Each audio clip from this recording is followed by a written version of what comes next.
A Growing Affection, Book 2. Part 3 by Xavon Wrentaile. Naruto failed the test and cannot become a jonin. Still, Tokubetsu Jonin is definitely on the table. Guy, how did Naruto do on your tests? Naruto passed. Guy informed them, his demeanor not affected by the weighty conversation. He completed 25 of the test in under 3 hours, and had some fairly creative solutions as well. Also, Naruto was able to finish the computer test. Had he not been knocked out briefly by the poison test, I have no doubt he would have completed at least 2 of the remaining stations. And he didn't break anything. So he failed the poison test? Koharu interjected again, but still decidedly neutral in her tone. No one who attempts the poison test fails, Guy countered. Willingness to risk a major time penalty if you don't know the ingredients is indicative of both luck and courage, 2 things that can be every bit as important as skill. More to the point, Tsunade told the thorn in her side pointedly, this council signed off on Guy's exam. We can't change it now, whatever the reason. Which means Naruto passed 4 of the 5 tests, the Hokage continued, smiling, and 3 of them by a notable measure. That is far more than what is required for Tokujo rank. Is there any objection to granting Naruto Uzumaki the rank of Tokubetsu Jonin? Given her earlier intimidation, and Naruto's performance, not a single member of the Jonin Council was in opposition. Then we are done here, Tsunade told them. I will get all of the paperwork filled out, and we will post the results on Wednesday. Dismissed. Hello, Naruto, Hayashi Hyuga inclined his head as he opened the door to the estate. Are you and Hinata training today? The clan leader asked suspiciously, noting the younger man's civilian cloths, backpack, and cooler instead of his uniform and equipment. Nah, we're still taking it easy after the trials. Uzumaki shook his head, but we don't want to get too out of practice, so we're not just going to veg out like yesterday. We're going swimming, and then I'm gonna make lunch. And we're gonna play the afternoon by ear. Well, you 2 did work hard. I suppose 2 days off isn't out of the question. Hayashi told his daughter's boyfriend, only half joking. Then the elder Hyuga glanced sideways, his face becoming pensive. Is something wrong? The teen asked, craning his head slightly to see what Hayashi was looking at. But he didn't see anything, and the clan leader quickly composed himself. I just think it would be a bad idea to leave you alone here at this point, he told Naruto carefully. The younger man nodded appreciably. Hanabi still in a bad mood? You could say that, Hayashi noted with mixed emotions. Naruto, Hinata smiled as she ran up. Like her beloved, she was wearing civilian apparel and had a backpack designed for recreation rather than combat. Good morning, Hinata, the blonde man embraced her happily, but given the audience, withheld the kiss he wanted to lay on her. Are you ready? Naruto asked, and she nodded joyfully. You 2 have fun, Hayashi told them warmly after Hinata stepped outside. Thank you, father, we will, Hinata smiled sincerely at her progenitor. See you later, old man, Uzumaki added affectionately as the couple started to walk away. Naruto reached out and gently took Hinata's hand in his own. They walked in contented silence until they reached the outer wall of the Hidden Leaf village. Hey, Naruto suddenly remembered, did you talk to Niji? What did he say? My brother would not tell us about the council's deliberations, Hinata told him, but he did say that the results will be announced on Wednesday. Great, Naruto frowned, now I'll be distracted tomorrow, too. We'll just have to find some way to take your mind off the trials, Hinata suggested. Well, we could go back to working on the Doton, Rasengan, he mused, even if the earth chakra strings are thicker and less flexible, we should be able to find a way to form the sphere. No work talk today, she told him, pouting sternly, we need to relax. I'm always relaxed with you, Hinata, he squeezed her hand, then joked, well maybe not when someone is trying to kill us, but you know, the rest of the time. She moved in closer, letting go of his hand so she could link their arms and lean her head on his shoulder. After almost an hour of tranquil strolling, the forest around the path began to thin, and the roar of the waterfall could be heard. They broke through moments later, stepping onto the sandy beach surrounding the pool at the base of the falls. The morning sun was especially warm for April, and the cool spray from the crashing water was welcome. The couple separated to unpack. Naruto checked that the cooler was sealed tightly, then submerged it in the sand and cool water at the edge of the river to help keep it chilled. Hinata had already set out her towel by the time he returned, and was in the process of removing her skirt and t-shirt. Naruto's jaw and throat dropped in unison. Contrary to his expectations, Hinata was not wearing the cyan on navy one-piece she had worn the last time they had come to the lagoon. Instead, she was clad lavender and gray bikini, composed of a halter top and hipster boy briefs. All things considered, it contained less than a third of the material of Hinata's previous swimsuit, and was the most revealing thing he had ever seen her in. Noticing his rapt gaze, the young woman colored slightly, and asked, "Does it look okay?" "I let Tintin and Ino pick it out for me." Despite her blush, the young woman posed slightly as she said it. Nearly stumbling over his bag in his haste, Uzumaki crossed the space between them, and swept her into his arms, kissing her passionately. "Does that mean you like it?" she prompted playfully when he finally released her. "Hinata, you are beautiful," he said softly, "and if you think you could look bad in anything, I haven't been telling you that enough." She blushed more deeply but pushed him away and darted towards the water. "Hurry up and finish unpacking," she chided him sprightly. "Stop," he ordered. She froze and looked back at him, cutely confused. "You can't go in the water until I put sunblock on you," he scolded her. "Okay," she agreed eagerly. She jogged back up and spread out on her towel. Naruto quickly set out his own towel and grabbed the plastic bottle from his bag. He kneeled next to Hinata and rubbed the lotion all over her exposed skin. Though with the time and focus he put into it, it became more like a full-body massage than a practical application. He ran his hands repeatedly and firmly up and down her back and legs. He cupped her face, staring deeply into her eyes as he gently kneaded the sunblock into her cheeks, nose and forehead.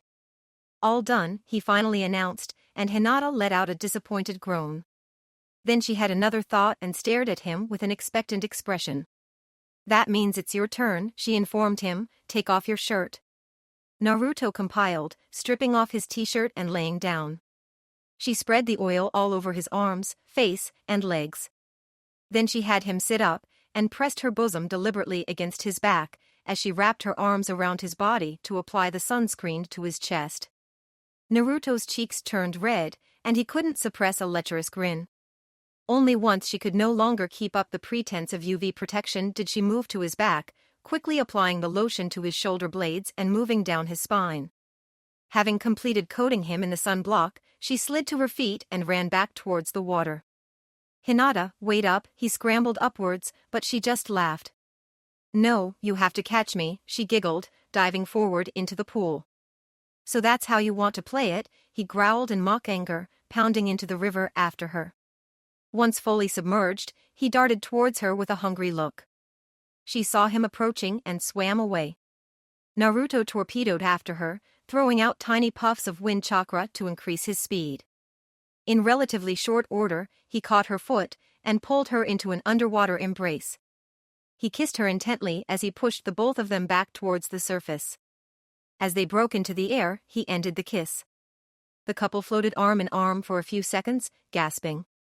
Then Naruto slipped free, flapping his arms to get some distance. "Tag, you're it," he told her, before diving under the water. Her surprised look quickly became one of determination, and she followed him into the lagoon. For almost an hour they continued their game, each chasing the other, until the hunter was able to steal a kiss. When they burst into the air the last time, Hinata broke off her lip lock immediately. Naruto started to ask why, but didn't have to as he noticed she was looking past him, turning her traditional shade of crimson. He turned around and saw two younger teens standing on the beach, staring at the couple in mortification that matched Hinata's. "I'm so sorry, Lady Hinata," the girl yelled, "we'll leave." "Keiko, wait." Hinata shouted back, beginning to swim to shore at full speed. The two newcomers fidgeted on the sand, unsure what to do. After a moment of confusion, Naruto followed, using his chakra again to catch up to her. "You know them?" he asked as they approached the beach. "Yes," she confirmed, "they are my sister's teammates." Naruto studied them more carefully as he and Hinata drew closer. Except for the gender differences revealed by their swimsuits, the younger pair looked identical. Their faces sported the same stub nose, high cheekbones, and gentle green eyes. Keiko and Kei shared the same deep gray hair, which hung to the middle of their respective shoulder blades in a ponytail. Even from the neck down, their builds were remarkably similar, differing only in the slight swell under Keiko's bandeau bikini top, her moderately narrower waist, and the faint hint of a bulge under Kei's trunks. "Are they twins?" Naruto asked as he and Hinata walked out of the water to meet the genin. Kei smiled slightly, and Keiko bowed in gratitude. "Thank you," the 13-year-old girl said happily. "They are cousins, but they look so close that they use the resemblance to their advantage," Hinata informed him. "You should see us in uniform." Kei's voice was a bit deeper, but he spoke more softly. "The swimsuits are a dead giveaway." "What do you mean, they look close?" Naruto goggled, glancing back and forth between the younger ninjas. "They are the same." "No, Kei's nose and chin are a little wider," Hinata shook her head as she explained, "and Keiko's eyes are a little darker in color." "How much wider?" Naruto asked suspiciously. "Less than a 16th of an inch," the other Chunin admitted. "So something you'd need a Kekkei Genkai or Genjutsu to notice," Naruto groused. "Excuse my impertinence, Lady Hinata," Keiko interrupted, "but why did you want us to wait? Is there something we can do for you?" Hinata frowned slightly. "I've asked you not to call me that, Keiko. And I wanted to know why you were here." "Kei was just given a clean bill of health," the younger woman said hesitantly, "but Choza-sensei gave us the morning off. So we thought that swimming would be a good, low-impact way to get some exercise." "Then why were you going to leave?" Naruto asked, confused. "You two were here first, and we did not want to interfere in Hinata's fun." Keiko's voice faltered, unable to find a good way to describe what they had caught Naruto and Hinata doing. "Please, don't leave on our account," Hinata requested. "Yeah, the more the merrier," Naruto agreed. Hinata turned bright red, as did Keiko, and Kei looked away. Realize what he had inadvertently suggested, Naruto rubbed the back of his head and redirected his accidental innuendo by adding, "Now we have enough people to play some volleyball. I'm Naruto, by the way," he announced suddenly, realizing he hadn't officially introduced himself, "Naruto Uzumaki." He extended his right hand, and they shook it in turn. "I am Keiko Takamichi," the girl bowed slightly after releasing his grip, "and this is my partner Kei Takamichi." "Nice to meet you," Kei said with a nod, then added sourly, "We have heard a great deal about you." "I'm sure," Naruto said in a similar tone. The near twins grinned nervously, but Naruto laughed it off. "We take what Hanabi says with a grain of salt," Keiko reassured him, particularly after she changed her tune so quickly last September. "Then why don't you stay for a while and decide for yourselves?" Hinata suggested. The genin pair gazed at one another, almost as if discussing the offer telepathically. Eventually they both looked back at the couple and nodded. Naruto grinned and started digging in his bag for the poles and net. They played a few games of volleyball, first boys against girls, then Naruto and Keiko versus Hinata and Kei. After that they went back into the water, having a splash fight. It was then that Naruto recognized that he was at a disadvantage. Both in spiking the volleyball and throwing the water, the two younger teens were avoiding Hinata as much as possible. "So what's up with you two and Hinata?" Naruto asked them when the battle finally wore down. Both of the genin looked at him with a mixture of surprise and worry. "What do you mean?" Keiko asked evasively. "I mean you tiptoe around her like you're afraid of her," he countered, "and you have to struggle not to tack lady onto her name. You don't seem to think the same way about Hanabi, and she's the one who's all touchy and imperial." "We used to," Kei admitted. "But Choza-sensei made us stop," Keiko added, and Hanabi agreed. "In time we became accustomed to acting normally towards her." "That doesn't explain why," he insisted. "Naruto, don't," Hinata said gently. "No, it is okay," Keiko said, "it isn't something we find shameful." She sat down, her feet trailing in the water, and Kei sat next to her. Naruto took a place across from her, and Hinata hesitated before kneeling very close to Naruto. "You see, before the founding of the Hidden Leaf Village, almost since the beginning of the modern ninja age, the Takamichi clan served the Hyuga clan," Keiko explained. "We were their servants and bodyguards. In addition, we would take in most of those born into the Hyuga clan but without the Byakugan, and in turn those few of us born with the white eyes were adopted by the Hyugas. An arrangement some refused to forget, Hinata whispered. Not just in your family, Keiko managed to agree with Hinata's statement while disagreeing with her tone. Our fathers both taught us to respect the Hyuga clan.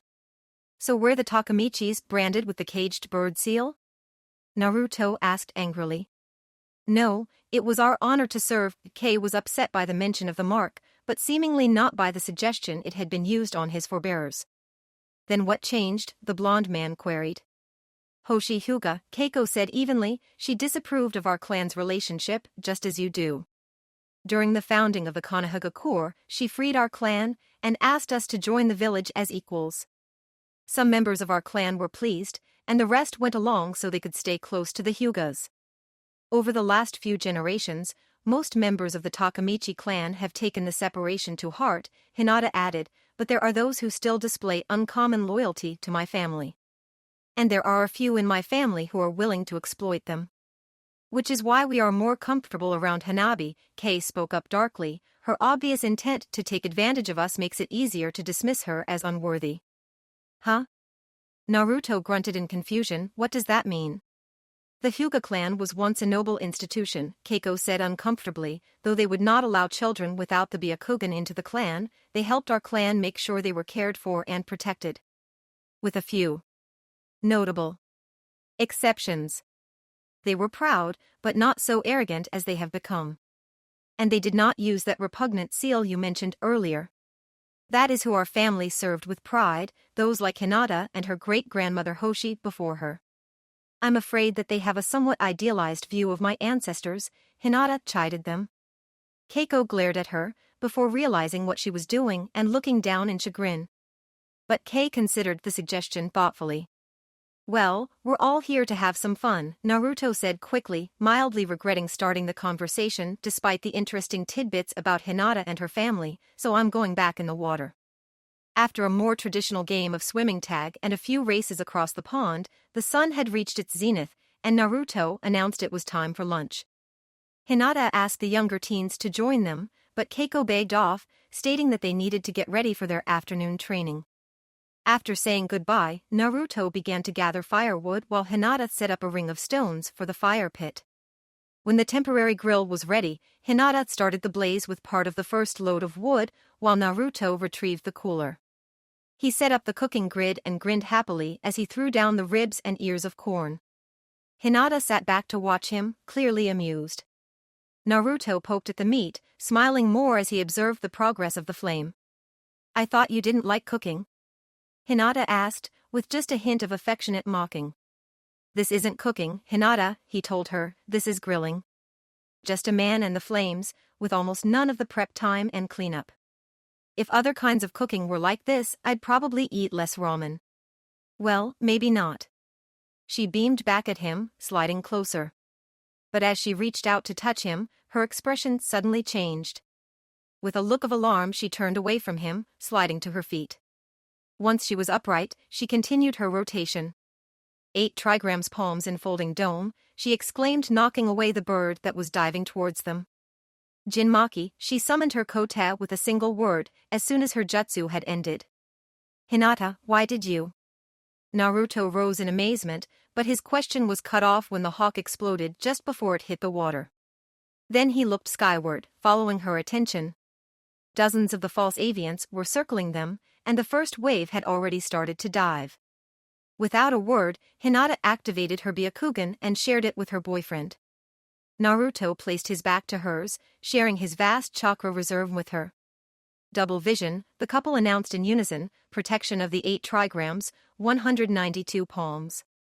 Streams of sharpened energy shot out from their palms, destroying the missiles before the birds came close enough for the explosions to hurt the young adults. As the remains littered the ground around them, Naruto could now tell that the raptors were clay, not flesh. A second attack approached them, vines sprouting from the ground, trying to ensnare and crush the leaf shinobi. But they sliced the plants apart, without impacting their deflection of the avian attacks. After the last of the flying bombs was destroyed, the vines began to pull back. Hinata and Naruto ceased their jutsu, but even as they did, Naruto sensed the next attack. He too summoned his weapon and swept Hinata behind him. He formed the wind chakra blade even as he drew Kitsune, making the projection as wide as possible before interposing the staff blade between himself and the column of black energy rushing towards them. The negative chakra jutsu was stronger than the last time, but Kitsune was still able to resist and block the attack. Following just behind the inverted energy beam came the Reaper herself, stabbing out with a trident. Except, instead of tines or spearheads, the head of the trident consisted of 3 short sword blades. Naruto dismissed the wind chakra blade, so he fit the pole of the staff blade between 2 of the extensions. He tried to twist the trident out of the Reaper's hands, but she resisted, growling at him from under her armor of ninja headbands. "Out of my way, Jinchuriki," the Reaper demanded, trying to sweep Naruto to the side. "You are not my prey this day." She stepped around Naruto, stabbing towards Hinata, who was using Jinmaki's lightning blades to slice apart the ivy that was again trying to trap them. But Uzumaki was able to block the trident again, forcing the off-balance Reaper back. "Why do you want Hinata?" Naruto slashed at her neck, and the Reaper blocked with the back end of her weapon. "I have been ordered not to kill you this day," the assassin hissed, slashing at his legs, "and I owe her. She stopped me from killing you in both of our previous encounters, and she killed the majority of my former troops. So today, she is mine." "So you are working with the Akatsuki now?" Hinata asked bluntly, slicing through one of the grasping stalks. "The Akatsuki?" Naruto blinked in surprise as he tried for a second time to disarm the Reaper. She held fast to her new weapon and nearly stabbed his leg. "The exploding clay pigeons appear to be the work Deidara," Hinata explained, destroying another stem that shot towards her leg, "and I think, based on his plant-like appearance, these vines are probably the work of the one called Zetsu."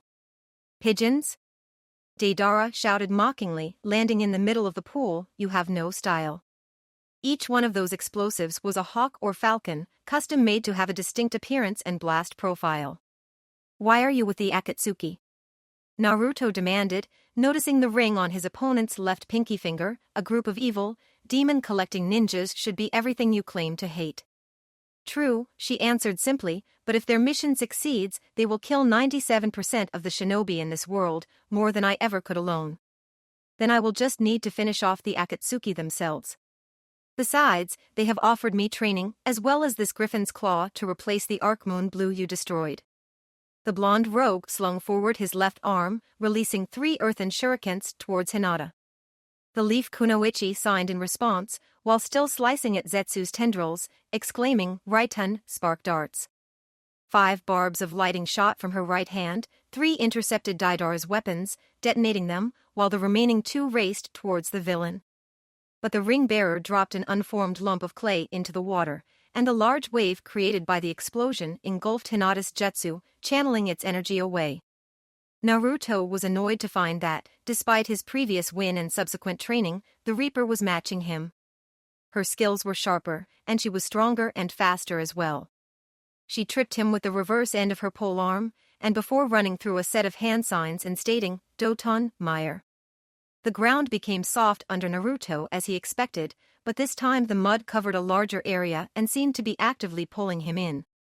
Both of the teen Chunin escaped the snare, and in the air Naruto sliced his left palm with the fox teeth on Kitsune's pommel.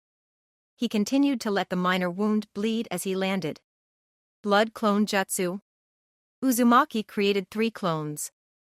The first intercepted the Reaper, the second took up Hinata's gardening, and the third charged towards Deidara. "We're losing," Naruto whispered. "We've been fine so far," she countered, worried by his pessimism.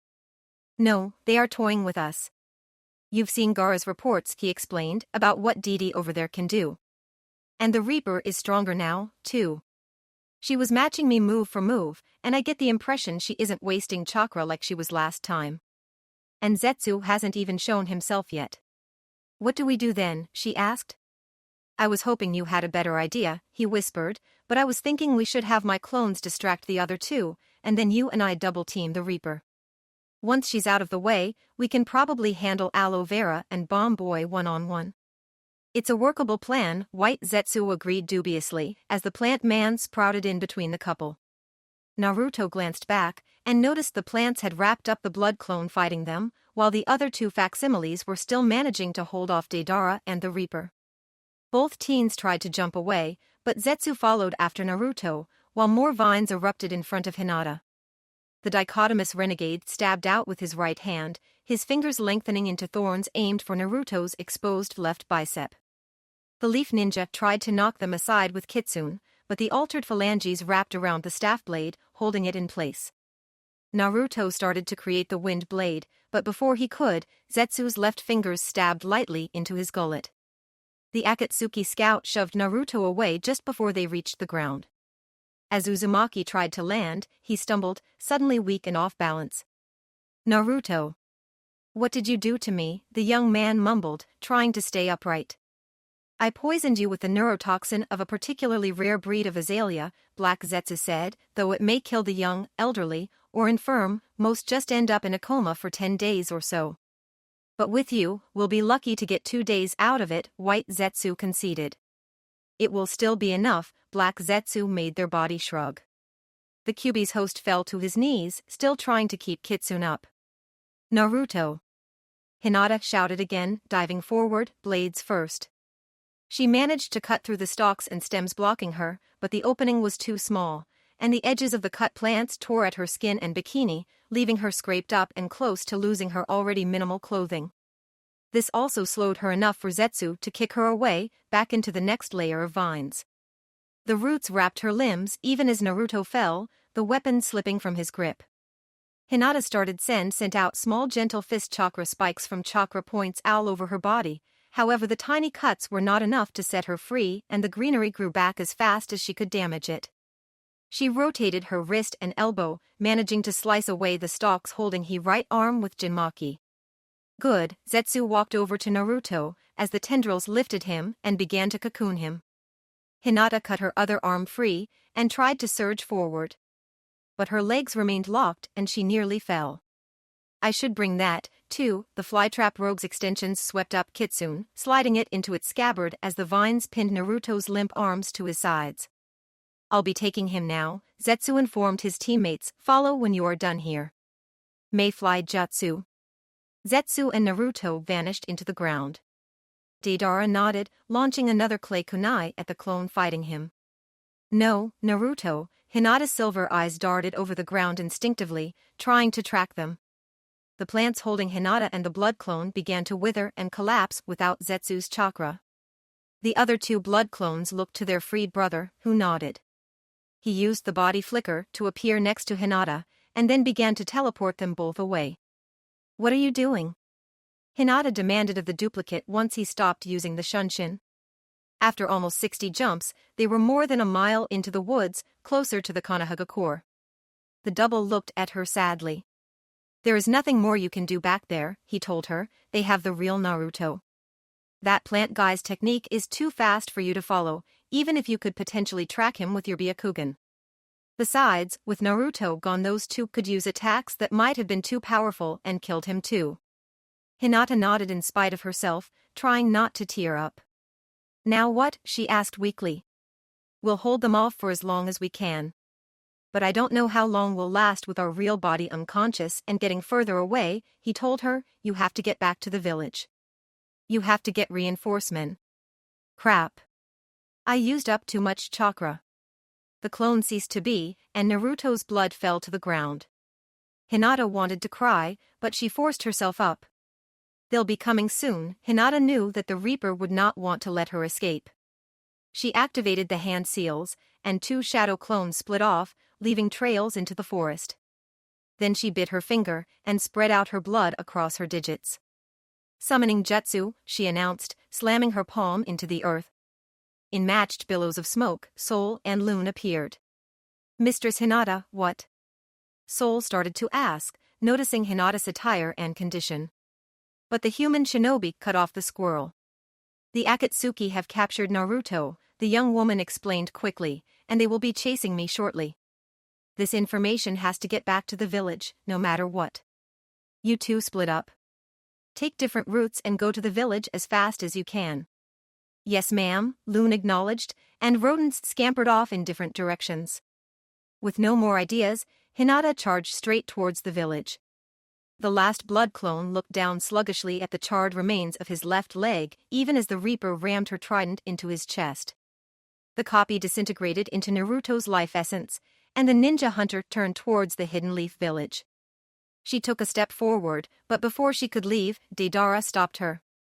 "Don't bother," he told his junior comrade. "She may only have a 6-minute head start, but this is her home turf.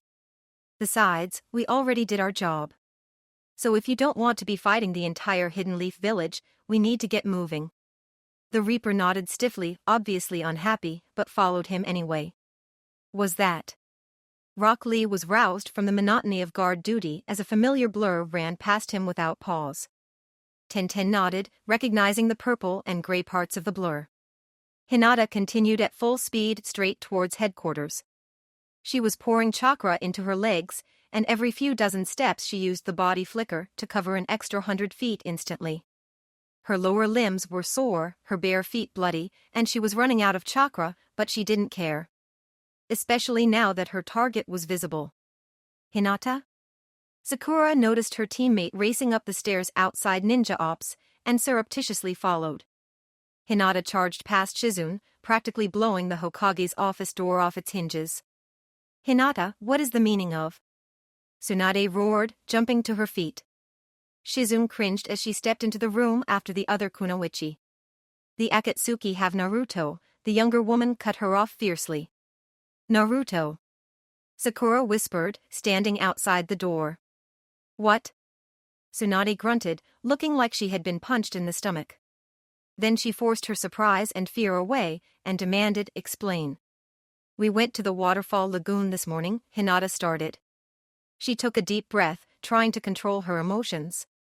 Then she gave Tsunade and Shizune a quick rundown of the morning's fun, and a more detailed accounting of the battle. He dragged Naruto into the ground. Despite her best efforts, Hinata was crying with frustration and worry by the end. "I was ready to go after them, but one of Naruto's clones grabbed me and flash-stepped me away from the beach. He told me that I had come back and get reinforcements. So I ran back here as fast as I could." Hinata wiped her eyes with her wrists and glared at the Hokage again. "We have to go, we have to save Naruto," the pale beauty insisted. "It's not that simple, Hinata," Tsunade sighed. During the tale, the elder medic had remained composed and thoughtful, though she too struggled. But now the Hokage was in full leader mode, thinking strategically. "What? Why not? Hinata, Itachi gave us the locations of 14 different Akatsuki safe houses." Shizune put a comforting hand on the younger woman's shoulder while she explained. At the same time, the healer began to subtly close the cuts and bruises the Fuga heiress had acquired during the battle and her heedless escape.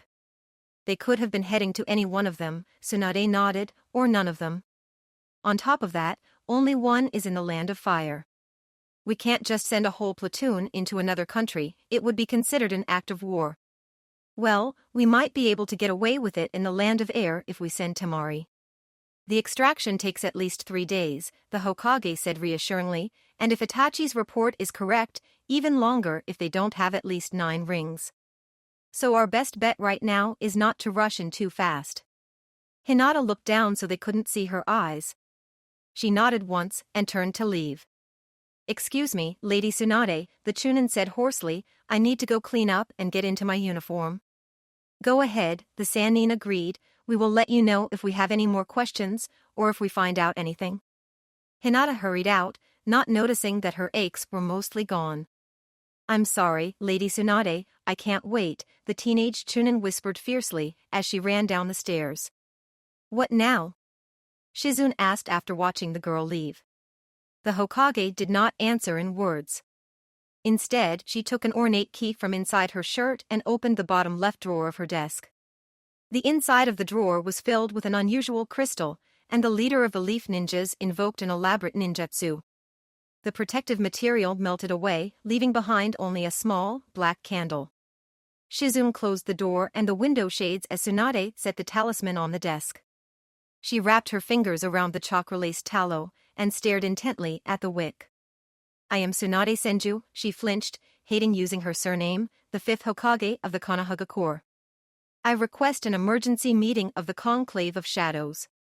A black flame instantly appeared on the dark string. instead of casting light into the room, it sent out a thick outline. The silhouette crept up the empty wall to the right of her desk, and then began to deepen and change.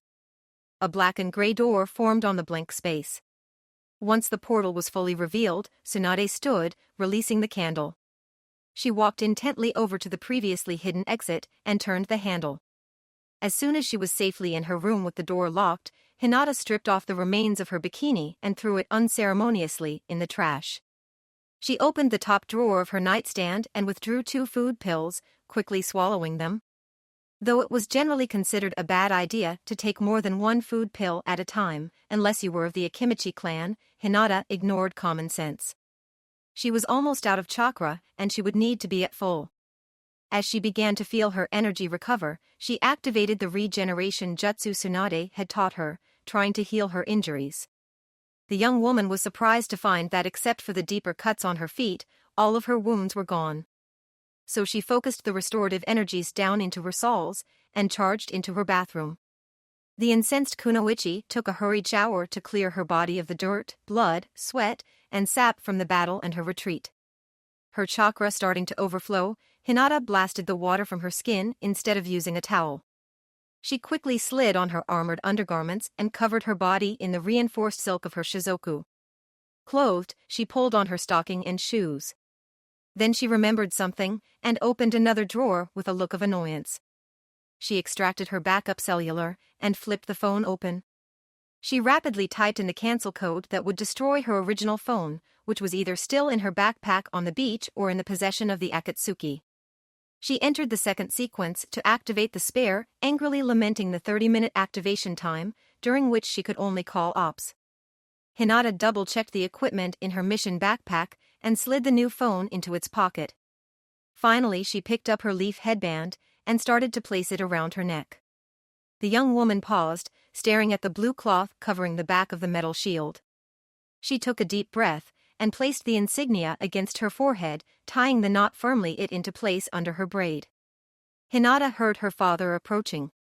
She wondered briefly if the Hokage or Shizune had asked him to look in on her.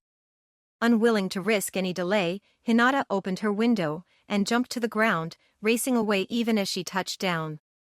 Behind the black door was a circular room only slightly larger than the Hokage's office. There were 4 other doors in the outer wall, and a ring-shaped table with 5 chairs around it in the center of the room. As she stepped forward, the door on her immediate left opened, and a slender young man with a short shock of red hair and a long crimson coat stepped out. Another shadow flashed out of the door and darted back out through the door behind Tsunade. The Hokage smirked at the Kazekage, who shrugged while his mouth turned up ever so slightly. The door on Tsunade's right opened, and the 11th Mizukage stepped through. Yasuo Mizuno was taller than Tsunade, and had a more muscular build than Gaara. However, the Mist Ninja was not overly brawny either. His hair and goatee were more salt than pepper, despite being a few years younger than the Sanin's 50-some years. His blue-gray eyes addressed them sorrowfully through his smart, oval glasses. Another figure appeared behind him, and also vanished through the Hokage's door. Frowning, the medic closed the portal. "You could get in trouble for that, Yasuo," she scolded him. He shrugged, smiling sadly. "There is only one reason you would call for this meeting," he told them both, "and my daughter has a certain fondness for some of your people. Unfortunately, her actions may not reflect my own decisions." Tsunade nodded, respecting his candor and understanding his position. The 3 leaders all looked at the last 2 doors, and Tsunade started to tap her foot impatiently. "You know, I expect Mitsuru to be late," she grumbled, cursing every second they were delayed, "but Goro is usually the second one here." The other door next to Gaara opened, and Mitsuru Jishin stepped through. The leader of the village hidden in the rocks was best described as compact. She was a full head shorter than Gaara, and weighed as much. Her build was thick without being fat, a fact her chain-mail vest and skirt emphasized.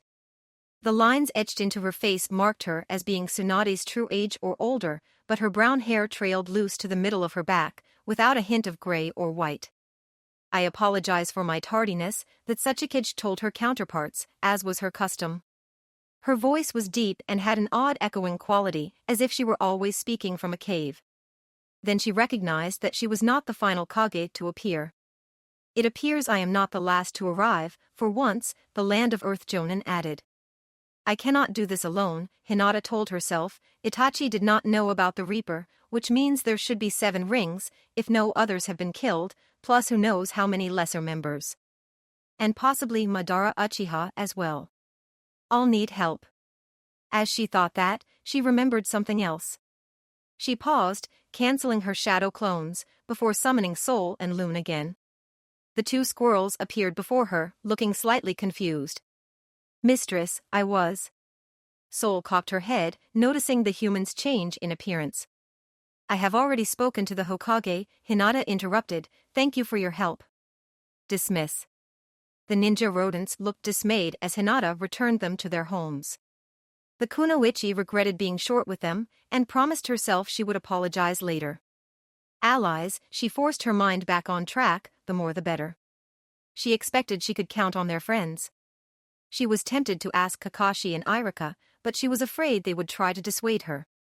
Lee and Tenten are on guard duty, she reminded herself. I should start there. She changed directions, running through the village. Though she did not spend her chakra to teleport or increase her speed, she brooked no delays, darting into alleys twice when the main streets became too crowded. After 2 long minutes, Hinata reached the main gates. But her heart fell when she saw Gunma and Rado instead of her peers. What happened to Tenten? She asked quickly yet carefully. I thought she was on guard duty. We relieved Tenten and Lee, Rado said. I don't know where she went. Oh, thank you. Hinata made sure she had moved away before she let herself frown. She dashed away, considering her next move. But her deliberations didn't take long. She knew whom she needed to seek next. The person she would have sought first, had she not expected to be able to find 2 allies in one place. The Haruno family's home was closer to the entrance than the Hyuga estate, and Hinata arrived in just over a minute's travel. She took a moment to compose herself and knocked on the door. She struggled not to fidget as she waited. Just a minute, a gentle, mature voice called from inside the house. A few seconds later, the door swung inwards, revealing Sakura's mother, Sakuya Haruno. Hello, Hinata, she inclined her head to the younger Kunoichi. Are you looking for Sakura? Yes, ma'am, the Chunin nodded her assent. I'm sorry, but she's not here now, the bookseller said regretfully. Oh, Hinata sighed, do you have any idea where she is? She was working in the hospital this morning, Sakuya pondered the question. I think she was going to train with Lady Tsunade after lunch, so she might be at Ops. Thank you, Hinata bowed, I will check there. Good afternoon. Good afternoon, Hinata, the Haruno matriarch inclined her head, and as she closed the door wore a slightly worried look. Hinata sighed again. She knew she should tell Sakura next, but did not want to risk going anywhere near headquarters. Similarly, her next choice would be Niji, but the most likely place to find him would be at the clan's manor, and she did not think that would be a good idea either. Hiba and Shino, she thought, I can count on them, and they can help me contact Sakura and the others. The Inuzuka Lodge is closest. The first 4 Kages to arrive had all taken their seats, still waiting for the Reikage. The Tsuchikage was waiting patiently, while the Hokage was obviously annoyed. The Mizukage tapped one finger, indicating his growing irritation. And a deep frown and a furrowed brow creased the Kazekage's normally impassive face. The door to the Land of Lightning opened, and the Reikage, Goro Yatsuki, strode into the conclave. The leader of the Hidden Cloud Village glared around the room imperiously, before dropping heavily into his chair. Why have you summoned us, Tsunade? He demanded, ignoring their incredulous glares. Even Mitsuru was stirred by his gall. But considering what was at stake, Tsunade bit back her angry retort and answered directly. The Akatsuki have captured Naruto Uzumaki, she informed them. Neither Gaara nor Yasuo reacted, both of her allies had already deduced the reason for the meeting. Mitsuru looked mildly shocked at the news. And Goro snorted derisively. And, the Reikage shrugged, what would you have us do? Ideally, I want you to help me find and recover him. The Sannin medic was losing control of her infamous temper, but bearing that, any updated intel you have on the Akatsuki. Or at the very least, sanction a rescue mission by my people if Naruto is being held outside the Land of Fire. Why should we do this? The Mizukage asked quickly after she was finished, isn't this an internal matter for the Hidden Leaf Village? Tsunade was able to calm herself at his query. Yasuo was a natural devil's advocate, questioning everything thoroughly and from all sides. The Tsuchikage respected his opinion, as did the Reikage, to a lesser degree. If she could put aside his doubts, it would go a long way to convincing those two. Multiple reasons, the fire shadow addressed the water shadow directly, the Akatsuki grow stronger daily. When they bring together the rogue ninjas and bandits they have recruited, and the mercenaries they have hired, they will have an army that can crush any of the lesser villages, and maybe even rival one of our villages. They have recently enlisted the woman who calls herself the Reaper of Ninja into their inner circle. What does that have to do with this kidnapping? Goro interrupted. Directly, nothing, Tsunade conceded with a shrug and a smug expression, just pointing out if we keep waiting and watching, secure in our supposed superiority, it could be too late sooner than you think. And that is why we should work together to save Naruto, Gaara argued softly, handing over the Kyuubi to the Akatsuki is lunacy, as is giving up our only reliable bait. The Tsuchikage nodded slowly, but the Mizukage remained carefully neutral, and the Reikage was jovially dismissive. Strap him down, the scientist ordered. She was in her mid to late 30s, of average height and build, with pale, watery, blue eyes. And her face split with rage as her assistants started to follow her instructions. "No, you idiots," she shouted, "take that thing off his back first." "Why did you bring that anyway?" the researcher asked calmly, glancing back at Zetsu. "It is a chakra-bonded weapon," the black side noted, connected to him. "We thought even if it isn't helpful as a point of reference in the extraction, you might want to study it on its own merits." "A weapon with a Kyuubi's chakra," she purred, looking at Kitsune with interest. "We've never had something like that before." Then the scientist shook her head, forcing her mind back to the matter at hand. "What did you dose him with?" she asked. "Night Trap Azalea," the white side answered glibly. "Really? That seems a bit excessive." "He regenerates," the black half of the renegade explained, very quickly, from what we've heard. "I was afraid anything less wouldn't keep him out long enough to bring him back here." "Fair enough," she conceded. "Would you please tell Toby that we are beginning the examination?" "Toby," the two parts of Zetsu asked in unison. "Lord Payne and Lady Conan had other issues to attend to," she shrugged, unconcerned, "and when he left, Lord Payne told us Toby was in charge." The plant shinobi nodded and left. Hinata was starting to wonder if she had earned some bad karma. She hadn't been able to find anyone. Kiba's mother had told her that Kiba, Shino, and Sasami were out training. She suspected she knew where they were, but she didn't want to leave the village yet, especially if she happened to be wrong. Shikamaru had been neither at home nor at his favorite cloud-watching spot. Not long after leaving the Nara house, Hinata had been forced to hide from Iruka Yumino, but his demeanor told her that the Hokage had not told anyone of Naruto's abduction. She considered approaching the Jonin, but was not sure she could count on him not to advise her to wait, or even contact the Hokage and tell her what Hinata was doing. After he was gone, Hinata pondered who she should try finding. As if in answer to her earlier worry about her fortunes, her next move fell into her lap. "Hey, Hinata," she heard a familiar voice call out. She turned with a look of intense gratitude towards Ino. The other Chunin was in civilian clothes, and was carrying a shopping bag. "Are you going on a mission?" the blonde woman asked in surprise. "I thought Choji said you guys wouldn't have any missions until the results of the Jonin trials were announced." "Ino, thank the gods," the pale Kunoichi almost sobbed in relief. "I've been looking all over, but I haven't been able to find anyone." "Hinata, what is it?" the older teen asked, worried by the Hyuga heiress's reaction. "Naruto has been kidnapped," Hinata told her softly, stepping over to the side of the road. Ino followed her away from the few people in the street, her eyes becoming like saucers in astonishment. "What? When?" "Just over 2 hours ago," the dark-haired girl answered. "We were attacked by the Akatsuki, and they captured Naruto. His clone forced me to get away." "Gods," Ino's jaw dropped, "you have to tell the Hokage." "I did," Hinata said bitterly. "She said that since it will take 3 days for them to kill Naruto, it isn't a priority yet." "No way," Ino gaped even wider. Then she closed her mouth nodding. "So that's why you're looking for everyone." "Okay, count me in." Yamanaka paused and tilted her head in confused curiosity. but why are you running around? Why not just call everyone? I was forced to leave my phone behind when Naruto's clone used body flicker to take me away from the fight, Hinata told her. And you're spare and still initializing, Ino deduced. Yes, Hinata nodded, then she brightened. Wait, what about your phone? It's at home, Ino said guiltily. I was just running a quick errand, and I didn't want to go up to my room to get it. Then let's split up for now, Hinata suggested regretfully, not wanting to be alone. You can go home, get your equipment, and start calling everyone. I will keep searching. I can call you when my phone is ready. Okay, Ino agreed with a sad smile. Then she embraced Hinata gently, and whispered, we'll get him back, Hinata. No way we'll let those assholes kill that knucklehead. Thank you, Ino. The pale beauty barely contained a sniffle. Tsunade wanted to punch something. The earth shadow simply sat there, listening. The fire shadow knew that the grudge from the last war was still there, however she also recognized that Mitsuru was pragmatic enough to take the longer view.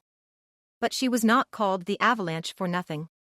She was tough to move, but once she started, she would do her best to steamroll everything in her path. The Hokage was counting on finally turning that impetus towards Madara and Pain's organization.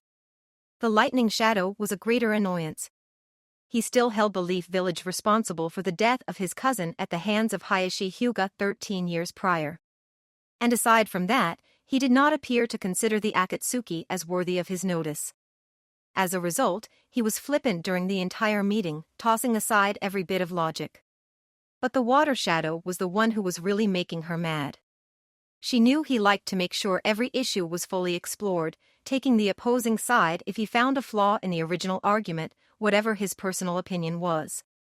But today he was taking it too far.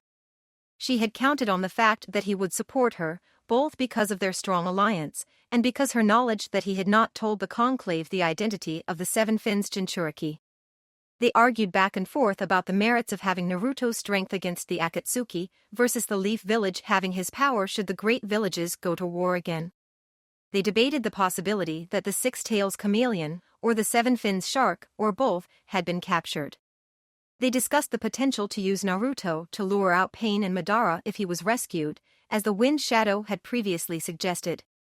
The Hokage then made a less than subtle comments about the Raikage's manhood and parentage. For a second he appeared ready to attack her, or at least stoop to her level, but then he just shrugged and ignored the insult. I should have known better. Tsunade wrested control of her voice back from her temper. Yujito Ni was a respected hidden cloud ninja, and you didn't lift a finger to help after she was taken out of your very village. Why, you arrogant wench, he started to growl, but was cut off. The truth hurts, doesn't it? Gaara asked quietly. The simple statement left Goro sputtering. The Kazekage turned his attention to the Tsuchikage. Lady Mitsuru, Gaara addressed her by name, we know that you tried very hard to rescue the one called Rashi after he was captured. Do you not want revenge, as I do? Do you not want to spare another shinobi from being subjected to that fate? For the first time since Goro's disrespectful arrival and Tsunade's announcement of the abduction, Mitsuru showed a sliver of emotion, determination. Tsunade prevented her joy from showing. Nice job, kid, she commended Gaara silently.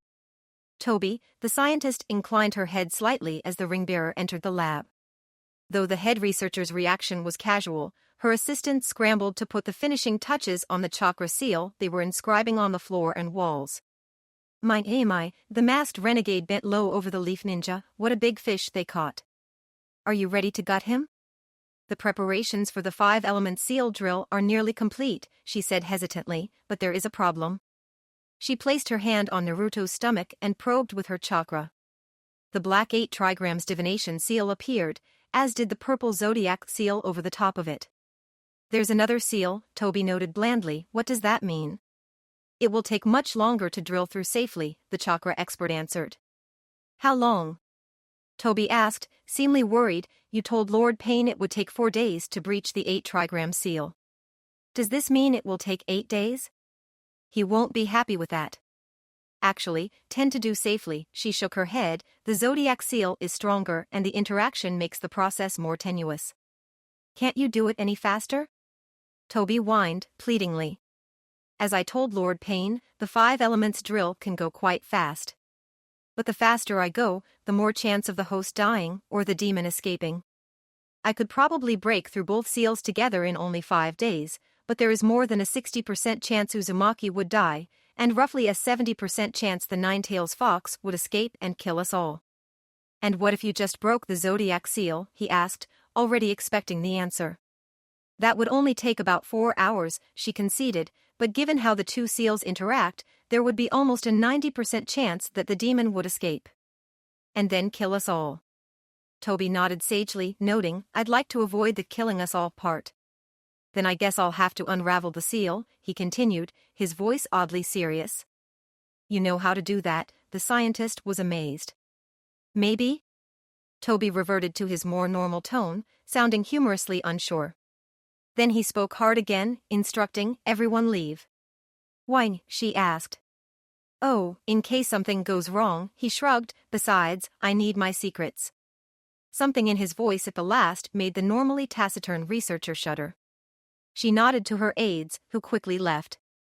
Then she looked back at the Akatsuki member reluctantly.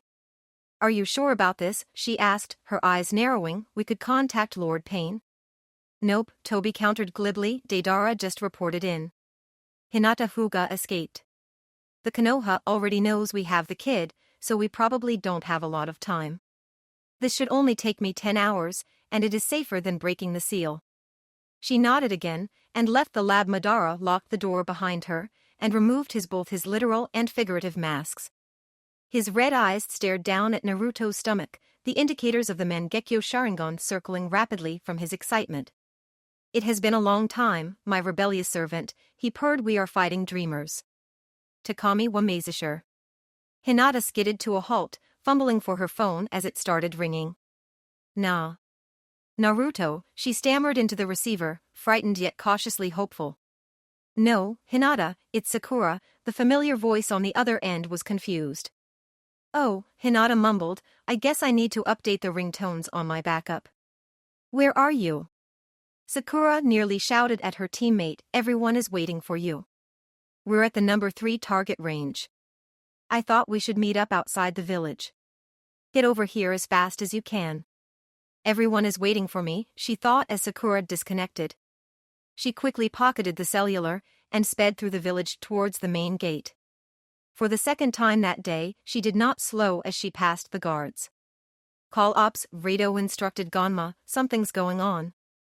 Hinata ran down the path, carefully controlling her confusion, her disappointment, and most importantly her hope. Finally she reached the clearing, and found it far more full than she had expected. Sakura was there, of course. Hinata was also unsurprised to find Niji, Ino, Choji, Shikamaru, Shino, Sasami, and Kiba and Akamaru waiting. She was slightly surprised to see Lee and Tenten standing by Niji, as they had just gotten off guard duty. Given Shikamaru's presence, Tamari's attendance was also something that did not shock Hinata, but the last 2 shinobi were completely unexpected. Both Kankuro and Kid Mizuno were mingling with the Leaf Ninja. She looked around at her friends and allies thankfully, before settling on her first recruit. Ino, did you? Not me, the stylish blonde shook her head. Sakura did this. I had a voicemail from her waiting for me. Sakura, how? I was at Ninja Ops when you arrived, the pink-haired Kunoichi explained. I was worried when I saw you, so I listened in. When the Hokage said we had to wait, I knew she was wrong, and I was pretty sure you would agree. Speaking of not waiting, Tamari said tensely, remembering what happened to her brother the previous year, we should get moving. Wait, Hinata said softly. She took a deep breath to steady herself, and they announced, before we can leave, there is something you all need to know. Naruto was worried this day would come, she said softly, apprehensively, so he made me promise that before I let his friends try to save him from the Akatsuki, I would tell them why this was happening. The Hokage told us that the Akatsuki were a threat, but she didn't tell us the entire story. Naruto wanted you to know the truth before you put your lives at risk. Hinata, don't, Sakura ordered her harshly, you know the law. And we need their help. The third Hokage's restriction doesn't apply, because it is Naruto's wish, Hinata countered, and this is not a mission. We could all be counted at renegades for doing this. They need to know. Many of the assembled shinobi looked confused by the exchange, but the number who did not surprised both women. Sakura stared sternly at her younger teammate for a moment and then nodded. If it was Naruto, he would probably give you the backstory and the guilt trip first, Hinata told them, but I am just going to say it outright. She took a deep breath and looked at them determinedly. Naruto is the Jinchuriki of the Nine-Tails Fox Demon, she announced, steadying herself for their reactions. Neji just nodded, as did Shikamaru. None of the three foreign ninjas were surprised by the news. And Shino betrayed no more emotion than usual. Lee frowned, taking in the news. Tenten looked visibly frightened, as did Sasami. Choji's mouth dropped open. Ino was disturbed, but her expression was more sad than anything else. The only one to vocalize more than a gasp was Kiba. What the heck, Hinata, the dog trainer roared, this isn't the time for jokes. This is no joke, Sakura snapped back, not to us, and especially not to Naruto. The Kyuubi is the reason why the Akatsuki captured Naruto, Hinata added, and he wanted his friends to have the whole story before you tried to rescue him. What rescue? Kiba chuckled harshly, why should we go through with this? Naruto is a comrade, Shikamaru said, and more than that, a friend. He's done good by us, though with the way we used to treat him, none of us deserve it. Well, except for Hinata. But we would be saving the demon that nearly destroyed the village, Tenten objected softly, that killed so many people, before the fourth Hokage defeated it. Iruka-sensei does not appear to begrudge Naruto the fox's actions, Neji told his lover, and the demon killed both of his parents. Yeah, Iruka-sensei's some kind of saint, Kiba growled, but that doesn't mean we should put ourselves out there for that monster. Smack. Kiba's head spun from the force of the slap, and he tumbled to the ground. Everyone blinked and glanced at Hinata, but Naruto's girlfriend had not moved. Instead, Ino Yamanaka was standing over Kiba, tears streaming down her face. He's not a monster, her voice was livid despite her tears, he's a human being who was forced to contain a demon. He protected us from that thing, and we tortured him for it. He was lonely, with no one to trust. We should count ourselves lucky that Mizuki was the only one who tried to use Naruto, if it had been someone smarter. Choji put his hand on Ino's shoulder and she dove into his chest. Like Ino's lover, Shikamaru and Temari recognized that Naruto was not the only Jinchuriki Ino was thinking about. Indeed, everyone except Kid had heard the tale of Ino's encounter with the vessel of the Shadow Rock. I know I'm still the newcomer, Sasami said softly, meeting Hinata's gaze reassuringly, before looking at Kiba and Tenten, and I was shocked and a little afraid when Hinata said that Naruto contains a demon. But Naruto is the one of the kindest, most generous people I know. I betrayed him, and he not only forgave me, he helped me. So it doesn't matter to me that he is a Jinchuriki, I will help Naruto. You're right, Tenten nodded, looking chagrined. I'm sorry, Hinata, of course I'm with you. You don't have to apologize, Hinata shook her head, Naruto expected everyone would react like this. He didn't want anyone to feel they were tricked into this. Well, I do have to apologize then, Kiba backed away as he stood, because I'm out.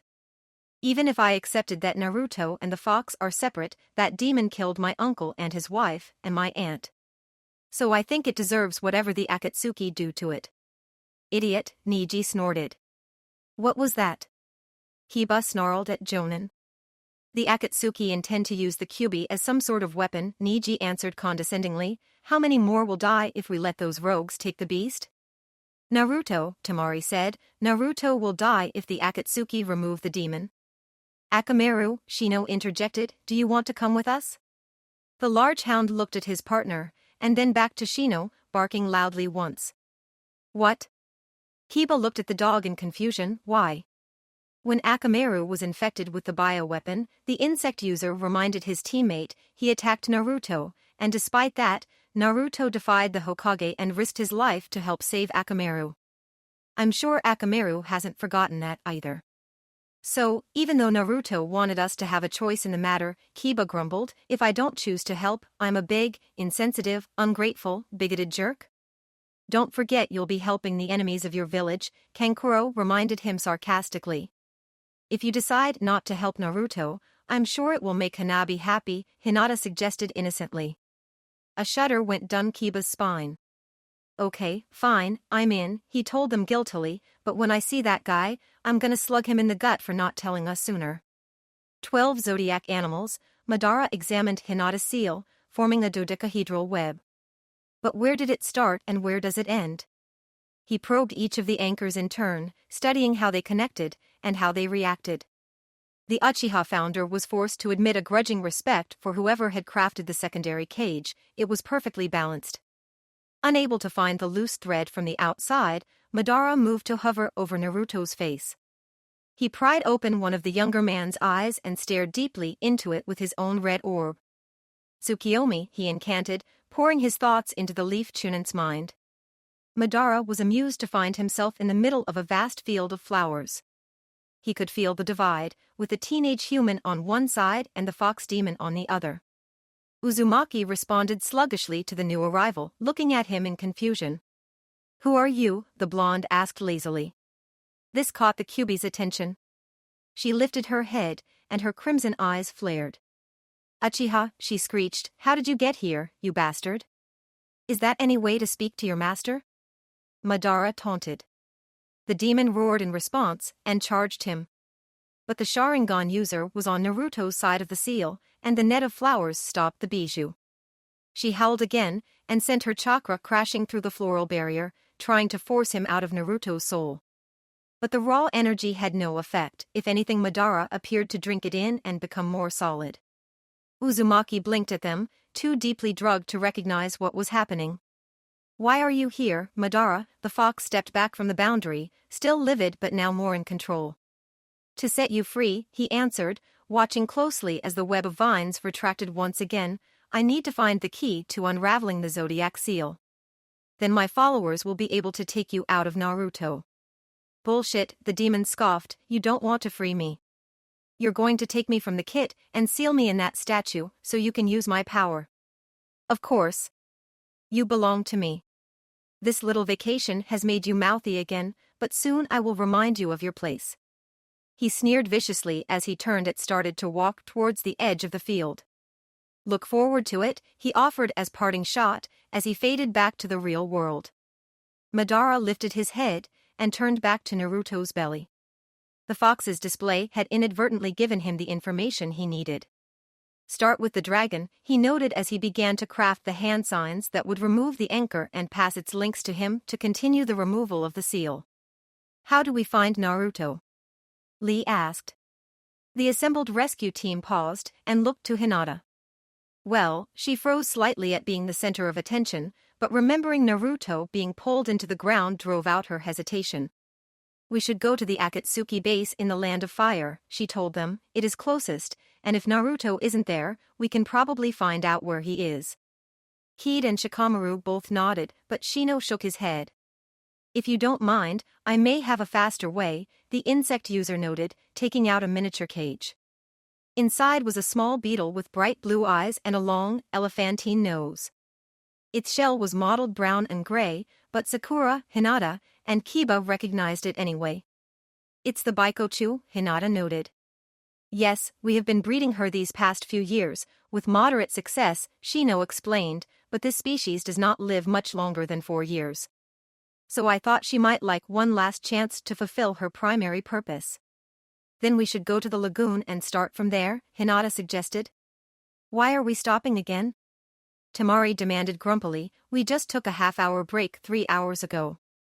The Baikochu is near the end of her life, and I feel it is best if we do not tax her too much," Shino explained, feeding the beetle and also providing her with some of his chakra. "It's almost nightfall, and we are at the edge of the Land of Fire," Hinata suggested, "so perhaps we should make camp and continue after we've all had a chance to rest. After all, this is no mere group of bandits we are facing. We need to be at our best."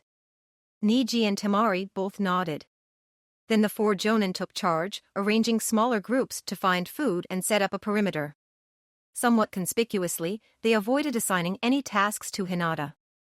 Their de facto leader slumped down against a tree.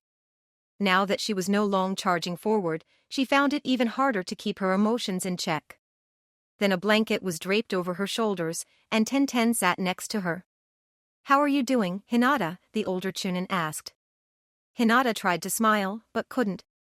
It's hard, the Byakugan expert whispered harshly. Not even 9 hours ago, Naruto and I were having fun at the beach. Our biggest worry was the outcome of the Jonin trials. Now we're all AWOL, getting ready to attack a group of S-rank criminals, and Naruto's life hangs in the balance. Hinata trembled as she sighed, determined not to cry. The only bright spot is that everyone is here. Naruto was so sure that most of you would turn your backs on him.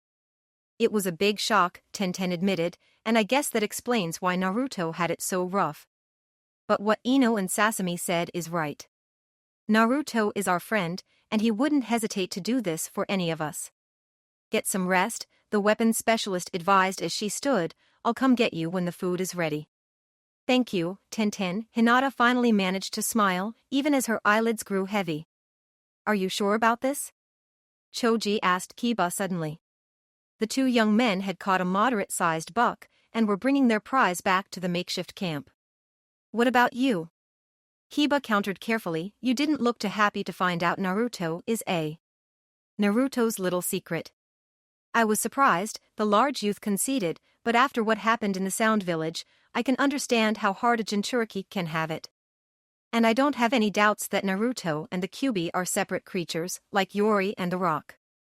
Besides, Shikamaru apparently figured it out years ago, and I trust him. Kiba didn't have anything to say.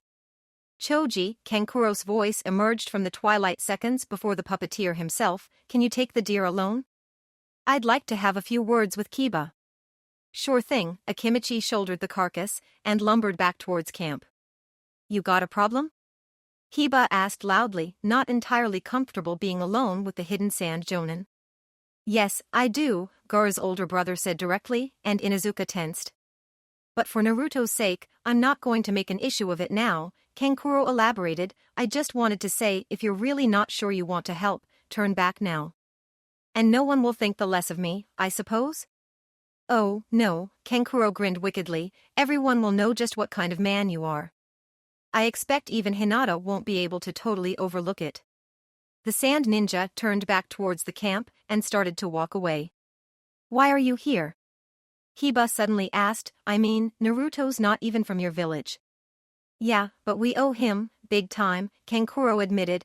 I don't know how much you know, but Naruto saved Gaara's life and his sanity. If it weren't for that punk, my brother would still be a sadistic killer, instead of a noble, respected leader. And Temari and I would probably be dead by Gaara's hands. So make up your mind, Kiba, Kankuro instructed firmly. If you're not fully committed, you'll just drag us down. The older shinobi walked away, leaving the Chunin alone with his thoughts. Enough, Tsunade sighed, we've been over and over this. At this point, it almost seems like you're just arguing to be contrary. She directed the complaint at the Mizuka Jinraikage. Yasuo looked upset, but Goro chuckled at the statement. The leaders of the 5 great villages had discussed and debated the Akatsuki and Naruto all afternoon. They had taken a break for dinner before resuming their talks. The hour had been quickly approaching midnight when the Hokage had her outburst. Everyone is tired, Mitsuru offered, perhaps we should take a short recess? Gaara nodded, but Goro had other ideas. Maybe we should just drop this for tonight and resume in the morning, the lightning shadow suggested, yawning hyperbolically for effect.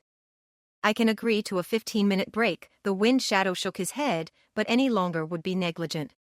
Fine, a quarter hour, Goro waved his hand, unless there are any objections? He directed the question to the water and fire shadows, but neither said anything. The Raikage stood with a theatrical groan and exited out his door. The earth shadow closed her eyes and began to snore lightly. Yasuo. Tsunade whispered angrily, closing in on the Mizukage, what are you doing? I know you like to cover all the angles, but this is getting ridiculous. Why are you still arguing with us and with the Raikage? Are you really still trying to decide? No, my mind is made up, the Mizukage informed them, as Gaara moved closer. I am still hoping I can sway Goro. A unanimous agreement would serve us better than a 4-1 vote. You won't convince him, the Kazekage told his counterparts, he has already made up his mind. He is stalling us at this point, and possibly hoping to sway Lady Mitsuru. You think he is trying to keep us here? Tsunade turned back to her younger ally, no longer keeping her voice in check. As do I, that Sakura abandoned her pretense of sleep and stood to join them. Why would he do that? The leader of the village hidden in the mist said darkly. Doesn't he realize what's at stake here? The query left them silent in worried thought, until the Hokage spoke again. Unless he's not concerned about the possibility of the Akatsuki capturing the Nine Tails, Tsunade mused angrily. What are you suggesting? The stone village leader prompted. I can think of 2 reasons he wouldn't care if Madara got his hands on the Nine Tails again, the younger Kunoichi answered. Either he has the 6 tails or 7 fins in custody, and knows that there is still time. Or he is in league with the Akatsuki. Madara Uchiha stepped back from the comatose form of Naruto Uzumaki with a harsh sigh. He fumbled for his mask, and took a deep breath to steady himself to resume his Tobi persona.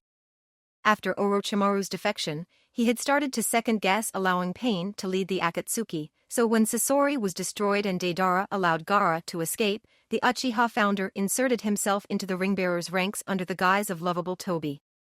The facade amused Madara, both because it was fun to be Tobi, and because it thoroughly annoyed Konan. Madara shook his head, smirking darkly under his mask as he glanced back at the still visible 8 trigrams divination seal. He supposed his encounter with the Kyuubi was making him nostalgic. 16 years was a long time, even for an immortal with more than a century under his belt. Realizing he was doing it again, he unlocked the door and trudged out. After all, Tobi was the type to slump and shuffle when he was exhausted, and disguise or not, the Akatsuki founder was drained. All done, he told the waiting chakra researcher, with a thumbs up. It was a little tougher than I thought.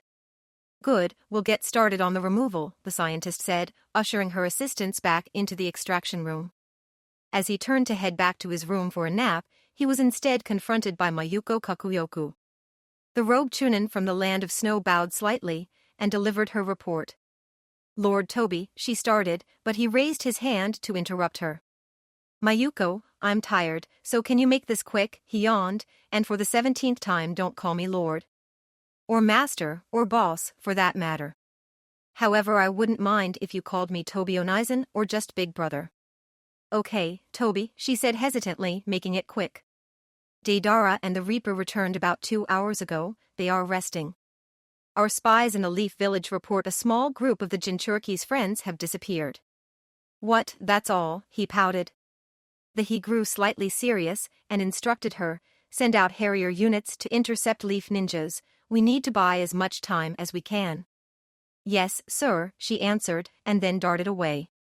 Tobi yawned again, and resumed his exaggerated hobble back to his quarters. The shadows of earth, fire, wind, and water had all returned to their seats by the time the lightning shadow returned. They quickly drew the Raikage back into the debate, but this time with a plan. Though on the surface their positions were unchanged, they now structured their arguments to try to determine Goro's reasoning. But knowing the Cloud Ninja would not slip up easily, the 4 other leaders also set a time limit of 2 hours. Unfortunately, Goro lived up to their expectations, and as the clock struck 2, they were no closer to an answer. I grow tired of this, Mitsuru finally rumbled. The issues surrounding the Hokage's proposal have been more than thoroughly discussed. I do not believe there is anything that can be said now that will change any of our minds. She directed her attention to Tsunade, and continued, I do not intended to provide due assistance in terms of manpower. However, I am willing to share all of our current intelligence on the movements of the Akatsuki, and to sanction this rescue mission so your troops may enter the land of Earth or the lesser nations allied with us. Shall we put that to a vote? All in favor of an open exchange of data and officially endorsing the mission to rescue Naruto Uzumaki? One addendum, if you don't mind, the Mizukage put forth. I would like it stipulated that any hidden village that sees fit to officially assist in this rescue be allowed to do so. I understand Naruto has made some friends outside the Leaf Village, and it would be a shame to start an international incident because they decided to help in this. Mitsuru and Gaara both nodded, and Goro rolled his eyes. Shall we vote then? The Kazekage prompted, raising his hand. The Hokage quickly followed suit, with the Mizukage and Tsuchikage also indicating their agreement. Then all 4 turned to look at the Raikage. Fine, he exhaled grudgingly, putting up his arm. Then he reached into his jacket and withdrew a CD-ROM, which he threw viciously at Tsunade. The Sannin caught the disc and set it on the table. That's everything my intelligence units have gathered on the Akatsuki, for all the good it will do you, he grumbled, standing, and I will be expecting copies of your data in return by the end of the day. Now, since you don't need me anymore, I'll be going to bed. Goro exited out the portal leading to the Kumogakure, slamming the door behind him. A few seconds later, the door became a shadow, and then faded away. After he was gone, Mitsuru stood and walked around the table to Tsunade. She took out a scroll and handed it to the slightly younger woman. I am guessing you won't need me anymore either, the Earth Ninja told them, but I do wish you luck for what it is worth. Thank you, Tsunade told her counterpart warmly. Mitsuru just smiled in response and headed back to her gate. But before she left, she turned back to them and grinned ruefully. And while I see no issue with you three planning here, she warned them, I would remind you it is against the covenant to use this room to transport troops. Of course, Gaara agreed with a straight face, but Tsunade and Yasuo both looked away sheepishly. The Tsuchikage nodded as she withdrew, and as with the Reikage, her portal vanished with her. During the early morning guard switch, Sakura convinced Hinata to submit to a genjutsu so she could get a few hours of sleep. Naruto's girlfriend had taken a brief nap before dinner, but as the others settled down, the Hyuga heiress found herself wide awake. She had been trying to figure out how much time they had left. And she had felt guilty for risking her friends' lives and careers, even if it was for Naruto. It was only thanks to Sakura's illusion that Hinata was able to get any rest. Though Hinata was forced into a deep slumber, it was hardly restful. Her dreams were plagued by shadowy figures in red and black cloaks, and the half-formed shapes of the nine-tailed beasts. It almost came as a relief when Shikamaru's chakra touched hers, removing the spell. But the loss of the nightmare was replaced by the knowledge that they were into Naruto's second day of capture. The 14 shinobi were already on the move when the sun crested the horizon. They had foregone breakfast, knowing that in 2.5 to 3 hours they would be taking another rest for the aging beetle. But before that occurred, the rescue party crossed into the land of forests, which along with the land of silver, occupied the space between the land of fire and the land of lightning. There were 3 of the known Akatsuki hideouts in the general direction they were heading, one in the land of forests, and the other 2 in the land of lightning. The land of forests did not worry them, the country was sparsely populated, and did not possess a hidden village, since the Kyuubi had annihilated the village hidden in the lake 17 years earlier. However, the land of lightning was more dangerous. The matter of entering one of the 5 great nations and potentially clashing with the hidden cloud village aside, to reach the land of lightning they would either have to travel by sea or pass through the land of silver. As the name implied, the small country was known for its mineral resources.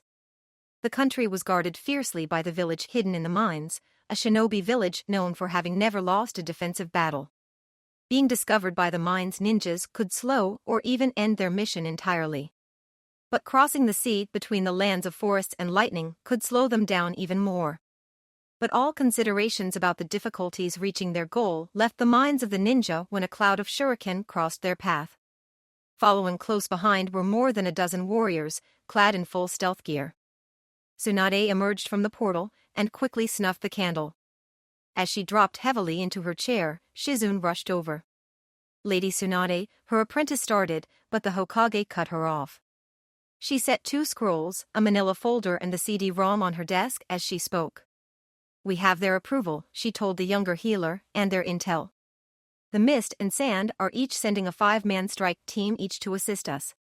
Tsunade finally looked at Shizune's face and saw her anxiety. What? The leader of the Leaf Shinobi asked grumpily. They're gone, Shizune told her, Naruto's friends. All of them? Not Konohamaru's group. But all of the members of Team Sky, Kakashi, Enko, and Yugao, along with Tamari, Kenkuro, and Kid Mizuno, Shizune confirmed. Also the Aburame clan leader informs me that the Baikoshu specimen keyed to Naruto's scent went missing yesterday. Tsunade grunted appreciatively, that's a pretty good idea. You're not mad?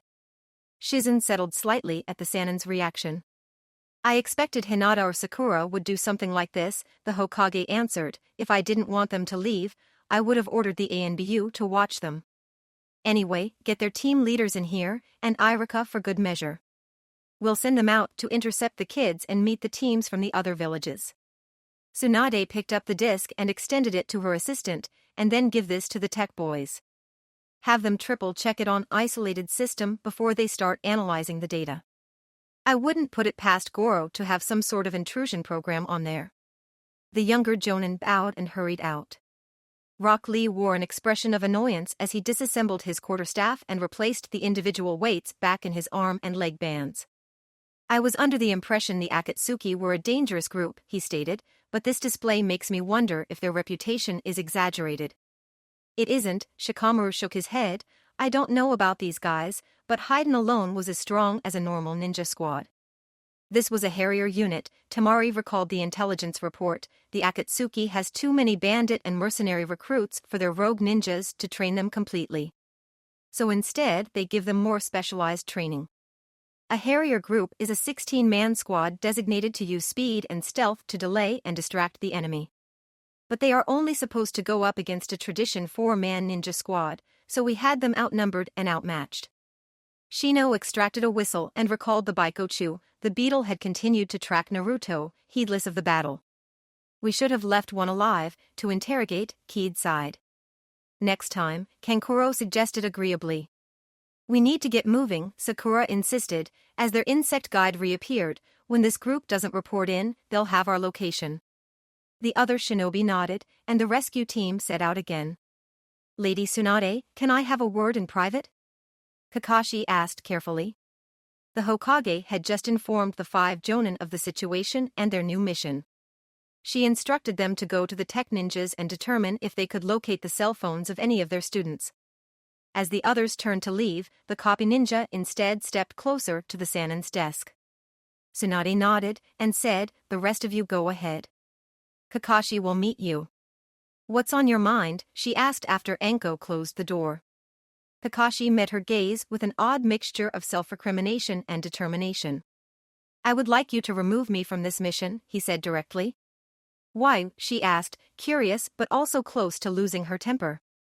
"I'm worried that about Rei," he explained. "I don't think I should leave her right now." The Hokage relaxed, almost amused.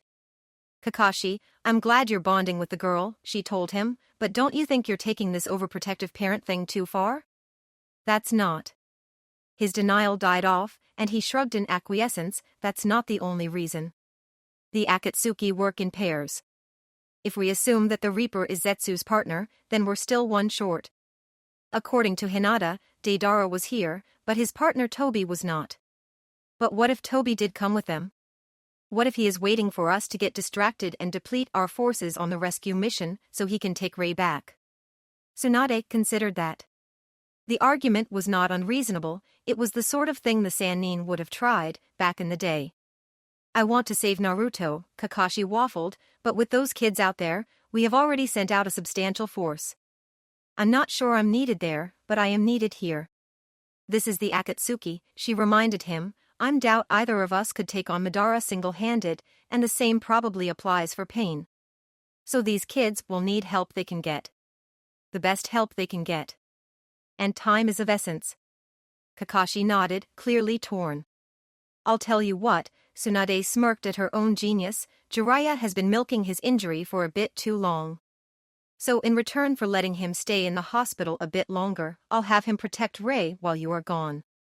And I'll also have Shizune there the whole time to babysit the both of them. Will that satisfy you?" "Yes, Lady Tsunade," he grinned ever so slightly, "thank you." "Good, then get out of here," she ordered, unable to keep a touch of worry out of her voice. "Go save our nephew." Having your head clear while still being unconscious is a bizarre sensation, but Naruto experienced it as he suddenly became aware that he was sitting in the Field of Flowers illusion, facing the fox. "What's going on?" he asked. "What am I doing here?" "It looks like the poison is finally wearing off," the Kyuubi commented, oddly subdued. "It's just a medical sedative that's keeping you under now." "There was someone here earlier," Naruto noted vaguely. "Madara Uchiha," the demon agreed. "What?" he shouted. "How? Why?" "Settle down," she cautioned. "Madara removed the zodiac seal, so if we upset the balance here, the 8 trigram seal will pop back up, and we'll be in that stinking sewer again. You remember you were captured by the Akatsuki, right?" Naruto nodded, recalling Zetsu poisoning him, and not much else. He also had the memories of the blood clones, the clone that forced Hinata to escape and the two that were destroyed by Deidara and the Reaper. Well, Madara removed your girlfriend's seal, the vixen informed him, and it feels like they are starting to do something to the Hokage's seal. Isn't there anything we can do? Naruto stared at her. The fox chuckled, this is my chance for freedom. For now, I'm just going to sit back and wait for them to make a mistake. Naruto glared at the demon, but there was nothing more he could do. The Baikoshu led them straight to the ocean, and Shino had to call it back as the insect started to fly across the water.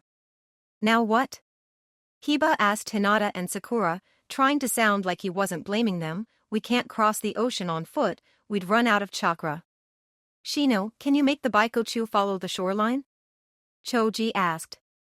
We don't need to do that, Tenten said happily. Niji, if you could give me a boost? He nodded and placed his hand on her shoulder, augmenting her chakra supply with his own.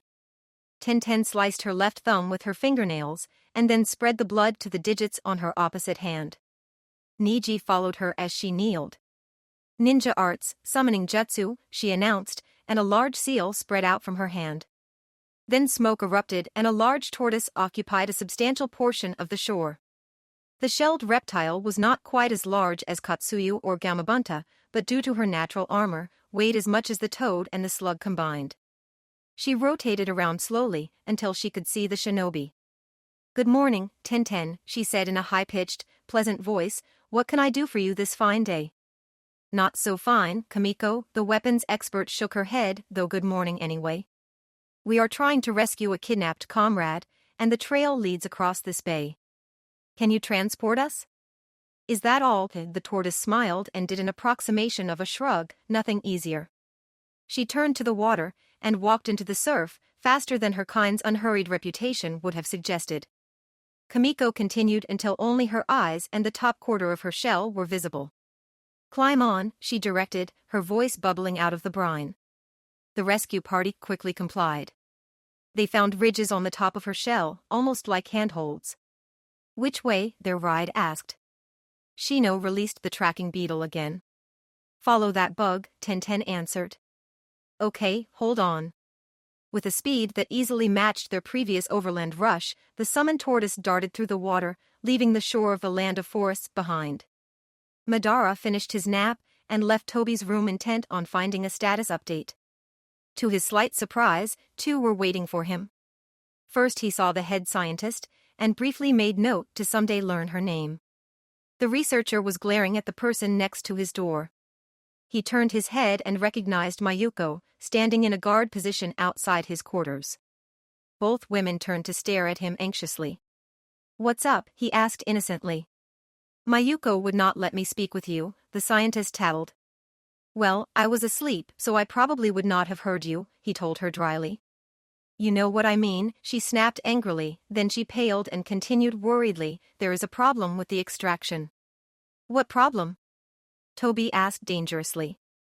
When you remove the zodiac seal, it damaged the 8-trigram seal, she explained. We will either have to slow down to play it safe, or go faster and take the risk. I don't understand, he frowned vocally, why do we have to go faster or slower?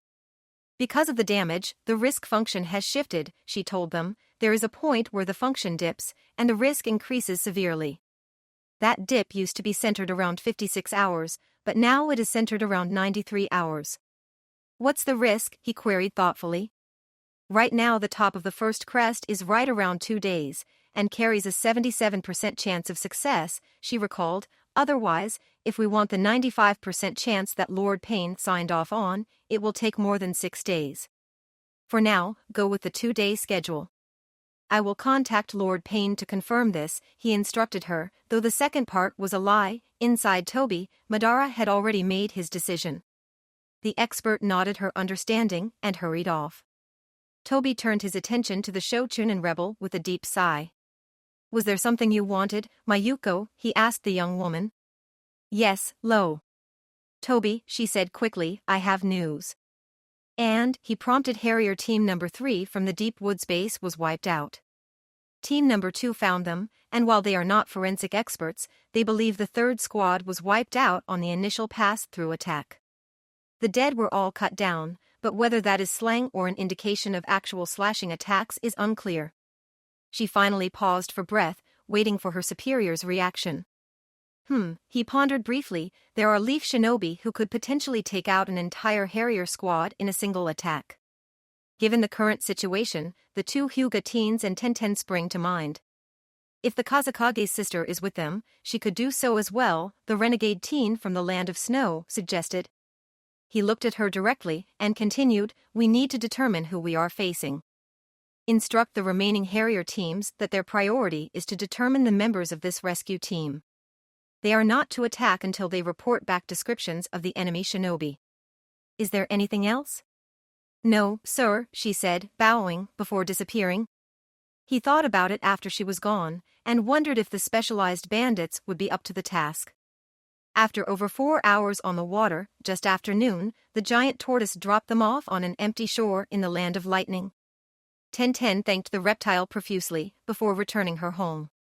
Shino quickly caught up the beetle, and put a few drops of nectar in his hand for the tracking insect. How is she? Hinata asked, recognizing the slight furrowing in her former teammate's brow. Not well, Aburim answered sadly. Not only is she approaching the end of her lifespan, but she has never flown this far before. Are you sure she's leading us in the right direction? Kiba queried carefully. When Sakura and Ino both glared at him, he elaborated, I mean, why would Zetsu go under the ocean, instead of heading straight into the Land of Lightning? It seems like he could be leading us on a wild goose chase. He was avoiding the Land of Silver, Tamari explained. They have a variety of underground sensors, both to detect invaders and to protect against seismic instabilities in the mines. If Naruto's captor had gone through there, the Hidden Mines ninjas would have certainly heard him. And the leader of the Hidden Mines village has a grudge against the Akatsuki for some reason. If he found Zetsu, he would relay that to the Hokage and Reikage as quickly as he could. And that is why it was a good idea to bring the liaison officer between the leaf and the sand, Keed murmured under her breath. Then the mist ninja addressed the darker blonde directly. So what can you tell us about the Akatsuki bases in the Land of Lightning? The Mizukage's daughter prompted the Kazekage's sister.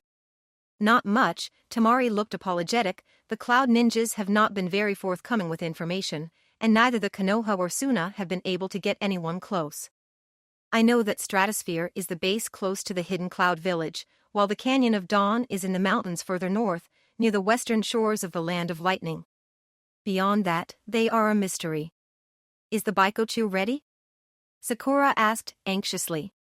I would rather let her rest for a few hours, Shino answered softly, but I also understand time is of the essence. Is there anything we can do to help? Niji asked. No, but thank you for asking, the insect raiser answered. We can spare a half hour or so, Shikamaru noted with a false expression of apathy. After all, it won't do us any good if we run the beetle into the ground, so to speak. Then we'd have to guess where they took Naruto. The others nodded their approval. Choji broke out some of the venison they had smoked the previous night and bit into it worriedly. Sasami began to recheck her needles and threads. Rock Lee sat with his legs crossed staring at the Baikochu as if to send the beetle his strength. The others milled about, to wound up to eat or rest. Before any of the other shinobi recognized she was moving, Hinata raced into the forest at the edge of the beach. Even as her allies started to react, a deep, masculine howl of pain reached their ears. The clash of metal on metal met Sasami and Lee, the first two to reach the tree line. Both saw Hinata block another sword strike with Jinmaki, before slipping in, and lightly tapping her opponent's chest, stopping his heart. The warrior joined his two fallen comrades on the dirt, while a fourth stealth-garbed warrior moved in to try to strike Hinata. As the white-eyed woman raised her arm to ward him off, the Akatsuki minion was stopped cold by the 4 shurikens Tenten buried deep in his chest.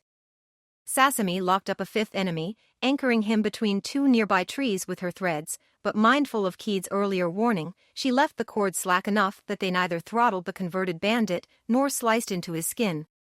The remaining interceptors broke and ran. They're getting away, Hinata shouted, as the rest of the rescue squad joined them. They are splitting up, Niji noted, his Byakugan also active, 2 heading north, 1 northeast, 2 northwest, 3 more or less west, but 1 is solo and the other 2 are a pair. And the last two are heading southwest. Lee, go after. Hold up, Shikamaru interrupted the Leaf Jonin's orders, that's what they want. We're supposed break ranks to follow them. It will cost us time, and make it easier for them to lead us into an ambush. Shikamaru's right, of course, Ino agreed, besides, this time we have a prisoner we can question. As the majority of the group rounded on the spider-webbed renegade, Hinata's thoughtful look caught Tamari's attention. What is it? The Sand Kunoichi asked. When I noticed them, they were just watching us, the Hyuga heiress answered. Why didn't they attack right away, like the first group? Tamari looked contemplative, over the sound of Rock Lee cracking his knuckles theatrically. Toby and Deidara had taken over the conference room, and were going over the latest batch of rumors and reports about the whereabouts of the Jinchuriki of the Six-Tails Chameleon.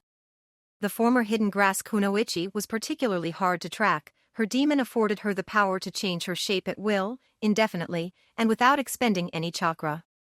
The only limitation appeared to be the confines of the human form itself. While this did not have combat applications of sand control or regeneration, it had allowed her to slip through the Akatsuki's fingers again and again.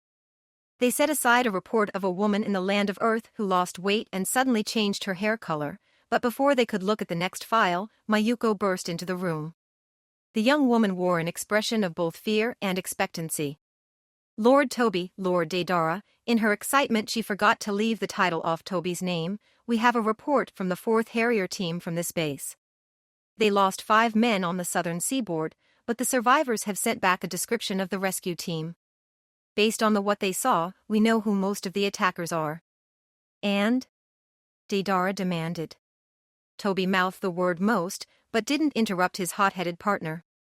And they saw 14 individuals and 1 dog, she told them, assuming the Harriers didn't make any mistakes in the descriptions. We are facing Hinata Hyuga, Sakura Haruno, Niji Hyuga, Tenten, Rock Lee, Shino Aburame, Kiba Inazuka and Akamaru, Sasami Fuma, Shikamaru Nara, Ino Yamanaka, Choji Akimichi, Tamari, and Kenkuro. Wait, that's only 13, Toby said, recognizing the vicious joy in Mayuko's voice when she said Sakura's name. Who is the last one? We haven't been able to identify her, the rogue Chunin admitted. She is described as a woman about the same height as Tamari with long white hair. Other than that, all the scouts could offer was vague comments about a perfect face and an amazing or stunning body in between drooling. Was she wearing a leaf symbol? Deidara asked. That's not in the report. Mayuko stepped away from the bomber and closer to Toby as she admitted the omission, but we checked against both leaf and sand personnel.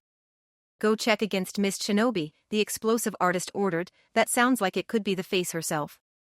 Mayuko did not move, and Deidara glared at her. What else? Toby prompted gently, realizing the girl was expecting to be a sacrificial messenger.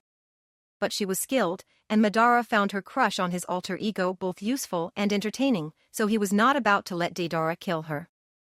I also have a report of teams leaving the Sand, Leaf, and Mist villages, she relayed. Normally this would not raise an eyebrow, except that each team left at the same time, and they all seem to be heading this way. Also, though we don't have a clear picture of the group from the Hidden Mist, the Leaf and Sand teams appear to be composed of 5 Jonin rank ninjas. And the Sand team is being led by the Kazekage.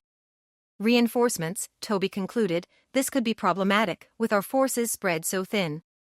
He looked to his partner in a false plea for help, but the firebug grinned viciously, stating, Lord Payne left you in charge, you deal with it. Fine. A tiny bit of Madara crept into Toby's voice, and both of the younger rogues shuddered without fully understanding why.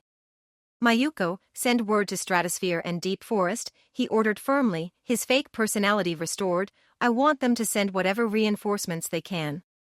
Particularly Chunin or higher-ranked warriors.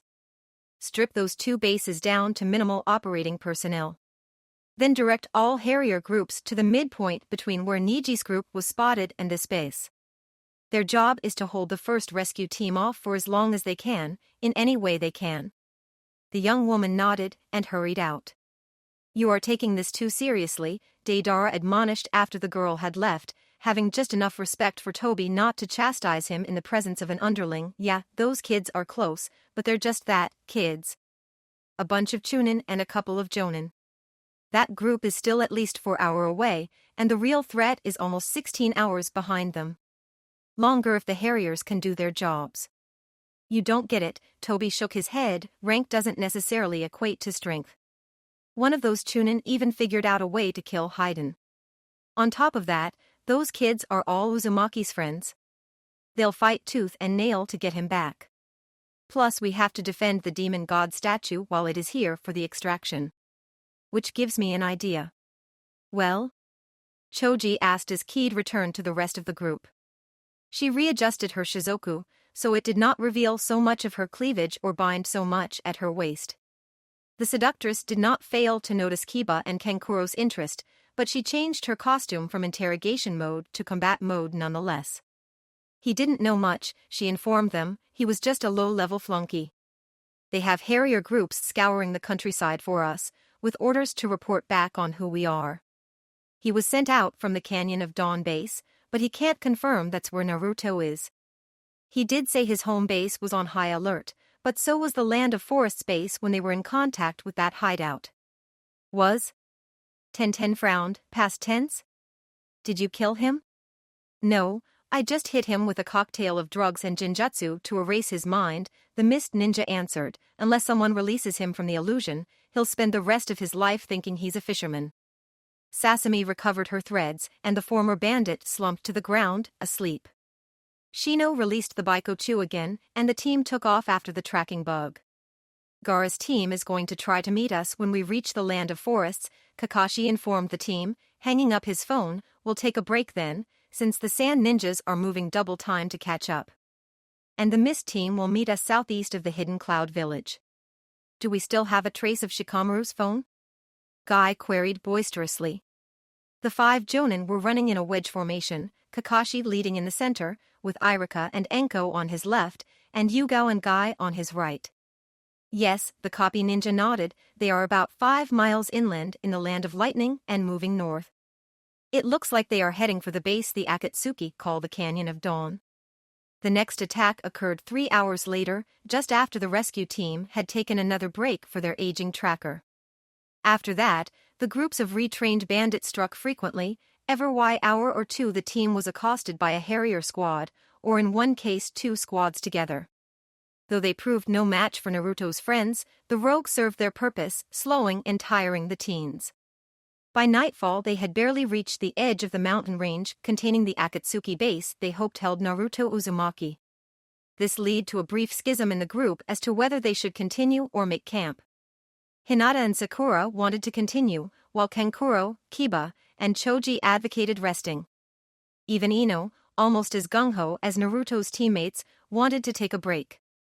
They appeared to be at an impasse until Shikamaru stepped in.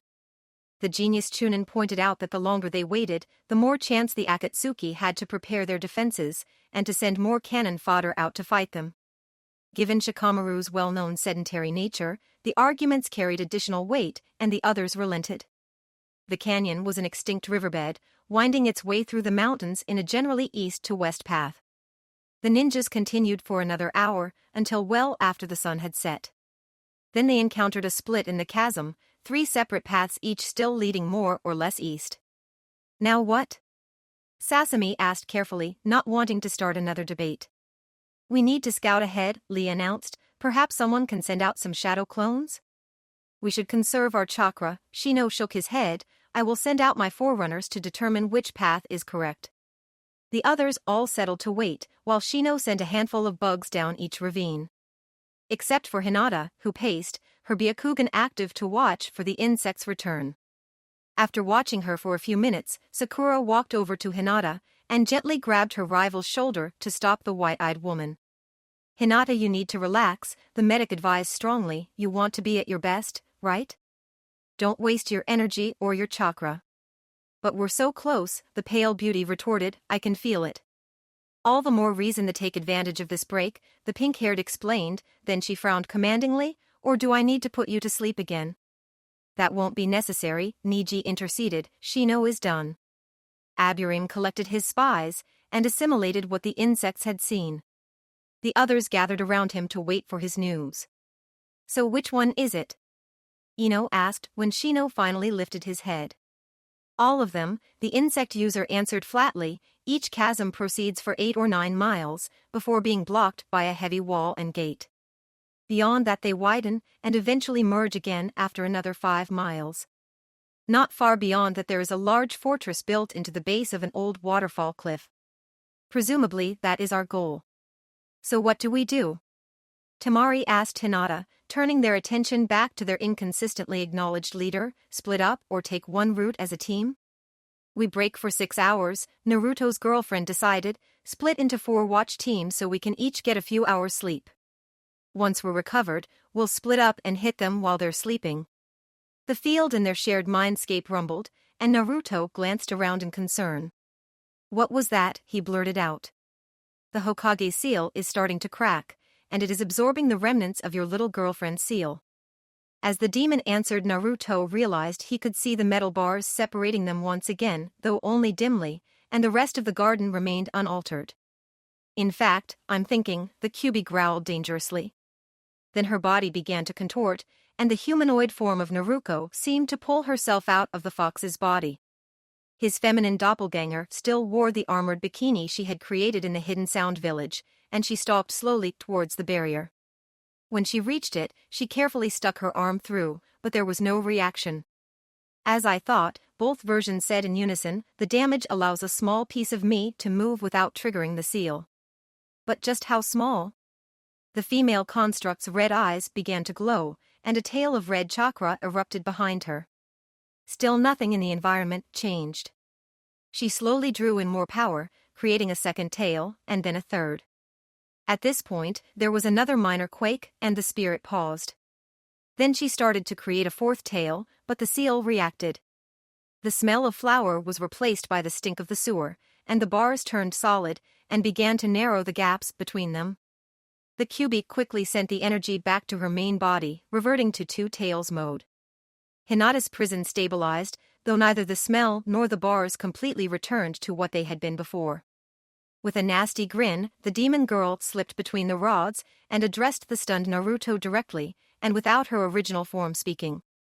Looks like I finally get my shot at you, punk, the demon snarled happily, leaping for him with her clawed hands extended. At 3 a.m., the darkest part of the night, Temari, Kankuro, and Shikamaru moved amongst the others, waking them.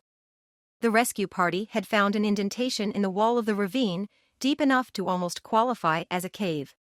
They covered the entrance with their chameleon tarps, and took their rest before the assault.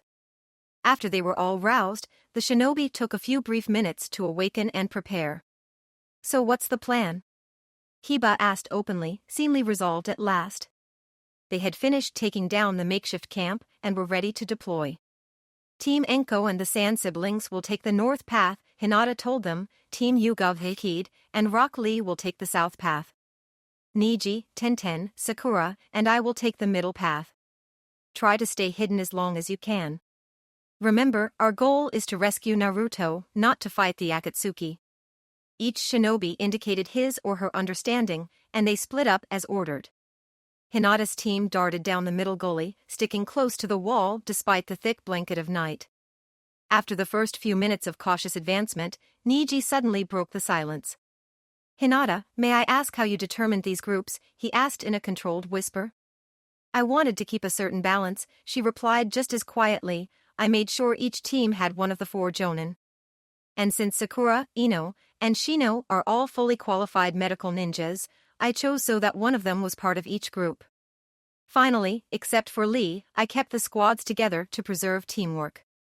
Why did you send Lee with Sasami and the others? Tenten joined the conversation with her own query. Because I was worried about that team, Hinata admitted. Even after the break, Shino is somewhat tired from caring for the Baikochu. Hiba did not want to be here in the first place. And Kid is too much of a mystery, in both her motives and her combat abilities. So I sent Lee to reinforce them. Sakura silenced them, as the outline of the battlement became visible due to the torches on top. Niji used his conflicting emotions to keep his expression neutral. He was impressed by Hinata's reasoning, but it also brought back memories of the deliberation of the council, not 3 full days prior, and the council's underestimation of Hinata. The jonin bottled his feelings, for the sake of the task at hand. Tenten was watching him, recognizing her lover's introspection. The lights moved away, and the leaf shinobi slipped silently forward towards the barricade. When they reached the base, they waited for the guards to move to the opposite side before they began scaling the wall, spider style. "What the heck are you doing, you stupid fuzzball?" Naruto shouted, falling away from his counterpart's chakra-wrapped fingers. He rolled to his feet and hopped back as Naruto closed in again. This time she kept up with him, and the young man grabbed her hand, flipping the humanoid projection over his shoulder. The demoness was both faster and more flexible, and she twisted about in mid-air, slamming her left heel into the side of Naruto's head. "I'm taking my chance, possibly my last chance," she sneered as he stumbled away. "I have to kill you now, before the Akatsuki do." The human shinobi took the stance of the whipping willows and dodged the demon's next two attacks. "Won't you die too?" Naruto demanded as she caught his counterattack, cutting into his arm. He snatched his limb back and tried to slip around her next kick, but her greater speed allowed her to clip him anyway, nearly knocking him down. "Probably not," the bijou in human form smirked. She hopped back and began to sign. "After all, I can destroy your mind and soul, but your body will live," she explained, "in which case it becomes my body by inheritance." "And if I'm wrong?" Naruto shrugged with a mildly sad expression and then completed her technique. Fire style, burning tails jutsu. The bijou spun around and her two chakra tails lengthened and caught fire, lashing out at her host. Naruto was forced to abandon his defensive style, flipping backwards awkwardly to escape the attack. But the ignited extensions followed him. The right tail clipped his right elbow just before Naruto made it out of range. Cyclone spikes, Naruto crafted the jutsu without signing, and as a result only created 3 missiles. Naruto's tail batted them away dismissively. She charged in again, swiping quickly with her claws. He knocked her first attack away, but her second slash cutting through his shirt and the outer layer of his skin, drawing a small amount of blood. Shadow clone jutsu, Naruto tried to spawn duplicates to buy some time, but nothing happened. The humanoid projection of the fox laughed at him. "You can't create duplicates within your mind," she mocked him. "You did," he countered. "This body is not a shadow clone, it is a mental construct," she explained condescendingly, 2 completely different things. Kitsune, he tried to summon his staff blade, but the weapon did not appear either. He focused and called again, but still remained empty-handed. "Same thing," she laughed, "this is the world created by our minds and the seal that joins us. What's real won't necessarily work here, and vice versa." "What in the world?" The scientist paused in the extraction when the subject's weapon suddenly teleported on top of his chest. One of the assistants darted in and returned the staff blade to its previous position on the table in the corner. "Rasengan," Naruto announced, and looked relieved when the sphere formed over his hand. His triumph was short-lived, however. "Futen, Rasengan," Naruto held up the wind orb and charged him again. "How can you do that?" he groused, avoiding her attack, and missing her by a wide margin with his return strike. "Anything you can do, I can do," she boasted. "I know all your fighting styles, all of your ninjutsu. Unfortunately for you, the reverse does not apply. And on top of that, I have better mental focus and chakra control." She swung the Futen, Rasengan down, and Naruto brought his own sphere to intercept. The fox's human face grinned smugly, knowing his Rasengan was no match for her enhanced orb. But at the last instant, the leaf warrior conjured a second chakra ball in his left hand and caught her attack between both of his. Though the elemental jutsu would have easily overpowered one of its vanilla predecessors, the 2 plain Rasengans together and at different angles were enough to destabilize the Futon Rasengan. All 3 spheres exploded, but Naruto pushed forward, taking a handful of minor cut for the chance to land a knee to her gut and then a backhand strike to her face. Naruto bounced away from him, but landed on her feet, scowling. "Don't go thinking I'm some pushover," Naruto warned her, with more confidence in his voice than he felt in his heart. "I'm the guy who outsmarted Zabuza and Neji." "Noted," she hissed, charging forward in an erratic pattern, faster than she had been before. She struck at his left, and as he turned to defend, she circled around, too quick for him to follow. The Kyubi slashed twice across his back, and Naruto allowed the force of her first blow to knock him away, so he was spared the worst of the second. As he rotated dully to face her, he realized his injuries were not healing like normal. He signed while moving back, activating the regeneration jutsu Tsunade had forced him to learn. The fox watched him, but did not move to interfere. "You're causing this?" he asked, "some sort of jutsu, like Kabuto?" "Nothing so grand," she shook her head, "I'm just withholding my power. No sense in healing you while I myself am trying to kill you." Naruto's eyes narrowed in annoyance, but also in thought. She's in Two Tails mode, he considered, which means she's at least half again as strong and fast as I am. And I don't have her power right now. I need to think of some way to even the playing field. Wait, think. That's it. Naruto held out his arm, and Naruko paused to stare at him in amusement. He focused his thoughts and then called out again, but this time to create, not to summon. "Kitsune," he proclaimed, and the demoness looked ready to laugh. But a shadow formed above his hand, becoming more solid and opaque, until the staff blade dropped into his waiting palm. "Cute," she hissed, darting in. This time Naruto was able to block her blows, using the weapon's reach to help him negate her speed. In addition, while Naruto had been unable to stop her flame-wrapped claws with his bare hands, the same did not apply to the metal staff blade. The heat had no impact on Kitsune, allowing Naruto to fight with less fear. "Like you said, this world is mental. Since I made Kitsune with ninjutsu, I crafted it with my mind in the first place. I will have to be more careful with my taunts," she groused, "a lesson I should have learned the last time."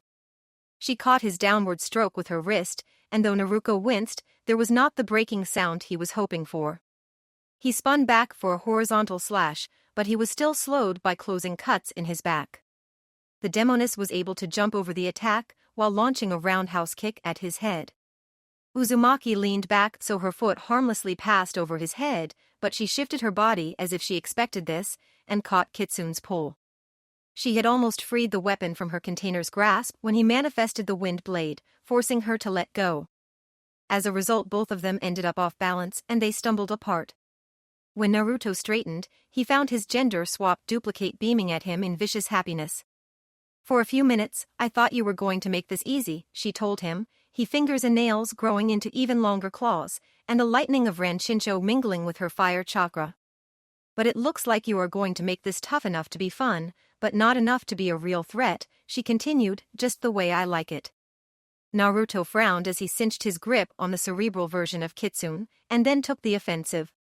He lengthened and widened the blade further as he strode back into range, slicing back and forth wildly with a two-handed grip. She laughed at his poor form, but when she blocked his attack, Naruto quickly dropped the pretense of desperation and returned the blade to its regular size to slide past her defenses. She stopped what could have been a lethal blow at the last instant, closing her claws to pin the blade and twisting her torso. She still took a light cut to her uncovered left side. With the flat of the blade sandwiched between her palms, she kicked repeatedly at Naruto's knee. The human was forced to relinquish his blade or be crippled. As he released Kitsune, the construct faded away. He limped away, barely able to stand, having held on for too long. He started to reform the weapon, but the Bija charged in again, slashing with her left claw while quickly forming a basic Rasengan in her right hand. The human was forced to direct his attention towards keeping her at bay, while trying to heal the damage to his leg so he could both move and kick. Naruko's Rasengan came close enough to his nose that the air currents around it reddened Uzumaki's cheeks. Then her claw scored for deep, burning cut in his forearm when he blocked it. The Chunin launched a quick, feeble jab at her jaw, but had to divert his assault when she raised the spiraling sphere into his path. Sighing disappointedly, Naruko swept his legs, sending him plowing into the flowers. Withdrawing her chakra so that her claws reverted to normal human fists, she kicked Naruto in the belly, to flip him over onto his back. She knelt on his shoulders, while her two chakra tails pinned his legs. Weak, she punched him in the face. Pathetic, her second strike bloodied his nose. Insignificant, her fist cracked his cheekbone. Human, her last blow dislodged one of his incisors, sending the tooth flying across the once idyllic field. But don't worry, she patted the less injured side of his face mockingly, I'm going to end it now. And I'll even do you another favor, I'll kill Madara for you. After all, he is as much the source of our conjoined misery as Minato was. Since I know he's here, he will be my first target, before I move on to my other plans for your body. Other plans? He echoed silently. Then he remembered the fox's threat to hunt down Hinata for putting the zodiac seal on them. The fox raised her left hand, once again forming it into a claw wrapped in fire chakra. Naruto dug his hands into the earth for leverage and tried to dislodge her. But in the two tails form, her strength was too great, and Naruto smirked at his efforts. Give it up, she counseled, make it easier on both of us. If you do, I promise to make sure Hinata doesn't die. Lonely. Naruto stopped struggling, but his fingers began moving as the fox pointed her nails at his heart. As her hand started to descend for the final blow. Doton, Stone Spear's Jutsu. Uzumaki roared, completing his disconnected hand signs. The Kyuubi sprang away as spikes of rock erupted from the ground towards her, but she could not escape entirely. One of the spears took off the middle and ring fingers on her right hand, while another impaled her left leg. Her wounds were already regenerating when she landed, and the earthen jutsu dissolved, as Naruto unsteadily regained his feet. It was Hinata again, wasn't it? The demoness chided herself, but I suppose prolonging the fight a little isn't bad. Because you still can't beat me. I am stronger, I am faster, I have more chakra, and I still heal on my own. You have no shadow clones. I can beat your Rasengan with a stronger one, and you already used up your double-teaming trick. So what will you do? Naruto glared at her helplessly, knowing she was right. She had seen all his crazy plans, not that he could think of one right now. She took half a step back, loosening her stance and grinning in amusement at his despair. She like a better version of me, Naruto told himself. I can't beat her. I can't do it without her power. And what? He paused, taking a good look around, and then he suddenly grinned. What? The demon demanded. Naruto ignored her and began to sign.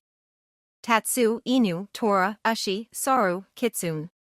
At the sixth hand sign, Naruto's eyes widened in recognition. What are you playing at? She demanded nervously. That won't work. Kitsune. Naruto ignored her, ending his jutsu by repeating the unique hand seal for a fourth time, Ninja Art, Ascendant Fox Jutsu. Naruto changed as he had during the battle with the Blood Drinker demon, gaining a vulpine face, a thick pelt of yellow fur, and a single fox tail ripped through the back of his pants. The pain eased from his bright blue eyes as his regenerative powers returned. How, she hissed, crouching down to pounce. She leapt forward, but this time Naruto knocked her claw away with little effort. She struck again, but the teen now matched his duplicate's speed, and his fur was not even singed by her burning aura. It's not like I haven't stolen your power before, he reminded her, catching her wrist and then flipping her over his shoulder. Not that I need to. You had me so wound up before that I didn't notice. Even without you sending me your power, you are flooding it over here to support your splinter. All I had to do was take what you were offering. She growled again as she launched a series of rapid punches and kicks at his face and chest. He deflected them effortlessly, all while staring intently into her glowing red eyes. Her snarl increased with each blocked strike. She moved her right foot back and positioned her right arm for full power right cross. But as her fist began to move forward, she opened her hand, hoping to catch him off guard. Futen, Rasengan, she announced as her arm passed the halfway point. The deadly sphere was pushed towards Naruto's head with all the strength and speed she could muster. Futen, Rasengan, he neutralized her attack with his own, almost lazily, and then in his other hand, Raitun, Rasengan. Her body jerked wildly as the electrified sphere sparked and cut its way through her wrist. She darted back, leaving her hand behind, but already starting to grow a replacement. He's got the edge on me now, she grimaced. I could summon more power, but it might trigger the seal. Besides, he might be able to feed off that too. But I still have a few tricks he doesn't know. I'll just have to get him off balance and finish him quickly. But her contemplation cost her, because unlike the demoness, Naruto was not one to toy with his opponents. And he knew there was no point in offering Naruto a chance to surrender. He gathered himself and ran towards her. She noticed him coming just in time to catch his punch with both of her forearms. She felt her wrist bones crack, and she was pushed back by the force of the blow.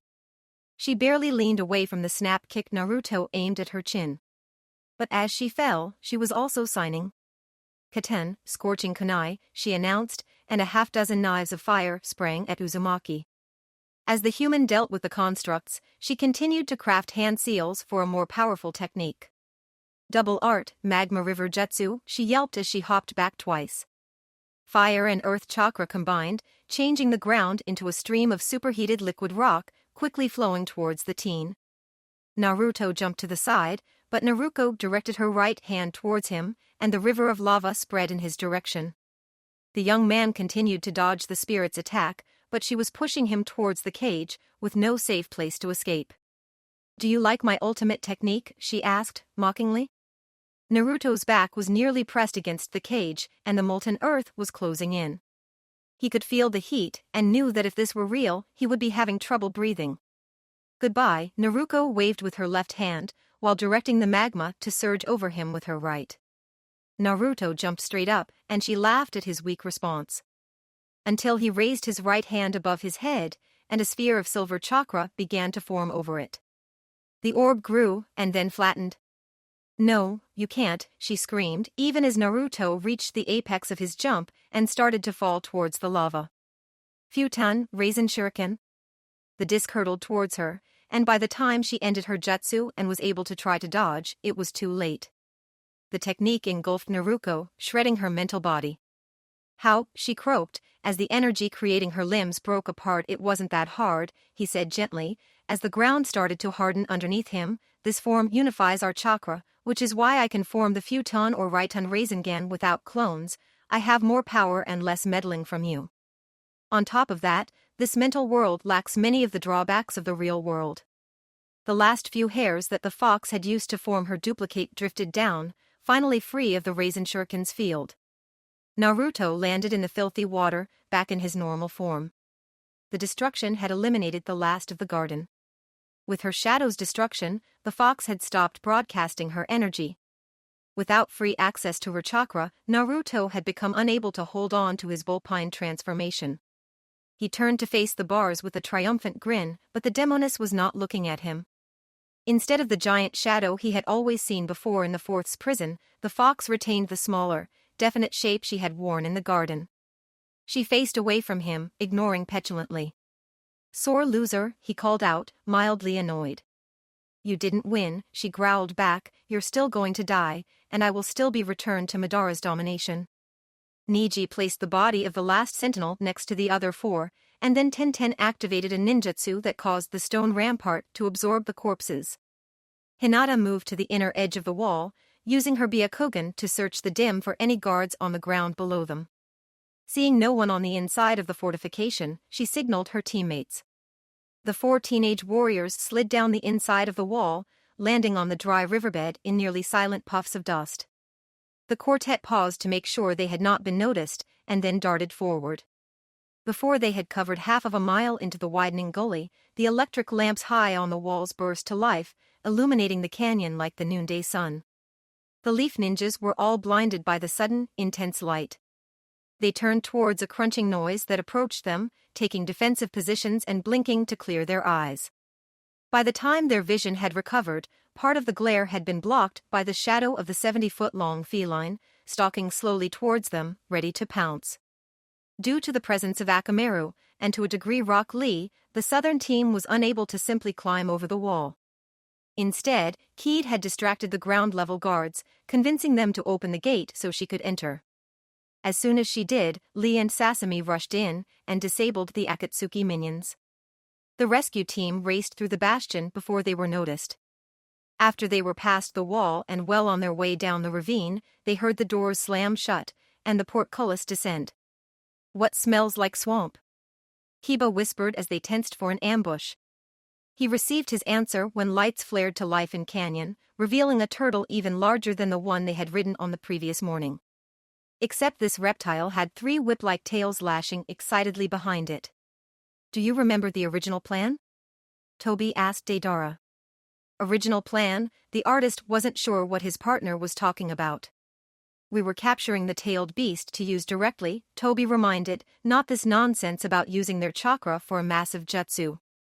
No, we were supposed to turn the bijou loose on our enemies, controlling the beast while making it look like a natural disaster.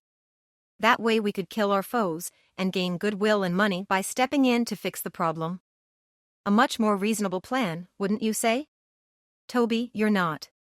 I'm going to kill 2 birds with 1 stone, the masked warrior answered smoothly. He held up 3 simple, silver amulets, each with a different large, fancy-cut gemstone. These pendants can partially extract one-tailed beast from the demon god statue. The monster's spirit and about 60% of its chakra will be in the pendant. The wearer will be able to manifest and control the demon. But at the same time enough of the demon will remain in the statue to maintain the power balance that prevents the others from breaking free. He looked directly at Deidara, even though his partner could not see the manic glee in his black eyes. I will take out the 1, 2, and 3 tails and entrust them to the candidates to replace Haiden, Kakuzu, and Itachi, Toby explained. If they can handle the beasts and slaughter Naruto's friends, they will prove their worth. And at the same time, we will show the 5 great villages what happens when they try to attack us. Kankuro looked up at the giant tanuki of sand, towering over them, and only one thought occurred to him.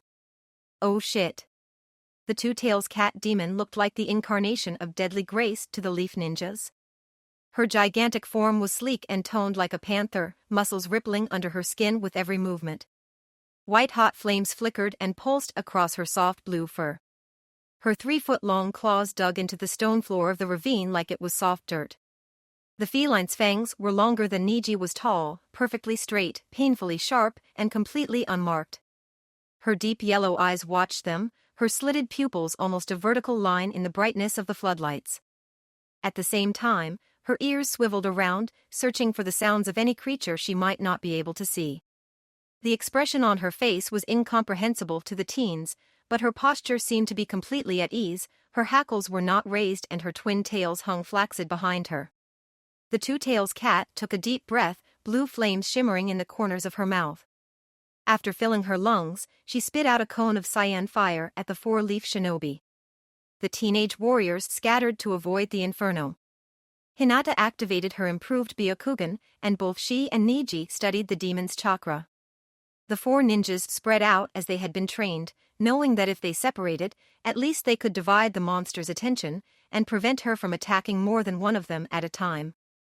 But as soon as they were out of the path of her attack, the feline stopped as if confused. After a few instants of consideration, the cat turned to her left, following Hinata and Tenten. The weapons expert was already signing when the demon's jaws opened again. Hinata, get clear, she advised, before finishing, Doten rock slide jutsu. The walls of the canyon on either side of the young woman broke apart and tumbled towards the creature. The cat demon continued her clockwise rotation another half step, and breathed fire on the stones rumbling forward on Tenten's right. The inferno nearly caught the human and fused the rocks together. But the boulders on the other side of Guy's student continued unimpeded, crashing into the demon's face and front left leg. Hinata, having taken her friend's warning, continued to observe the creature through her silver eyes. To the monster's rear, Niji completed his own technique, incanting, water-style, extinguishing deluge jutsu. A column of water erupted from the male Jonin's hands, expanding into a wave that washed over the demon. The flickering embers across the cat's body expired, and between the rocks and the flood, the monster nearly fell over. Sakura charged in, hammering her lightning-charged fists into the feline's right rear leg. The girl's strength, combined with the numbing effect of the Ranshinsho, proved to be enough to knock the demon on her side. Get up, a new voice shouted, kill them. Burn them to ash. Previously hidden behind the 2 tails was a teenage girl, perhaps 14 or 15 years of age. Her build was balanced, neither slender nor bulky. She wore a hidden snow headband, with a ragged line cut through the insignia. Her pale green eyes stared wrathfully at the leaf ninjas. Her hair was a deep shade of pink bordering on purple and was done in 5 short, tight braids. Her uniform consisted of a tight, light gray jumpsuit with a metal breastplate covering the upper part of her chest. She held a mace loosely in her right hand, and a silver amulet tightly in her left hand. The snow renegade realized she had been spotted, and gripped her weapon more firmly. "We meet at last, Sakura Haruno," she announced. "Now I can finally pay you back for killing my sister." "You must be Mayuko Kakuyoku," the medic realized. "You look a lot like your sister." "It's too late for flattery," the renegade snorted, and then she noticed the cat demon was lying where she had fallen, licking her stunned leg. "What are you waiting for?" Mayuko yelled at the demon. "Hurry up. Kill the male, then the other 2 females. But save that one for last." The cat lurched to her feet, faster than she had been moving before. She jumped towards the wall above 1010, knocking the human aside almost gently with one of her tails, and then rebounded at Niji, her teeth spread wide enough to consume him in one bite. 8 trigrams, empty palm, Hinata struck the demon's neck, diverting her away from Niji. The Hyuga heiress caught onto the feline's hair, and began jabbing her fingers into the monster's chakra points. "No. Burn her off. Stop the other one." Hinata jumped clear as the cat's coat ignited again. Tinten had been charging towards the Akatsuki ring candidate, but the demon hissed and plume of steam cut off Guy's female apprentice. Hinata's eyes narrowed as she considered the scene. Naruto slumped up against the wall, defeated. He had been stalking around the sewer outside the fox's prison, still riled up by the battle and by the Kyuubi's last barb. He could tell that the demon was still withholding her power, and he thought if she would just give it to him, he would be able to kick his healing powers up to a level where he could overcome the drug keeping him unconscious. He argued the point with the spirit, but she ignored him. After almost 20 minutes of pacing and trying to convince his tenant, he gave up and decided to rest. "Let me ask you something," she said suddenly, a few minutes later. There was an odd timbre to her voice, and he squinted at her curiously. When he did not deny her, she continued. "Pretend Orochimaru had captured you," she posited, "and was going to make you his new host. But you had a way to kill yourself and destroy his hideout in the process. What would you do?" "Would I kill him if I do the kamikaze thing?" Naruto asked after some consideration. "You don't know," she told him, "but you will ruin his plans." "Well, if he takes over my body, I'll be dead in 3 years either way," he shrugged, "so it doesn't matter either way." "And if that wasn't the case," she countered, "what if he had upgraded his possession, and between that and your regeneration, you'll live your full lifespan?" "Well, in that case wouldn't it be better to live," he suggested. "After all, Hinata or Sakura or Grandma Tsunade might find a way to save me." "Maybe," she agreed, "but it would be 1,000,000 to 1 shot. And not like those books you read, where 1,000,000 to 1 shot is really a 2 to the shot. And in the meantime, the snake would be using your body to do all sorts of things you'd hate.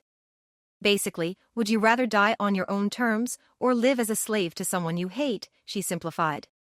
"That's a heck of a choice," he told her. "I mean, as a ninja I'm prepared to die on a mission, but I still do everything I can to stay alive. But being enslaved by an enemy, that's not much different from being dead. And besides, Orochimaru would probably want to find a way to kill my mind, kinda like you. So who knows how long I'd live." The demon ignored the barb and watched him closely. Naruto closed his eyes and rubbed his chin in thought. Finally his blue orbs slowly reappeared and he exhaled in decision. "In that case, I'd rather die to try to take down Orochimaru than let him use me," Naruto told the fox. "Why?" he added, looking confused now that he was no longer focusing on the quandary.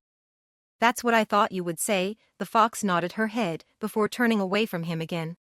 She obviously was talking about herself. Naruto was not totally dense, but how could she hurt the Akatsuki by dying? And for that matter, how could she die? Hinata was thrown into the cliff as she stopped the cat's razor-sharp claws with Jinmaki. The demon's other forepaw collided with Sakura, but the powerful medic accepted some minor burns to catch the limb and force the monstrous feline back. Both the cat and her controller's eyes widened at Sakura's show of strength. Niji hurried over to his cousin, while Tenten darted around the demon towards Mayuko again. The snow rogue barked another order, and the cat's tails slammed into the ground, nearly knocking the weapon mistress down and blocking her path. "Are you all right?" Niji asked Hinata quickly, helping her stand. "I am not in any danger," she answered, "just some bruises and a cracked rib." Wait here, he told her, I will get Sakura. No, she shook her head, you need to keep distracting the cat. I have another idea. Hinata quickly summoned her familiars.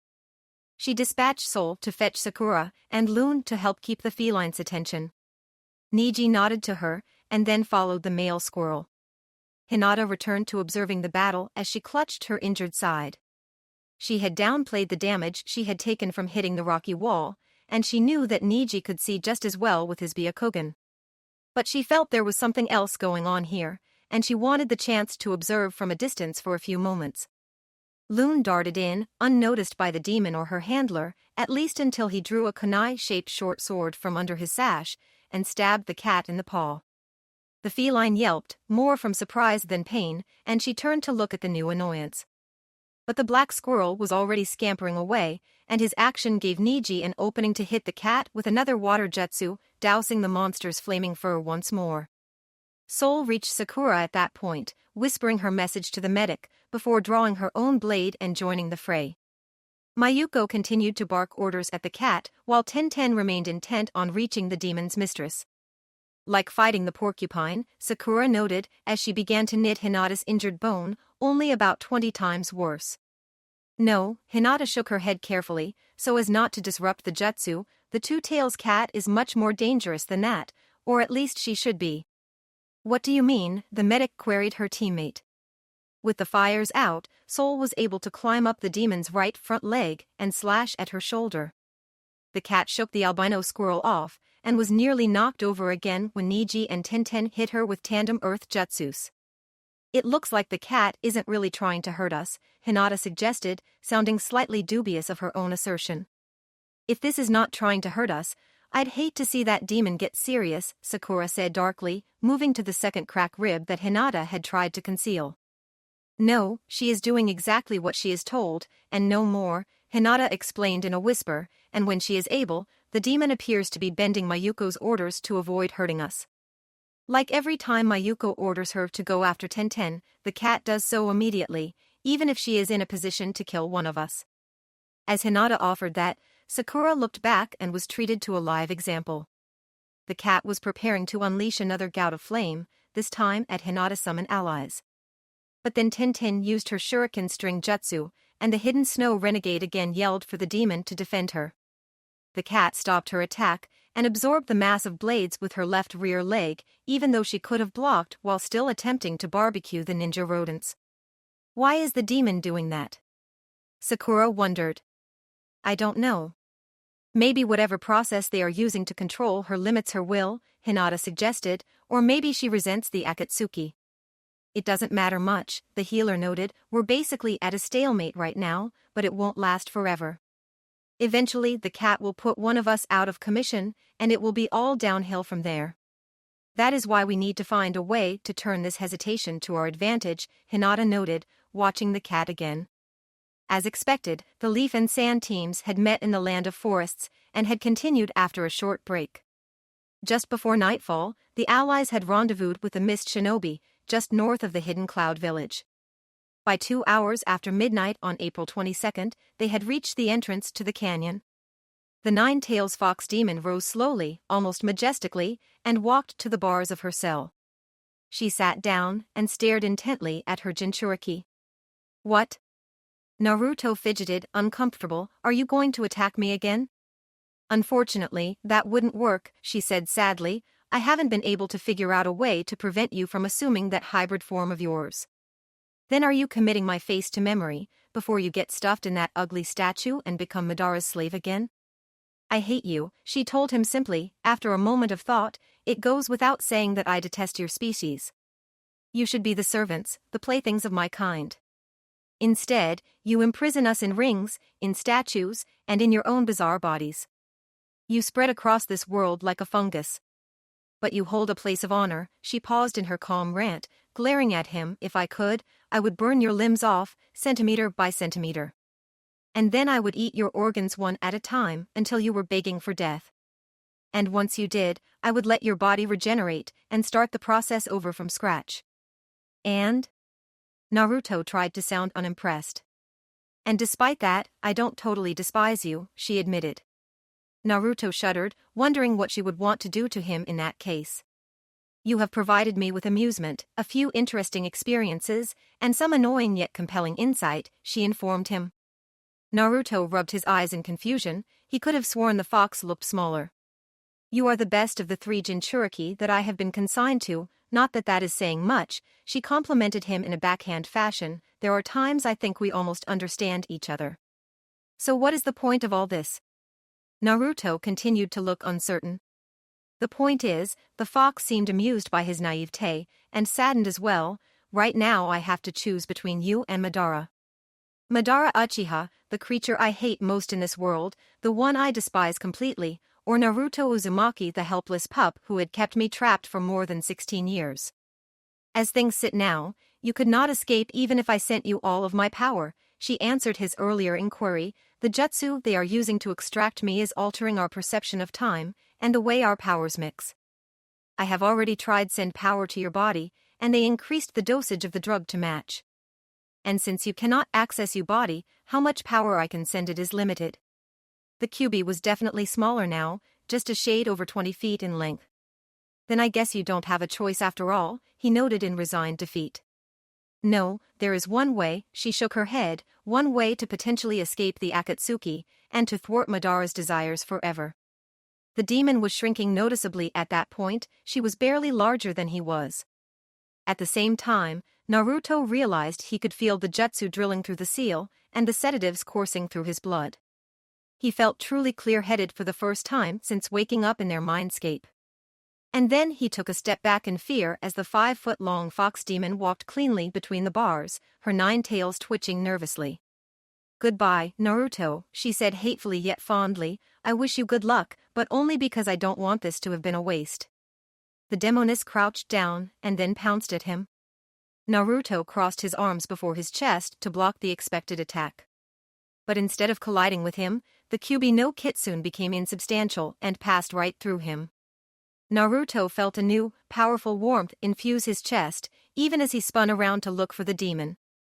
But the spirit was gone, and the sewer faded away, leaving him in an empty, silvery void. Mistress, one of her assistants called out to the lead scientist nervously. The Akatsuki's chakra and jutsu expert was taking a break, and she raised her head to look at the underling. What is it? She asked grumpily. The answer she received was full of fear and confusion. The seal is gone. Red eyes, touched by triplicate black Tomo, watched with sadistic delight. The 3-leaf and 2 sand ninjas hopped and dodged frantically around the valley below, while the 1-tailed Tanuki lashed out at them with sadistic joy. Still cloaked in the form of Sasuke Uchiha, Orochimaru watched their desperate struggle from the cliff far above, unhindered by the lingering jutsu that prevented most shinobi from adhering to the rock with their chakra. Of course, he was the one who had created the technique during his tenure with the Akatsuki, so he knew how to bypass it. The body thief took a few steps closer, making sure to stay outside the glow of the floodlights. The Sharingan did not have the same distance as the Byakugan, and he wanted to get a first-rate view of the battle. Not good, Shikamaru barely kept his bland tone of voice as he jumped backwards. No, it's very good, little monkey, the sand demon rumbled happily. I thought I'd never get to see my beloved older siblings again, and now here they are. He lifted his right forepaw and pointed it at Temari. A tendril of dust shot towards the young woman, who quickly pulled her fan over her shoulder and blocked the attack. But the sand kept flowing, pressing against her weapon, and starting to wrap around it to grab her. Shikamaru jumped forward, slicing through the sand with a pair of kunai. No longer connected to main body, the 1-tail silicate dropped to the stone below, and the young couple separated and moved back. Kankuro had used the initial exchange to free his 4 puppets from their scroll. He held Black Ant and Salamander close, while sending Crow and Moon out to slash at the demon's other front leg.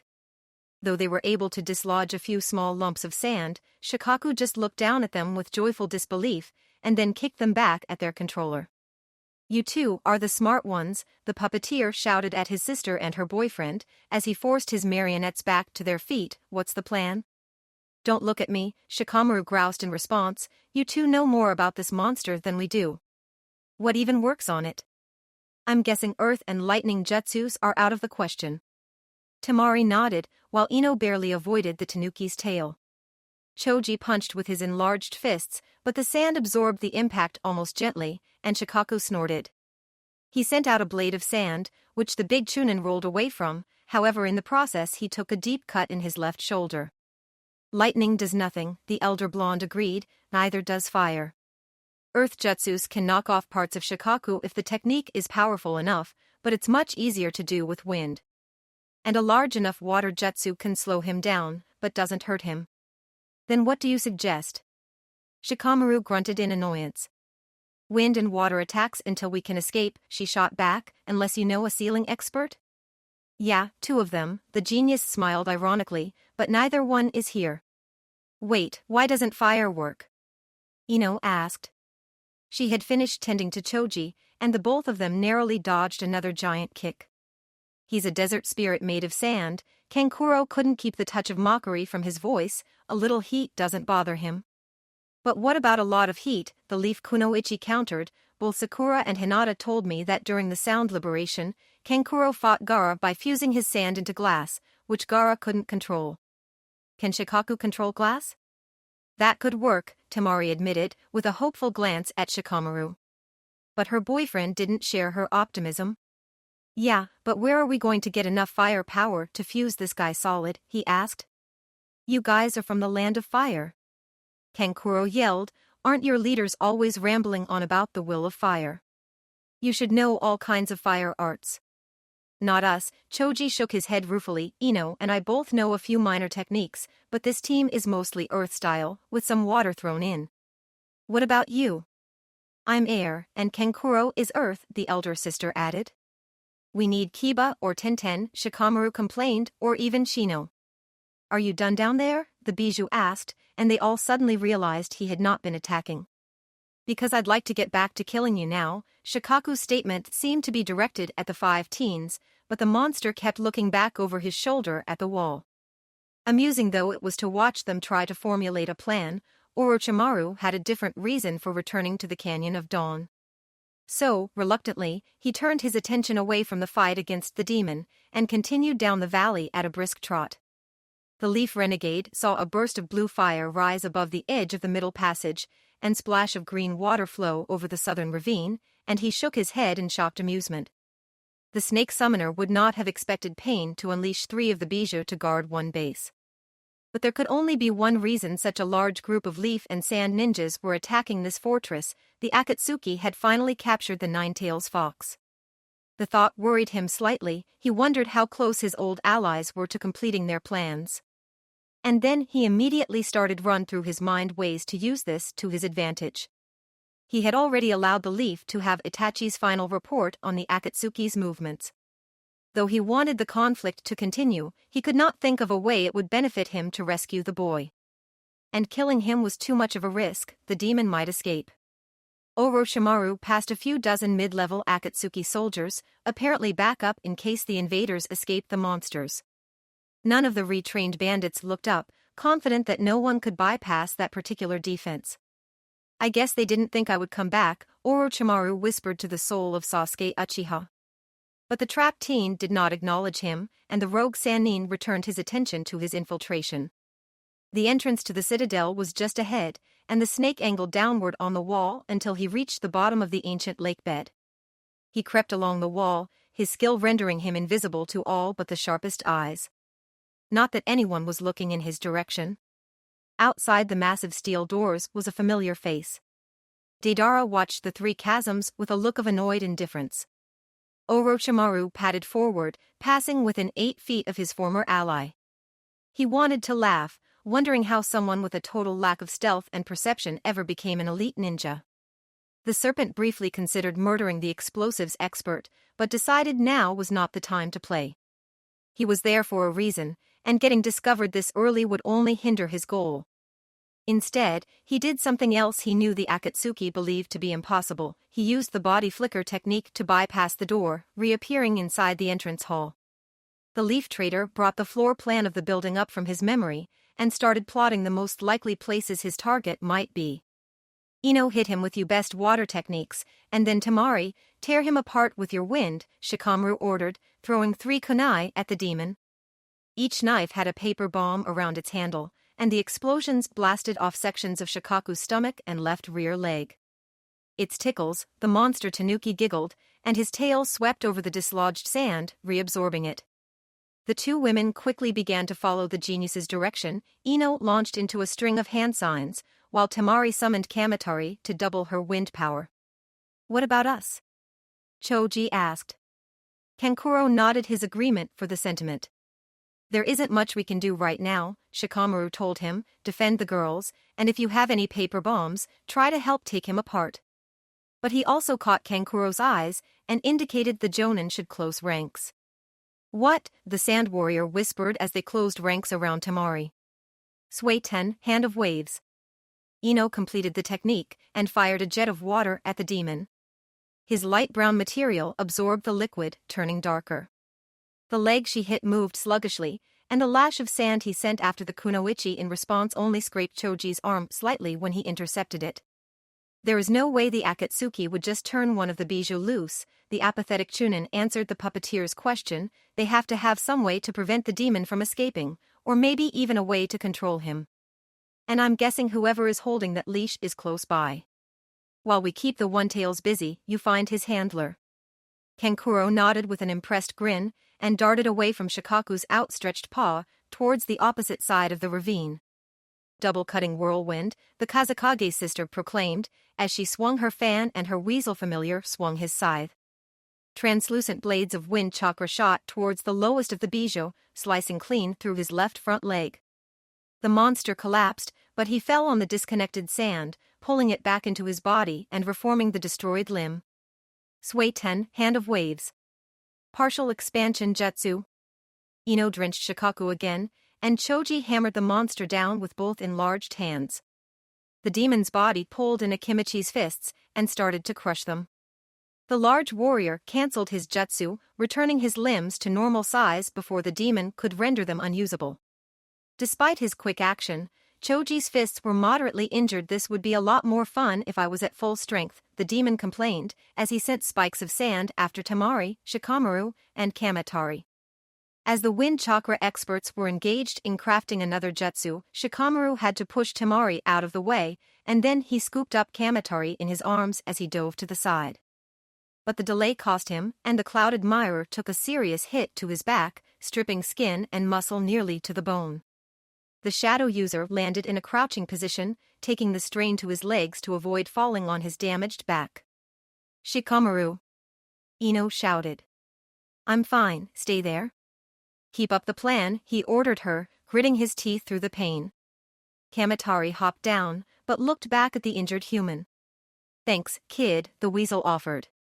Despite being shoved, the sand kunoichi was able to finish her jutsu, and she destroyed the projections that had attacked them, while carving a few furrows into Shikaku's belly. Kankuro darted around the edge of the canyon until he felt a queasy feeling in the pit of his stomach. It was the miasma of the One-Tails, but he was too far from the beast to feel it directly. The middle child turned away from the demon, following the trail in the other direction. But the trail ended at the rock face, and the puppeteer began a jutsu to search for signs of concealment. Before he could complete his technique, a fist appeared from the wall and clocked him in the jaw. Kankuro felt some of his teeth loosen in their sockets as he forced himself back upright. He drew his constructs back for a counterattack, but was too slow. The teen gaped in recognition of the face that emerged from the stones, and was knocked back by a powerful kick. He landed nearly 20 feet away, right next to his sister and her boyfriend. "Temari, it's Shima," Kankuro grumbled, forcing himself up on one shoulder to view his attacker. The man appeared to be in his late 20s or early 30s. He had sandy blonde hair, and his navy blue eyes were covered by reinforced goggles. The Akatsuki aspirant wore light robes of tan and brown silk, and his hands were empty. The belt at his waist had a hidden sand shield, marred by the Akatsuki's rough slash through the insignia. Shima took another half-step forward, smiling slightly at them. "Who?" Ino demanded, moving to check on Kankuro, and Shikamaru's back while she was at it. Shima was a jonin from the Sunagekure, Temari explained, but he quit the village because he refused to accept Gaara as the Kazekage. "What a hassle," Shikamaru noted, "but now that we've found him." "Ino?" The young woman looked up from her counterfeit medical examination, creating a loop with her hands and stating, "Ninja art, mind transfer jutsu." Shima did not even react, and a few moments later Ino cried out in pain and terror. The mentalist healer fell backwards from her crouching position onto her butt. Shikamaru frowned at her for an instant, and then returned his attention to the renegade. Shima was still just far enough outside the floodlight's perimeter that the Nara clan member could not use his shadow techniques. His paramour had no such limitations, however. "Wind scythe jutsu," she intoned. But again the sand trader did not react. The blades of air struck him, and his surface cracked, and some dust blew off of him. But the next instant the crack sealed, and his appearance was unmarred. "I have taken a page from your beloved Kazakage's book," Shima noted. "I have a layer of Shikaku's body covering me as armor." Miss Yamanaka's attempt to invade my mind thrust her into the demon's psyche instead. "Speaking of me, aren't you forgetting something?" the monster Tanuki roared, sending dozens of spears of sand at the closely grouped shinobi. He tapped his fingers on the table. He was not concerned about the battle. Sending out the first 3 bijou was overkill, even as a show of power. No, he was worried that he had let the persona of Toby slip too far in making the decision. The look Deidara had given him told Madara his senior was suspicious. Or more accurately, more suspicious than he had been previously. Still, the bomb artist had always been a borderline liability to the Akatsuki due to his rebellious and destructive nature. His usefulness was limited, and Madara would have been more than happy to remove the firebug. If the 3 replacements he had chosen succeeded, the Akatsuki would be able to absorb the loss of Deidara. Madara could make Mayuko Tobi's partner, in more ways than one, and assign Shima and Daisuke as the 4th team. Despite having worked through his concerns, Madara continued to drum the table. It was the sort of nervous tick Toby might display when forced to lead a major battle. His acting was rewarded when the door burst open. But instead of a messenger, one of the guards flew backwards into the makeshift command center. He landed on the table, quite dead. Toby leapt to his feet in surprise, when a familiar face strode through the door.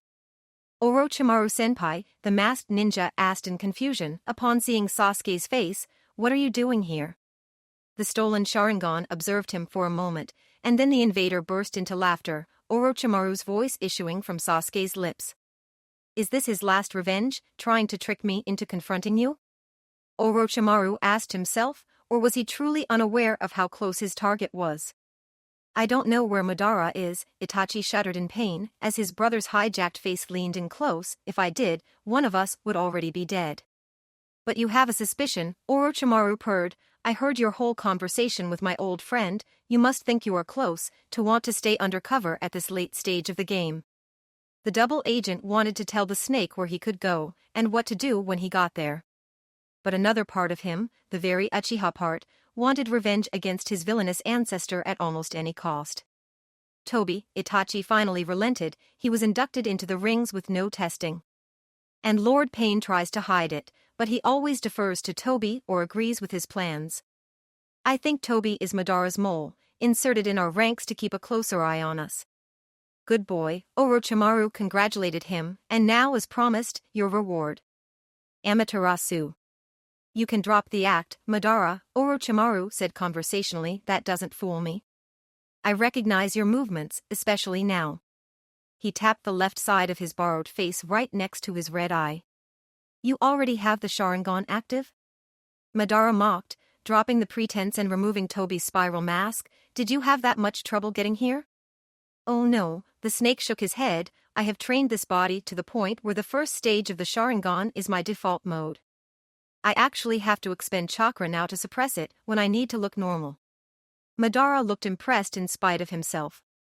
"So why are you here, Orochimaru?" the first Uchiha asked in false civility. "You have something I desire," the Sannin answered honestly, "and I am here to get it." "You plan to steal from me?" Madara's response was incredulous.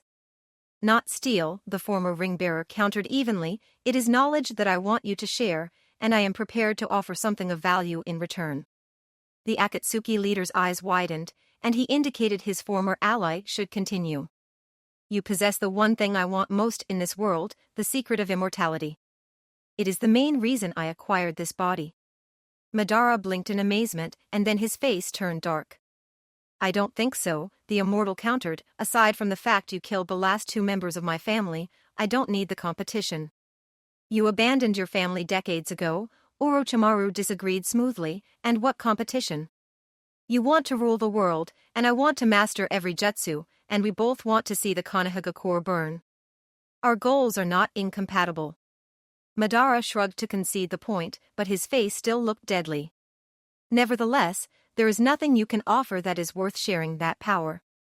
Not even my services, the body thief offered smugly. Give me the secret to eternal life, and I shall happily rejoin the Akatsuki.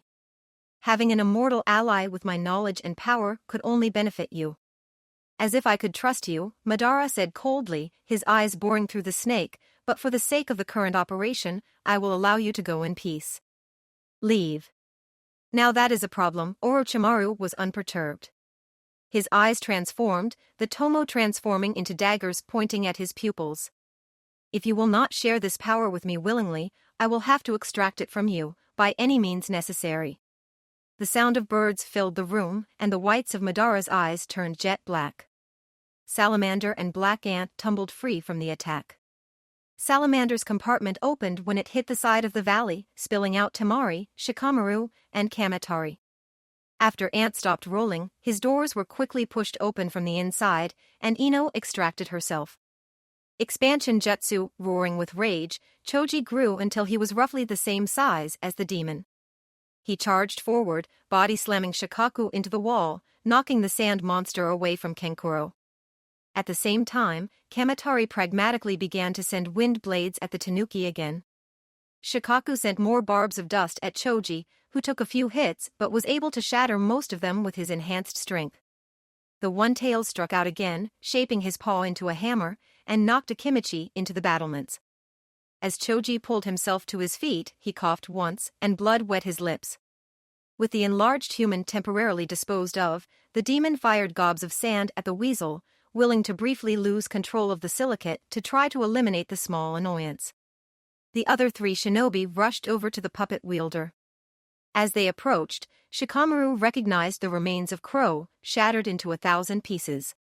The two women knelt over the sand jonin, and despite her training, Ino almost vomited. Kankuro's torso and limbs were riddled with dust-covered stab wounds, leaking blood across his uniform, staining the black material red. Most of the makeup on the right side of his face had been scoured away, and the skin underneath was scratched and bleeding. The medic swallowed her bile and started to try to heal him. But the damage was too great. Ino recognized that even if she had Tsunade, Shizune, and Sakura with her, they still might not be enough. Kankuro coughed hollowly, just like I always expected. He gasped again and then stopped breathing. Ino turned her attention to his heart and lungs, but the medical jutsu was not up to the task. She looked over at her friend with tears in her eyes. I'm sorry, Temari, Ino said sadly, reaching up to close Kankuro's eyes. The Kazakage's sister did no respond. Her eyes were red and wet, but they were filled with a hateful gaze. She stood slowly, deliberately, and spread her fan to its widest configuration. She turned back towards Shima with murderous intent. Naruto suddenly gasped as the warmth in his chest grew and spread to the rest of his body. He felt like he somewhere in between the 2 and 3 tail states in terms of strength, speed, and physical energy, except his body was not tearing itself apart, and he was not filled with the fox's hatred and aggression. He could now sense the drugs keeping him sedated, as well as the jutsu attacking the recently expired seal. And on top of that, he had more chakra than he had ever felt before, more than in the 4 tails form. Naruto wanted to call out to the fox and demand she explain, but he understood that the demoness was gone. The idea that she had given up her existence to escape Madara both saddened and angered him. You stupid fuzzball, he exhaled harshly, I promise you, I'll kill that guy for you. Naruto took a deep breath and turned his attention outwards. The intravenous drip in Naruto's left arm exploded free in a burst of lightning chakra. The scientist and her assistant stared at it dumbly, too surprised and confused to react. The captured Chunin's eyes snapped open, and he flexed his newly empowered muscles, snapping the restraints.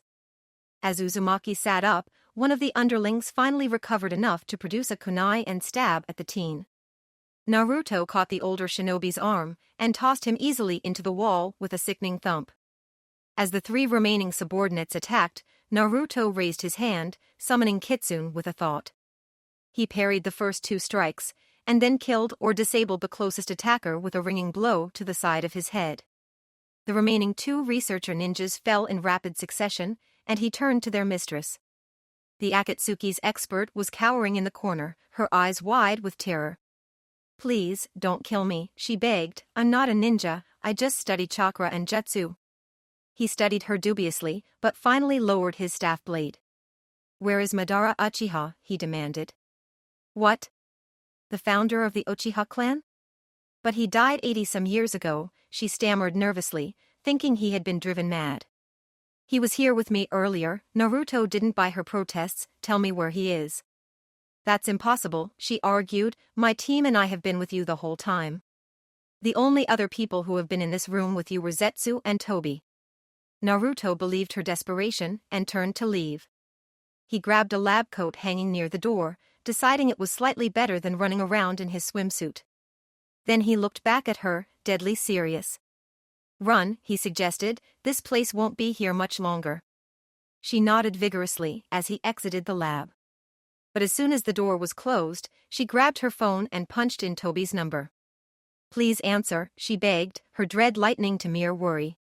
The demon turtle loomed over them, blocking much of the light with its bulk.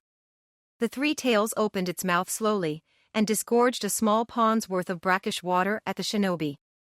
Though they managed to avoid getting hit, the smell was sickening. Kiba and Sasami were both put off balance by the stench and landed roughly.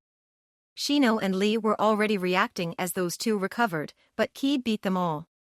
"Raiton, least resistance strike," the mist hunter intoned, sending a powerful lightning attack towards the terrapin, through the water. The monster shuddered slightly when the voltage coursed through its body, but it turned to attack the Mizukage's daughter with another burst of putrid liquid. Before it could open its mouth, Rock Lee bounded up the demon's shell, and jabbed his now assembled staff into the creature's eye. Even though it was not injured, the turtle roared and reared back in pain. It swung its head towards the wall, and the taijutsu expert had to drop back to the ground to avoid being crushed. Shino completed his jutsu, and his swarm covered the face of the bijou, hiding its eyes and bleeding off its chakra. But even in its current, limited state, the Three Tails' energy reserves far outstripped any normal human, and the insects quickly fell away, bloated with chakra. The beast looked at Aburim blandly, and shot out the deluge that Lee had delayed. Caught dead center in the cone of water, it appeared Shino would be unable to fully dodge the breath weapon. "Katan, Abyssal Flare Jutsu!" Kiba shouted, bracing against Akamaru as the column of purple hellfire erupted from his palm. The flames boiled away the water an instant before it engulfed the bug user. Unfortunately, the advanced technique left the young dog trainer physically drained and with minor burns on his right hand. Both Shino and the turtle turned their attention to Inuzuka, but before the demon could finish its movement, more than a dozen threads fired out, binding its head to its right leg. Sasami's action bought her teammates the time they needed. Kiba swallowed a food pill while Shino activated a healing technique to fix his teammate's hand. "Sure, I can pull that move off while fighting a demon, but not during a test," Kiba grumbled in self-recrimination. "Do not jinx it," Shino admonished. "We may well need you to do that again before this fight is done." As if to illustrate his point, the demon pulled again, and this time snapped the chakra-laced cords that had been limiting its movement. At almost the same time, two of its tail lashed at Kid, who had been trying to get behind the demon. The mist Kunoichi flipped back, but nearly clipped the wall of the canyon, and was forced to duck clumsily under the next tail strike the demon aimed for her. Though off balance, this also caused her to realize something.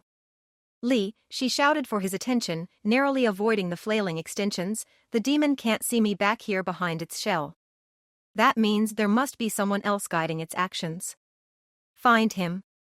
The taijutsu expert nodded, and moved away from the leg he had been pounding on, unacknowledged by the massive monster. Mangekyo Sharingan met Shinen Sharingan, and both shinobi were apprehensive yet unflinching. Orochimaru had circled around the table, but now the opposed traders simply stood there, staring at each other.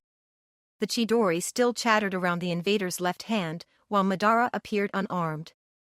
Well, the serpent in the stolen body asked, growing slightly impatient. You want me to use Susanoo on you, Madara explained, and tempting though it is, I've decided not to fall for your little trap. Whatever do you mean? The Sanin's innocent protest rang false on both of their ears. Itachi already reported that Sasuke has a way to reverse Tsukuyomi back on the user, the original Uchiha answered, and you want to try to copy Susanoo, you are hoping that you can use my great-grandson's technique to escape. But I do not intend to give you any clues as to how to advance Sasuke's Sharingan further. As you will, Orochimaru shrugged and brought up his hand, proclaiming Lightning Coil's Jutsu. The purple chakra left Orochimaru's hand, flying at Madara in the form of 3 electric snakes. Madara watched the art with interest, right up to the moment before they would have struck him. Then the immortal struck the table beside him, flipping it into the path of the attack, and dropping the guard's body unceremoniously to the floor. The lightning snakes burned through the thick oak top of the table, but by that point Madara was almost behind Orochimaru. He launched an elbow at Sasuke's chin, but the body thief dropped under the strike and spun into a kick at Madara's right knee. The first Uchiha stepped over the attack and attempted to stomp on Orochimaru's ankle. The younger shinobi withdrew his leg and then thrust it back out in a snap kick at the immortal's chest. Madara simply stepped back out of range. Tobi's phone suddenly rang, and the distraction nearly let Orochimaru land a punch aimed at Madara's solar plexus. The Akatsuki founder turned away from the attack as his cell rang a second time. Though he was itching to take the call, expecting news of the rescue team's destruction, he also knew that if he did not give Orochimaru his full attention, it could cost him the battle, and more. For a few minutes more the 2 master warriors exchanged taijutsu attacks. Because of their shared Kekkei Jinkai, each could anticipate the other's moves. When combined with each ninja's incredible speed, this meant that neither one of them could land a blow. Finally, Madara stepped away, appraising the Sannin frankly. You control Sasuke's Sharingan well, he admitted. It is obvious this battle will not be decided with unarmed combat. But it is decided. Amaterasu. Black fire erupted from both of Madara's eyes and swept towards Orochimaru. Naruto entered another hallway, encountering another 5 guards. On the floor below, he had killed or disabled every Akatsuki recruit who had attacked him without breaking a sweat or taking a scratch, though his lab coat was now thoroughly spattered with blood. Growing more curious about his new power with each passing minute, Naruto decided to test his limits, even as most of the former bandits charged. Without a word or motion, Naruto spawned a single shadow clone. He held his hand up and again his silver chakra began to twist and spin above it. The clone drew the Rasengan out into a flat disc almost 6 feet in diameter. Though he recognized he could not have done this without the duplicate, Naruto was amazed by how simply he formed one of his ultimate attacks with only 1 copy, and without hurting himself. Futon, Rasen Shuriken, the 2 Uzumakis roared in unison. The throwing star-shaped chakra flew down the corridor, bisecting the first 4 warriors, before it struck its target, the soldier at the end of the hall who had been crafting a ninjutsu. The wind chakra engulfed him, cutting his body to shreds in an instant. Mildly surprised by how perfectly the attack had worked, Naruto forced his attention back to the task of escaping. He quickly checked each of the rooms, but they consisted of nothing more than empty barracks and a broom closet. No windows on this level either, the Chunin noted, and then took another deep breath. And no scent of fresh air. I must still be underground. So I have to keep heading up. Shifting Kitsune's scabbard, which he was having trouble getting into a comfortable position over the too large coat, Naruto sprinted to the stairs and headed up. He noticed more soldiers on the next floor, but decided to sneak past them and conserve his chakra. He still had a promise to keep to an old friend. He continued up until he reached the top of the stairwell. This portal was locked, and both the door and its frame were heavily reinforced. Naruto thrust a Rasengan into the handle, but even after he had eaten through, the remaining deadbolts kept the barrier in place. Fine, the teen seemed more amused than upset by the challenge. I'll just have to try something else. Naruto cupped his hands, as if holding a soccer ball, and a larger-than-normal Rasengan formed between them. He began to spread his palms, pulling his fingers back, and increasing the size of the spiraling sphere. Once it was slightly larger than he was tall, he dove forward, slamming it into the door. The great ball attack tore through the door, leaving behind only the corners intact, hanging pitifully off the remains of the bolts. He stepped through, expecting to find himself outside, but instead there was just another hall, no different than any of the others. And this hall, also like the others, held Akatsuki warriors. But this trio was special. Naruto could tell that, unlike the retrained bandits he had fought below, these were fully qualified shinobi. They also wore unique outfits, a shinobi shizoku with low-hanging sleeves, loose leggings and a pointed hat that gave the uniforms more than a passing resemblance to a Shinto priest's robes. Their faces were covered by modified ninja hoods. These had built-in mirrored goggles that concealed their eyes as well. About all Uzumaki could tell about them with any kind of certainty was their heights, and that one of his three opponents was a woman. Each also held a naginata, with blades facing him. "Sorry, I don't have time to play," the Leaf Chunin told them, creating another copy, and shouting, "Futen, Raisin Shuriken." But before his Ogi could reach them, the front two warriors released their own techniques, also without hand signals. Energy Net. Granite Wall. The first defensive jutsu, a mesh of green lightning, caught wind-throwing star, breaking off chunks of it. The remains of the Raisin Shuriken struck the stone barrier that had appeared in front of the trio. It did not have enough power to slice through, and instead engulfed the granite, destroying most of it. The remains of the wall faded away a few seconds later, leaving him facing the three warriors again. "Who are you guys?"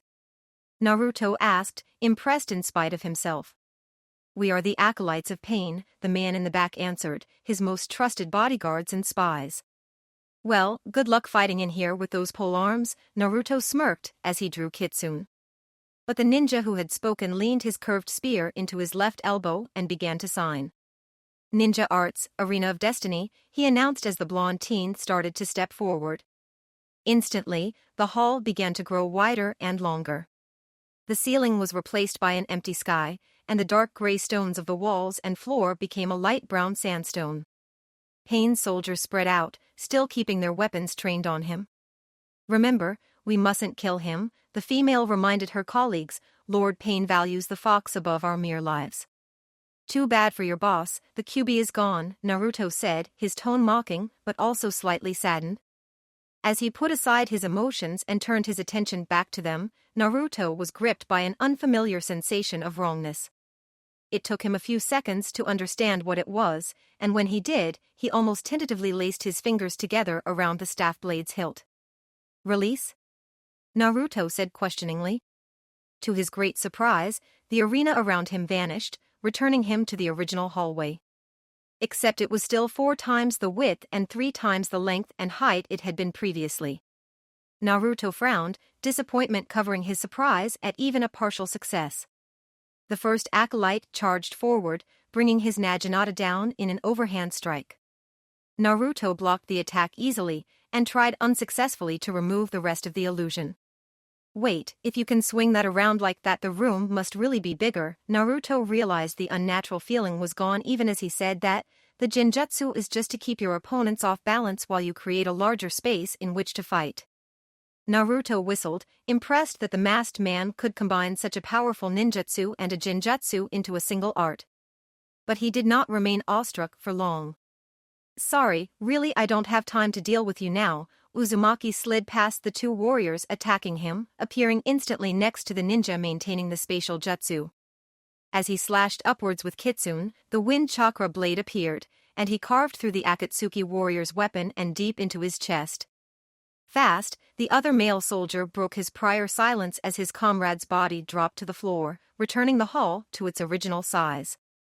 "Too fast," the female noted, lowering her blade.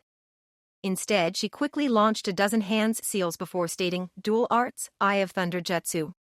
With the sound of a roaring storm, the sphere of frigid water with a core of lightning raced down the hall at the Chunin. Naruto batted the orb away with Kitsune, but it shattered. Most of the water was knocked away, but more than a few drops struck him, freezing instantly. The electricity had no effect, as always Kitsune absorbed it without complaint. "You can use 2 opposing elements in a single jutsu?" Naruto demanded, incredulously. How can you stop Lord Payne's dual arts with a metal pipe? She countered, worriedly. Stop, the male fighter told his teammate, dropping his weapon. We surrender. State your terms. Terms, the blonde blinked in confusion, trying to switch mental gears. Your requirements to spare our lives, the acolyte elaborated. Well, I guess I need some information, Naruto frowned in thought, rubbing the back of his head. Then ask your questions. I need to get out of here. What's the quickest way out? The only entrance is back down on the ground floor, on the western wall, the concealed shinobi said simply. Great, Uzumaki brightened briefly, and then he grimaced again. Then where is Madara Uchiha? And don't give me that line about him being dead. Of course Madara Uchiha lives. He is Lord Payne's strongest ally, and our ultimate foe. But as to his current location, we do not know that. Despite the inference of your inquiry, to the best of my knowledge he is not in this base, nor has he been recently. Darn it, Naruto grumbled. After a few seconds of consideration, he asked, wait, how can Madara be Payne's buddy but your enemy? Don't you serve Payne? We live to obey Lord Payne, they both said in unison, and then the male figure answered, though they are allies, Lord Payne does not trust Madara. Thus we have been trained to fight the Sharingan. Good to know, he smirked at them. Then he raised Kitsune again. You would betray our agreement by slaying us, the female said sharply. No, but I don't trust you not to attack again when my back is turned, he told them, stepping backwards towards the door opposite his point of entry. The woman bristled at the insult, but the man just raised his hand, both to settle her and to reassure Naruto. Once there was enough distance between them, the leaf shinobi darted away. Why did you do that? The female acolyte asked as Naruto ran off. He is more powerful than any two of our master's paths, he answered, retrieving his weapon. We stood no chance. And the importance of reporting the situation here to Lord Payne far outweighs the cost in information and personal dishonor. She nodded, unhappy yet unable to disagree. Get away from me, the woman complained, jumping back as Lee jabbed his staff at her torso. The Akatsuki agent was in her mid-20s and wore a thin, tight yukata with the same black with red clouds pattern used in the ring's infamous cloaks. Her build was lean and long, she was taller than any of her opponents, but appeared to weigh less than any of the men, and possibly the slightly shorter but much more voluptuous Keed. Her skin was a deep chestnut tone, and her violet hair hung to the mid of her back. The demon's controller watched Lee angrily with her wide, yellow eyes. And curiously, she wore no headband that the rescuers could see. After a few minutes of searching, Lee had found the kunoichi wedged into a crevice, watching the battle. With a few powerful strikes to the stones around her, he had forced her out into the open. Fight like a ninja, she demanded. She threw a pair of kunai at Lee with each hand, careful not to disturb the chain wrapped repeatedly around her right wrist, which kept a silver amulet pressed tightly to the underside of her forearm. Once the knives were away, she quickly signed, creating a series of fire darts, which she aimed for Guy's apprentice. Lee knocked some of the steel and flame missiles away with his weapon and dodged the others. He charged in again, swinging his staff at her waist. She stepped back neatly, continuing to glare at him. I am fighting like a ninja, he insisted, grimacing back at her. No, you're not, she argued, tossing more knives at him. You have used no ranged attacks, no ninjutsu, and no genjutsu. You just keep swiping at me with that stick, like some common soldier. Bad move, Kiba commented, as he dodged a tail that whipped at him. With Lee distracting the turtle's master, it was easier to avoid the demon by moving to its back half. But that had not stopped the monster from viciously attacking anyone it could see, nor did it make it any easier for the 4 humans in the dog to hurt or impede the colossal amphibian. Lee's face turned bright red with rage. I am more of a ninja than a traitor like you could ever hope to be, he countered angrily. He spun his staff around, and in the process caught his leg warmers, with the remaining weights, on the end of the pole. He brought it down, hurtling the masses at the ring candidate. And he followed close behind, much quicker than he had been seconds before. She ducked under the first weight, but was clipped by the second. When Lee reached her, she drew 2 kunai and blocked his staff, but was forced back by his furious strength. The taijutsu expert snapped his staff apart, splitting it into 2 nunchakus. He swung at her from both sides, causing her annoyance to grow, even as she continued to stop his attacks.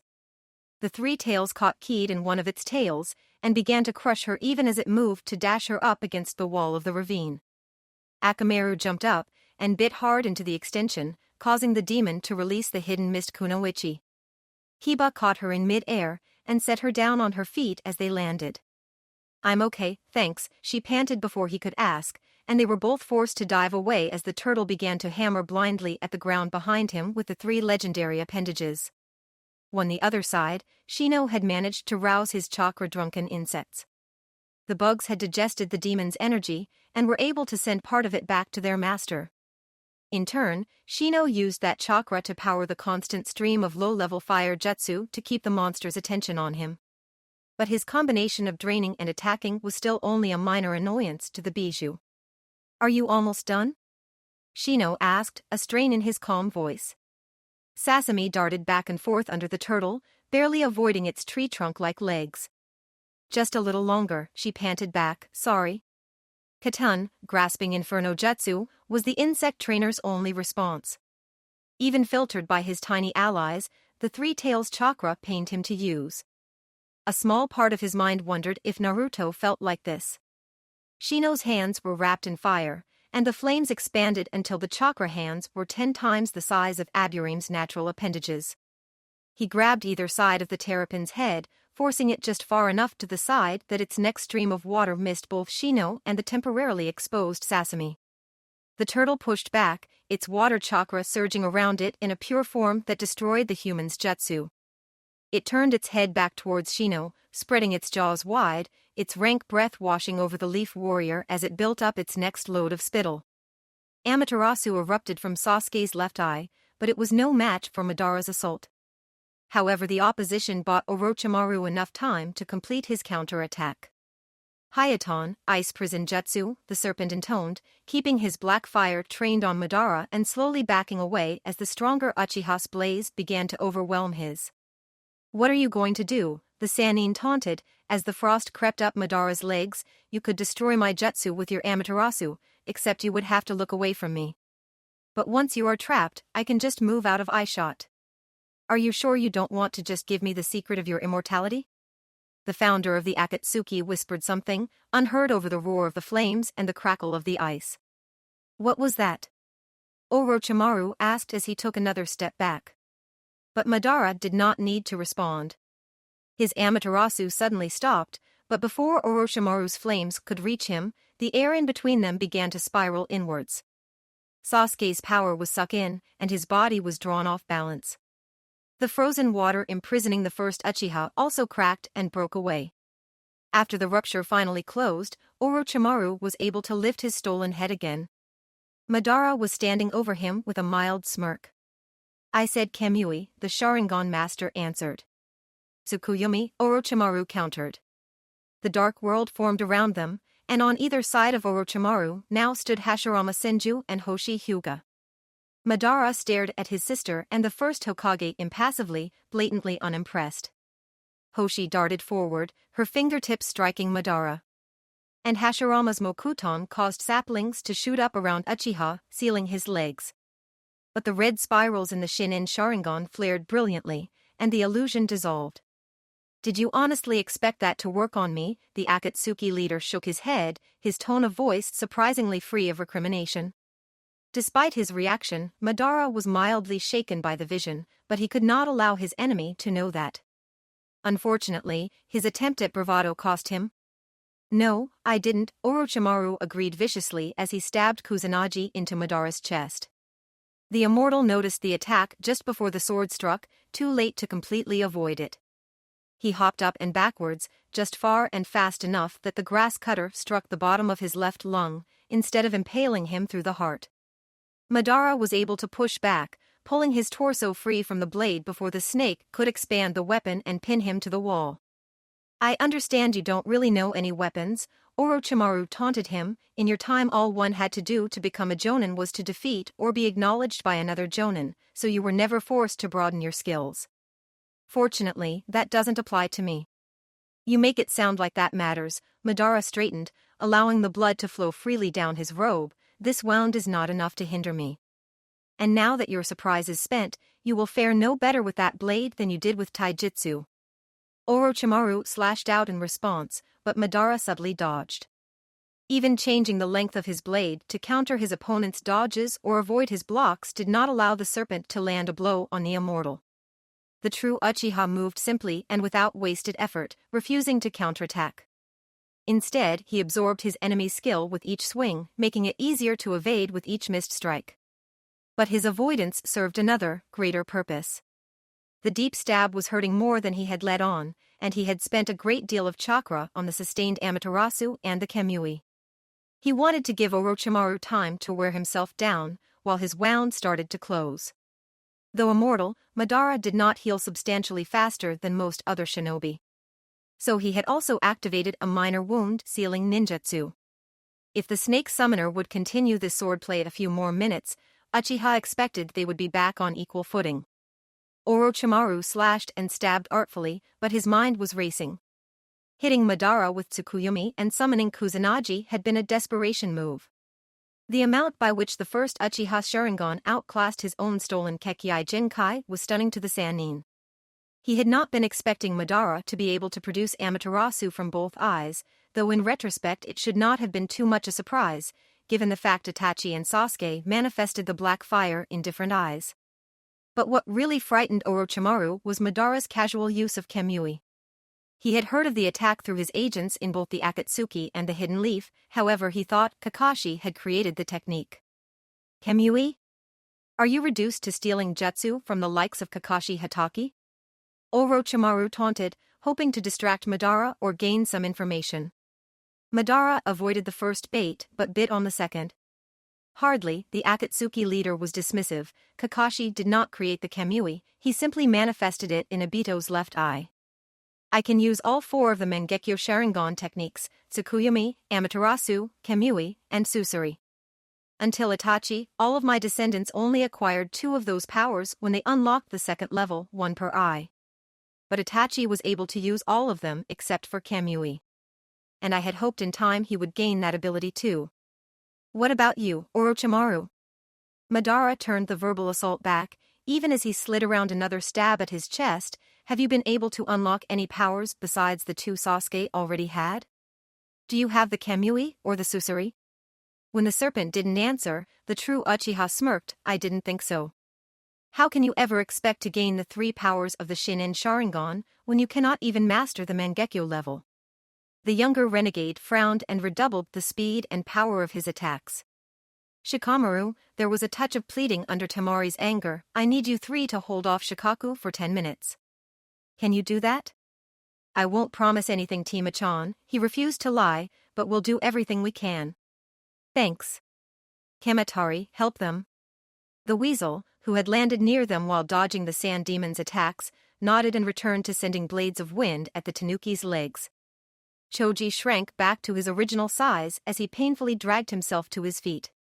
Ino dodged spikes of sand to reach him, and without the time or safety to give him a full examination, climbed on his back and began to use a generic regeneration technique on him.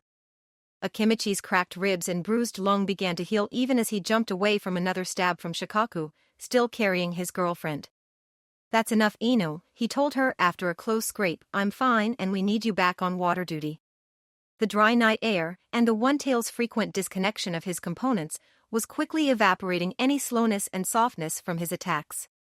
Ino nodded, and swallowed a food pill as she hopped down, signing again before she landed.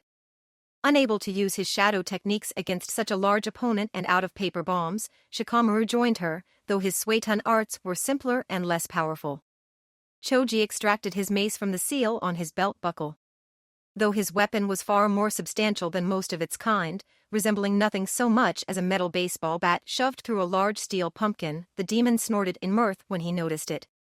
What are you going to do with that, Chunky? The One-Tails mocked. In case you hadn't noticed, I'm not exactly solid. Ino, Shika, do you guys have the blue pills with you? Choji asked, his face growing dark as his left hand extracted a familiar case from one of his belt pouches. Choji, you can't. It's too dangerous, his lover protested, but his best friend simply nodded. I have to, Ino, he told her. It's the only way we can hold this thing off for Tamari. She looked away but didn't protest further. How do you intend to do that? The demon asked, sounding genuinely interested. Hang on a second, I'll show you, Choji answered intently. He opened the case and dumped the 3 pills into his left hand. He replaced the case deliberately, and then took out a half-dozen food pills and held them with the other capsules. At the Hokage's suggestion, the Akimichi clan had begun using the energy supplements to both counteract and prolong the effects of their special combat medicine. But in the end the food pills were only a stopgap. Fortunately, Tsunade had also used her experience following Sasuke's defection to create the blue pills, a 4th medicine to completely arrest the effects of the other 3. Unfortunately, the 4th tablet would only stop, not repair, the damage done. So it became a balancing act, not taking the antidote too soon, but doing so before the drain became lethal.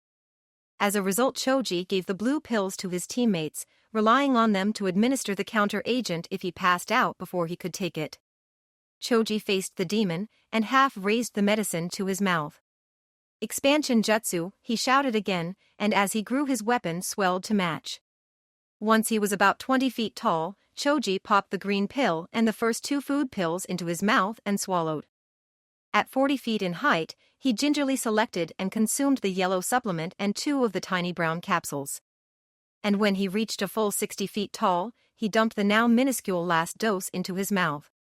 Shuddering slightly from the transformation that was occurring, he gulped down the final set of pills. Chakra erupted from Choji's back, taking the form of butterfly wings. They flapped once as he charged forward and swung his mace sideways.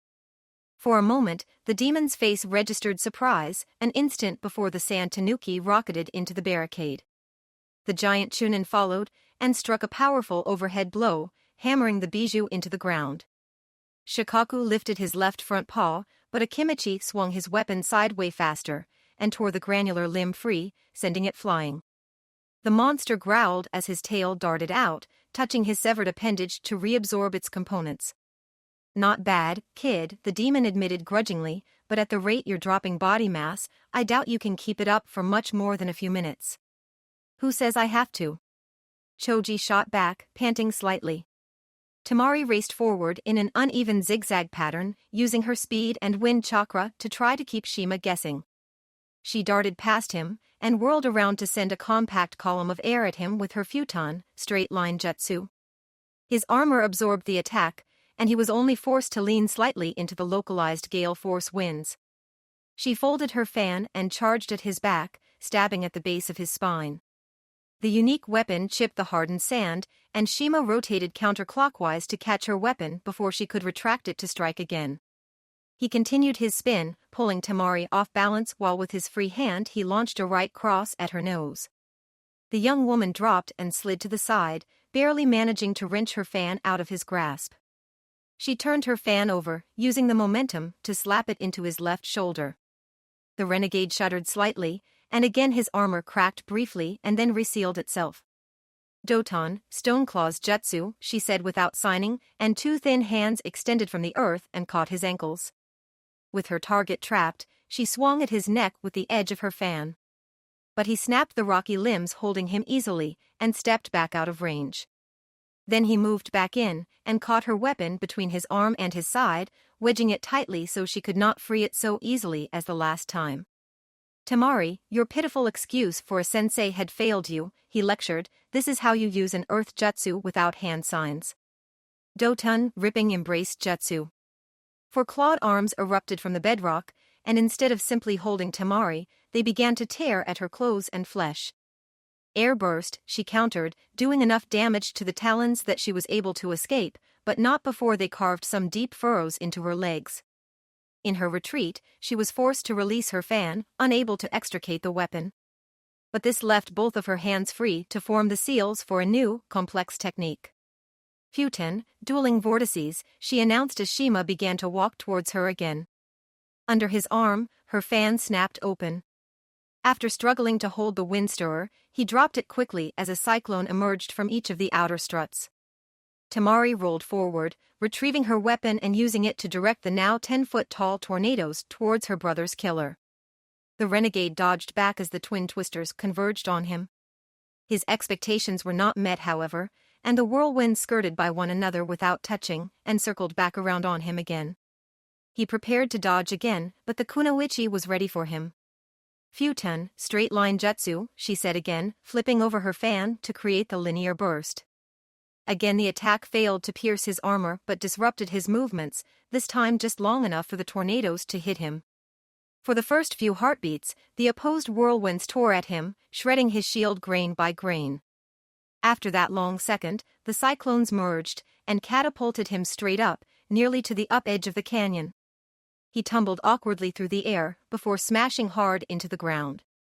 Tamari darted forward to finish it, but with a burst of dust, Shima was replaced by a large rock. "That hurt," he said from behind her, blood dripping from his left hand and right ear. "It should have killed you," she snarled, turning and slashing at him with her fan again. He caught the weapon, but Tamari noticed something. A glint of silver under the remains of the skin-colored sand armor on his left wrist. "What are you hiding there?" she asked pointedly. Orochimaru reversed his grip on Kusanagi and swung underhand at Madara, following the attack with a chest-level kick. But the elder Uchiha stepped away from the sword and gently pushed the kick aside. The leader of the Akatsuki had already copied the body thief's fighting style with the Jin, so Orochimaru began to fight more randomly, mixing in katana, long sword, and even axe-type attacks, counting on the enhancements laced into Kusanagi to allow the slender blade to survive strikes designed for a heavier weapon. He also started to add taijutsu to his assault, firing off kicks and even the occasional offhand punch. But he could not land a blow on the immortal. "You are trying to out-Uchiha me," Orochimaru pointed out, "to learn what I can do and let me tire myself." "You are the one who sought this battle," Madara said wryly, a fact I let myself briefly forget. "And we are in my territory. Each passing second increases the chance that my warriors will discover us. And while most of them won't stand a chance against you, they will drain you and provide a distraction. So then, I should stop testing you." The snake reappeared around his master's arm, and Orochimaru returned the sword to its unorthodox scabbard. "You testing me?" Madara was mildly yet cautiously incredulous. He expected the Sannin had more tricks up his sleeve, but still the bold statement surprised him. "Oh yes," the face of Sasuke Uchiha smirked, "I wanted live combat data on your physical and visual reaction times. And I hoped I might be able to get the upper hand." He glanced at the cut between Madara's ribs. The wound had stopped bleeding and had even started to scab over. "But as you said," Orochimaru continued, "this battle won't be decided with melee combat. Katen, tide of fire jutsu." Light orange flames poured out from around Orochimaru's legs, ebbing and surging around the room at between knee and ankle height. Madara flipped upwards, adhering on the ceiling to avoid the waves of inferno. He stared at Orochimaru in confusion. "You think you can defeat me in a ninjutsu battle?" "There is a chance you know more jutsu than I do," the serpent conceded, "if you have been making good use of your Sharingan. But I have both my own chakra supply and Sasuke's to draw on. And you already wasted more power than I did during our Amaterasu war." Raiton, Electron Trident. The 3 lines of lightning prevented Madara from dodging to the side, and if he jumped off the ceiling, he would lose his grip and fall into the flames. With no options to avoid the attack, the Uchiha founder was forced to counter. "Fire with fire jutsu," Madara announced as he pushed off, allowing the electricity to pass over him. Red flames wrapped his body as he landed, burning away the weaker fire of Orochimaru's ongoing attack. "You could have used Kamui to eliminate my attack," Orochimaru suggested slyly, "but that would be too draining, wouldn't it? Sasuke had more chakra than me, and I don't doubt you have more than he did, but together I have more than enough energy to run you out." Having copied but not fully integrated the tide of fire, Madara estimated it was draining Orochimaru at the same rate his fire with fire was taking his chakra. He knew the Sannin was correct, he could not win a war of attrition. He had to go on the offensive again, and if possible find a way to attract reinforcements at the same time. Then he noticed the body of the dead guard, crackling slowly. "Time for your next lesson," Madara said, the red whorls in his black eyes glowing again, "the 3 powers of the Shinin Sharingan." Orochimaru paused in his hand signs, intrigued. Of course, Susanoo has become infamous, the Sharingan master noted, the eternal genjutsu nicknamed 1,000 years of pain because of the length of time most of its victims perceive before their bodies fail. The snake nodded, grinning hopefully. No, Madara understood his expectation, and shook his head. Second is the most worthless of all my powers, Izanagi. Izanagi gives me the power to instantly and fully heal any person at the cost of taking half of their injuries myself. It can even restore the dead if their souls have not reached the afterlife yet. The snake smirked, fully agreeing the ability to help another was a waste of time and chakra. And finally, Izanami, the glow in his eyes intensified, and a thin beam of black flame shot out from his right eye, striking the corpse. The body was immediately engulfed by the conflagration, but instead of turning to ash, it twitched, and then rose smoothly to its feet. The power to burn away death, Madara explained, a power I'm sure one such as you can appreciate. The burning cadaver charged Orochimaru, lashing out with its black flame-wrapped fist. Until the corpse is consumed, the soul is returned to its body, but enslaved to my will, Uchiha noted, stepping forward. It possesses all the skills it did in life, but without the frailties of being alive, it can act with speed and strength that would have injured or killed it before. And like Amaterasu, the flames of Izanami will destroy anything that they touch. The shadowy inferno surrounding the undead bandit ate away at the orange flames roiling around the room, and Orochimaru finally ended his jutsu to avoid wasting any more chakra. As the Sannin dodged another darkly glowing attack, the immortal was able to release his defensive art. The body thief grabbed a portion of the broken and smoldering table and flung it sideways at the body. Though pushed back by the weight, the stronger flames around the former guard incinerated the table, scattering fragments of black flame and ash behind the aggressive corpse. It ran forward again, aiming a jab at the left side of Sasuke's face. As Orochimaru ducked right, the undead warrior's other hand came around in a backhand aimed directly at the Sannin's new path. The younger renegade stumbled back to avoid being hit. Fool, Orochimaru berated himself, used the Sharingan. He began to dodge more fluidly, noticing that Madara was standing in the middle of the room, watching smugly. As he slithered carefully around the lethal punches and kicks, Orochimaru started signing again. Suetun, Hand of Waves, he completed the jutsu. Though the force of the blast knocked the corpse back, it did nothing to remove the flames. Hayaton, Glacier Shard, the snake summoner tried again. The giant ice chunk carved a large hole in the burning bandit's chest, but melted away almost instantly. You cannot quench this fire, Madara mocked. I am just keeping it away from me, Orochimaru countered, and then thought to himself, but if I can't put the fire out, maybe I can help it along. Orochimaru jumped into the front left corner of the room, opening his left eye as wide as he could. Amaterasu. The killing black flame swept over the corpse, unaffected by the animating flames, and incinerated the rest of the body. The wide-angle shot also took of the rest of the conference table and one of the overhead lights. Madara unleashed another small kamui to protect himself, and glared at his former ally. I guess you never used Izanami against your own family before. It was the Sannin's turn to be smug. The two warriors tensed in anticipation of the other's next move, but before either of them could act. A shout came from outside the room, and both combatants turned to look. Naruto Uzumaki stood in the hall, having just passed the left-hand threshold of the door. The Leaf Chunin was glowering at Madara hatefully. I can't get a clear shot, Ino complained, and Kamatari nodded. But Shikamaru was more concerned with the seconds that ticked away as Choji fought the One-Tails under the influence of the chili pill. Despite that, he took a moment to think about her quandary. Arc it over Choji's head, or make it rain, the genius advised. Getting Shikaku wet is what matters, not the force of the jutsu. She nodded and began to sign again. Choji noticed Shikaku looked smaller as he swung his mace again. This time, instead of mashing the silicate, the demon's body held more firmly, absorbing the impact.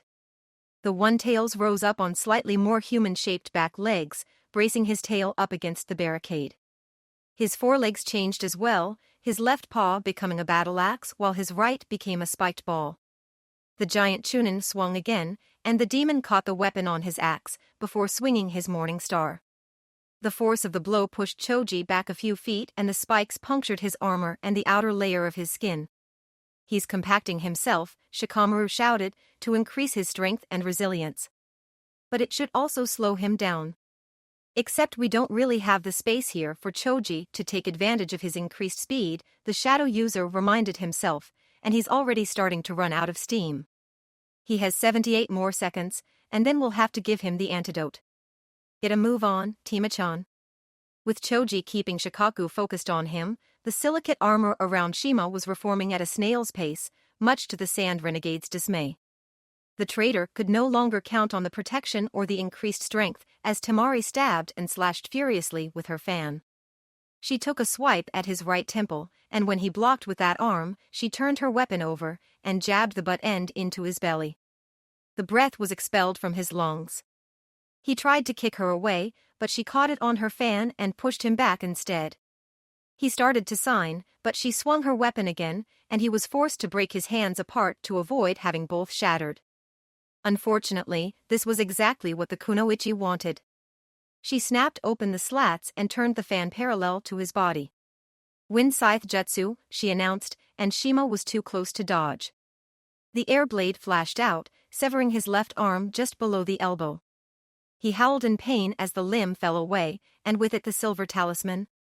No longer connected to Shikaku's essence, the remaining sand armor crumbled away. "What have you done?" he demanded, clutching at his dismemberment. "Taken away your advantages," she smirked, her deduction having proven correct. "And my control, you foolish girl." Shikaku roared with delight and smashed the Akatsuki's barricade with his Morning Star fist, reducing the top half to rubble. Temari turned to look and Shima started to create the right half of the zodiac seals with his surviving hand. "No more orders, no more kowtowing to that human," the demon cackled joyfully. Then he looked at Choji with intense joy. "No more limits on how much damage I cause around here. And that means bye-bye, fatso."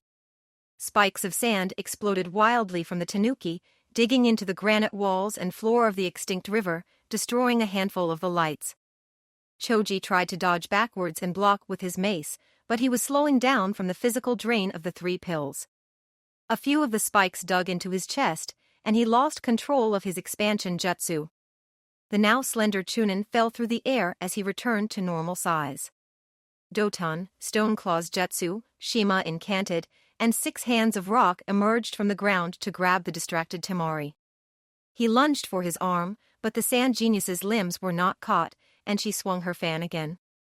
"Wind Scythe Jutsu," she shouted angrily, severing his other arm and cutting deep into his chest. Shima was no longer able to maintain the trapping jutsu, and Temari darted over, taking the amulet from around his left arm. She knelt before him and lifted him closer to her face. "How do I use this?" she demanded. Shima simply smiled at her desperation as his life expired. Temari dropped him with a curse and turned back to the demon. "Shikaku, stop," she ordered, clutching the silver seal tightly. "Sorry, there's more to it than that," the One-Tails crowed. And then he turned his attention back downwards. Ino had caught Choji as he fell, and was now working desperately to close her lover's wounds. Shikamaru and Kamatari kept their distance from the couple, but were desperately using their respective water and wind arts to try to slow the tanuki. Shikaku ignored their efforts, and grinned murderously at the injured warrior. "Before today, no human has ever challenged me physically," he announced, as Ino forced the antidote down Akimichi's throat, "so I think I'll grind you into paste." "Get away," Choji groaned to Ino, as the sand demon lifted a now hammer-shaped paw. Instead, she threw herself over him as the limb descended. Then suddenly more sand leapt up around them, forming a dome that stopped the attack. For a few seconds, all the demon or any of the humans could do was blink in surprise. Shikamaru glanced at Temari, but his girlfriend looked just as mystified. "I believe this is the first time we have met face to face," a new yet familiar voice carried over the valley. They all turned to look at the 5 newcomers on the top of the wall. "Gaara," Temari called out in relief. "Well, it's my former host," Shikaku smirked. "I guess that makes this fight complete. I'll get to kill all 3 of the 4th Kazakage's children." "What does that mean?" Baki demanded, stepping forward to stand next to the current Kazakage. The monster smiled wider, but before he could speak, Shikamaru answered. The bijou killed Kankuro. The normally apathetic ninja's voice was harsh. That guy died to save Tamari, Ino, and me. And now that you sister killed the insect that was controlling me, there is nothing to stop me from finishing the rest of you. I disagree. Gaara's voice was hoarse yet controlled, and he removed his sand gourd. You're gonna fight me one-on-one? Shikaku chuckled, while someone got a big head. Gaara ignored the taunt, and thrust his hand into the vase. He pulled out a small brass urn, and then slung the gourd back over his shoulder. Is that, the demon trailed off worriedly. The kettle in which you were first sealed, so many decades ago, the Sand Leader confirmed, since our separation, I have been carrying it around, in case we ever met like this. No. Never again. The One-Tails turned towards the Akatsuki fortress, and tried to scamper away. Matsuri, Tsutomu, stop him, the Kazekage instructed, not Suki, Baki, I need you to help with the sealing. Gaara's apprentice and the masked male Jonin used the body flicker technique to get ahead of the demon, and set up overlapping walls of wind between the demon and themselves. The monster bounced off twice, before turning back. Like the ninjas, he could not climb the walls thanks to the Akatsuki's defensive technique, but the Tanuki recognized he could get away through the damaged barricade. Gaara and the other two sand shinobi moved to where Ino was working on Choji. The other 3 survivors of the rescue party also moved in. Will he be okay? The former Jinchuriki asked with a kernel of concern. If you can find a way to keep us all alive, Ino answered brusquely, finally moving to the least dangerous of the large ninja's 4 wounds. Gaara nodded and turned to Shikamaru. Shikamaru, do you know anything about sealing? In theory, the genius shrugged, I've never had to try it. Can you act as a corner of the earth sealing pentagram? I can manage, the leaf ninja answered. Good, then the 5 of us will contain Shikaku, he told his 3 Jonin and the leaf chunin, then requested, Kamatari, will you guard Ino and Choji? It would be my honor, the weasel bowed deeply to the Sand Leader. The 5 warriors all began to move into position as the demon charged back towards them. Matsuri dropped her barrier, and teleported back to the wall, to ready a replacement before the sand demon could escape. This will not be easy, Gaara noted with a touch of worry, as Baki and Natsuki separated to get to the far side of the beast. Will that thing make it any easier? Shikamaru asked, pointing to the amulet Tamari still held, that's what the Akatsuki were using to control the bijou. The Kazekage did something Shikamaru had never seen before. He smiled broadly. The One-Tails is down, Shima has failed, Deidara told his lieutenant in an annoyed tone, lowering his binoculars as the echoes of the shrieking demon faded, let's get moving. The renegade grass Chunin nodded, and the rogue ninjas and bandits charged down the northern corridor. I believe he is talking to you, Orochimaru said softly, and with false sweetness, while shaping a jutsu. As Naruto charged into the room, Sasuke's body merged into the shadows and vanished. What are you doing free? And alive? Madara demanded. Turns out the extraction was cancelled, Naruto growled furiously. What? Cancelled? How? Madara sputtered in rage and disbelief. The Kyuubi. She decided death was preferable to being under your thumb again, Uzumaki explained darkly. Death. How could the Nine-Tails possibly? His black eyes went wide as he regarded the youth more carefully. The teen's aura was stronger, but as he claimed, the presence of the fox demon was gone. Well then, a new Kekkei Genkai is born, Madara half smirked, amused despite his anger and disappointment, I guess those whiskers will be your mark. If you live long enough to spawn, that is. What does that mean, a new Kekkei Genkai? Naruto queried intently. You didn't know? Madara pretended to laugh at his ignorance, taunting him for not being privy to the forbidden secret. When a demon bonds fully with a human, its spirit dies and the human becomes the bearer of a bloodline trait. For example, the Hyuga's ancestor absorbed the 100 Eyes Argus and gained its incredible vision. Or the 3 minor demons I hand-picked and subjugated to create the Sharingan. None of that matters to me, Naruto shrugged. He assumed the fighting posture of the hard fist, and then stepped closer. Why are you here? Madara frowned at the boy's aggressive posture, why didn't you just escape? I made a promise to a companion, Naruto announced, not wanting to admit he was still lost and had just happened to find the Akatsuki leader. I swore I would kill you for her. Are you sure you can keep your word? Madara countered, dubiously, you have only just acquired your bloodline, surely you don't know the full extent of your new powers. And you are only a chunin. Cliché though it may sound, you are literally 100 years too early to fight me. We'll see about that, Uzumaki barked as he darted forward. Why did you run away? Sasuke asked, curious yet mocking. There was something different about your former teammate, Orochimaru answered nervously, pausing in his run along the cliff line of the northern valley, and I had already wasted too much chakra to risk fighting Naruto and Madara at the same time. Then he resumed his escape, and continued more confidently, besides, Madara has already given me a clue. I will need to acquire Kamui and Susuri before I can unlock the Shinin. And the ultimate Sharingan is the key to his immortality, I am sure of it.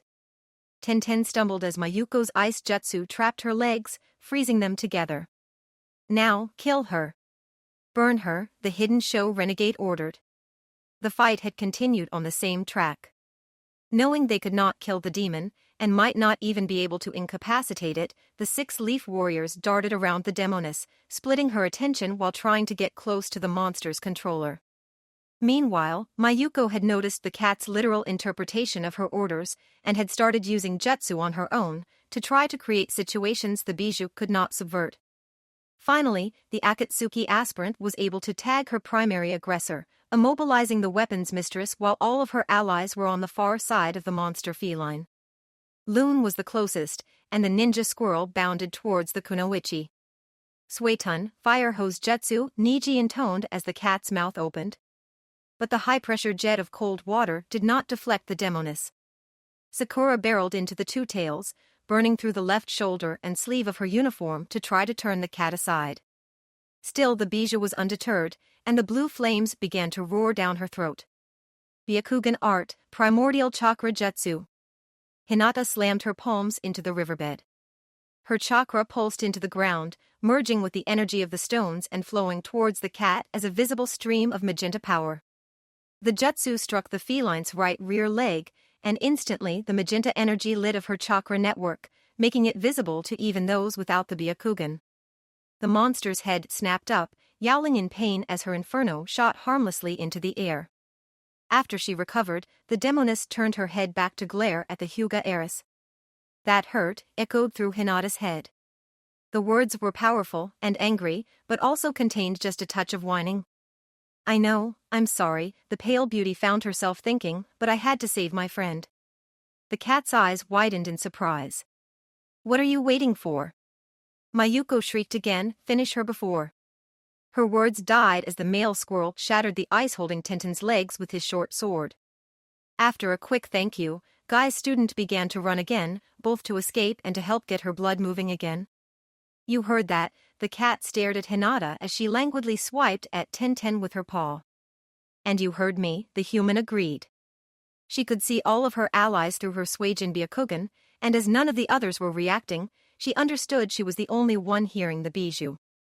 You aren't trying to hurt us? Hinata sent to the demoness. I wasn't, the cat's voice seemed to indicate she was joking, at least mostly. I'm sorry, Hinata said again, then quickly continued, but why? I have never intentionally hurt a human, the Bijou answered, as she fired another burst of fire that nearly struck Niji. Sakura darted towards Mayuko, but was diverted almost gently by the feline's left tail. I don't understand, Hinata frowned, you are one of the tailed beasts, the most powerful and vicious of all the demons. But I never asked to be. What do you mean? Hinata's mental voice sounded confused as she hopped to the side. I am not the original Two Tails, the cat answered sadly, I don't even think my predecessor, the Two Tails dog, was the first of us. The Nine Tails fox killed the Two Tails dog in the final battle between Madara Uchiha and the Fire Shadow. But there must always be 9 Bijou. And to keep that balance, whatever god or spirit determines these things selected me as the replacement. Originally, I was just a normal, natural, if exceptional house cat. I was smart, strong, and sleek, and no mouse, bird, or insect could escape me. My humans loved me, and I them. The demoness paused in her boasting reminiscence, then continued, once more miserable, until I started to change. I began to grow again, and my tail started to split. When the people of the village I lived in realized what was happening, they ran me out. I didn't understand what was happening to me back then, just that the humans, their dogs, and even other cats all suddenly reeked of fear. As I grew to this size, I had trouble controlling myself. All the disasters I caused were either accidents or self-defense. When I was sealed in Yujito, my mind grew to match hers and I learned of chakra control. It was only then that I started to master my new form. Get Haruno, but don't kill her, Mayuko ordered, knocking aside a kunai with her mace. The feline spun again, and retracted her claws before batting at Sakura. I don't know why I'm not like the others, the cat said in reference to the young woman's earlier assertion. Maybe they were vicious monsters to begin with, and I was chosen by accident. Or it could be this transformation corrupted them, and because I am the youngest it hasn't happened to me yet. Hinata considered the demon's words. Her heart went out to the cat, though she maintained a slight doubt that this might be some sort of trick. But if I help the cat, that will help us too, she decided, trying to keep her thoughts private. How is Mayuko controlling you? She asked the monstrous feline. That's silver. The demon's answer faded out, and Hinata noticed the chakra she had forced into the feline was being absorbed. The silver what? She thought quickly, hoping the connection was not totally gone. Bauble, hand. The two-tails voice was gone from her mind. Hinata considered using her jutsu again to re-establish the link, but did not want to hurt the cat again. Instead, she darted towards Sakura, deflecting Mayuko's kunai and then whispering her new plan in her teammate's ear. Madara Uchiha tried to sidestep the backhand, but he was not fast enough and was forced to interpose his own wrist instead. A powerful kick pushed Uchiha back when he caught it with both of his forearms, and he was unable to prevent the next attack, a sword-drawing slash with kitsune, from clipping left his shoulder. Madara cursed Orochimaru. The injury on his left side had closed, but was still hurting him, slowing him down. And Uzumaki was fast, far faster than Madara had expected. Too fast for Madara to fully dodge in his current state, even with the Sharingan. Even worse, the immortal could tell the fox-faced teen wasn't even at top speed yet. On top of that, Uchiha had already wasted far too much chakra on the snake, leaving him at a disadvantage, particularly against this foe.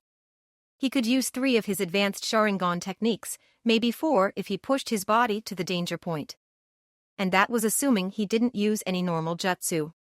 Naruto swung his staff blade horizontally and missed, following up the attack with a spinning heel kick that struck Madara's chin.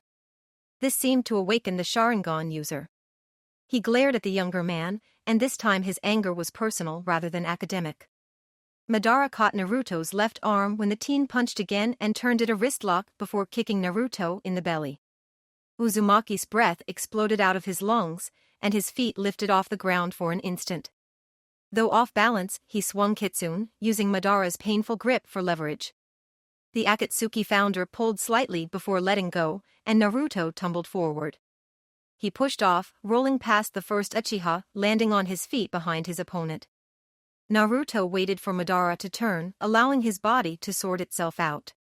The pain in his forearm was quickly fading, and his breathing had returned to normal. Is that all? Madara mocked, your physical abilities are impressive, but they do not make up for the difference in our skills. You want skills? Naruto yelled back, then how about Futon, Cyclone? Spike's jutsu, they finished in unison. 10 darts of air shot from each shinobi, and Madara's spikes intercepted each of Naruto's barbs. The younger man's attack was cancelled, but one of the immortal's weapons survived, and though it was deflected, it still grazed Uzumaki's cheek. Naruto grimaced, but even as the cut healed, he was signing again. Na, me, Hitsuji, na, I, Doton, Stone Jacket Jutsu. Naruto was slightly surprised when Madara did not copy him. Raiton, Stonecracker Jutsu, the first Uchiha said instead, shattering the pieces of the floor that rose to trap him. He saw Naruto's expression and shrugged mildly. You thought I would let myself become trapped while you freed yourself from my copied version with your Rasengan? Madara revealed a full understanding of the teen's plan. You'll have to do better than that. Shadow Clone Jutsu. Naruto shouted back, and 7 duplicates converged on the immortal traitor. I understand you've been looking for me, Sakura said, acknowledging Mayuko for the first time since she had recognized the hidden snow-missing Nin. The younger woman's eyes widened slightly, and Haruno was forced to dodge another swipe of the demon's tails. Are you sure this was such a good idea? The medic said evenly. I mean, your sister was a jonin, and I beat her when I was still a genin. You're only a chunin, and now so am I, so. Sakura darted in again, and this time Mayuko did not order the cat to defend her. Instead, she swung her mace at Sakura's head, caving in the older girl's skull. And then with a puff of smoke, the leaf ninja was replaced by a chunk of the wall, and appeared unharmed to Mayuko's right. Sakura grabbed for the Akatsuki candidate, but the younger teen popped as well, and reappeared behind Sakura, already aiming her weapon for the healer's head. Sakura twisted back and caught the mace. Torai, the renegade, barked, and a spark flowed down the haft, forcing Sakura to let go. I've had some special training from the strongest shinobi in the world, Mayuko debated Sakura's earlier statement. And that's the other thing, Sakura nodded, at least your sister was loyal. You're just a renegade who joined up with a group of self-important traitors. Mayuko struck out again, but Sakura had brought out her axe, and blocked fairly easily. Then the older kunoichi pushed back, putting Mayuko on her heels. With Mayuko totally focused on Sakura, the two tails was stuck following the snow renegade's last order, which happened to be get 10-10. The feline chose to interpret this as pin 10-10 to the ground and clean her. After deciding his girlfriend was safe for the moment, Niji moved to help Sakura. But Hinata shook her head at him, and he joined his cousin instead. She is locked on to Sakura, Hinata whispered. If you interfere, she might realize the cat isn't fighting us. What is your plan? He asked quietly. Sakura is going to grab amulet that controls the bijou for me, she told him. I want to get a closer look at it. He nodded. Until Sakura is done, can you, 10-10, Soul, and Loon make it look like we are still fighting the cat, she requested, then added with a slight frown, without hurting the demon and making her angry. Niji flashed her his well-known wry grin, and nodded again before running back to rescue 10-10. Hinata continued to stare at the silver oblong, now recognizing the flow of chakra stretching from it to the feline, and also back into the night's gloom, towards the fortress. Mayuko grimaced again as Sakura blocked her bludgeon again. She dropped back and leveled a kick at the medic, which was also deflected. The former snow kunoichi grimaced, and slipped her weapon back into the loop on her belt. I never was a fan of weapons anyway, she excused herself, while trying to slip the amulet's chain around her neck. The Akatsuki follower glanced over at the demon, and saw the male Hyuga wrenching his teammate out of the demon's jaws at the last instant. Her distraction nearly cost her, as Tsunade's apprentice brought her axe down to prevent the younger woman from putting the talisman over her head. Can't fight me one-handed? Sakura kept her tone neutral, which made the implied insult worse to the revenge-driven teen. Mayuko lashed out with her left hand in response, but Sakura let go of her weapon with one hand, caught the traitor's wrist, and squeezed. The renegade lost her grip on the amulet as her bones cracked under the leaf shinobi's immense strength. Sakura pushed Mayuko's hand up as she released it, driving her own limb down to catch the metallic seal. She palmed the amulet and took a half-step turn away from the younger ninja. Hinata, catch, she warned unnecessarily, as she released the amulet in a low arc, keeping her injured arm close to her body. Mayuko let out a groaning, whimpering snarl as she reached helplessly towards the talisman. Hinata caught the necklace by the chain, and began to study the structure of the seal in depth. Please, stop, she requested of the two tails.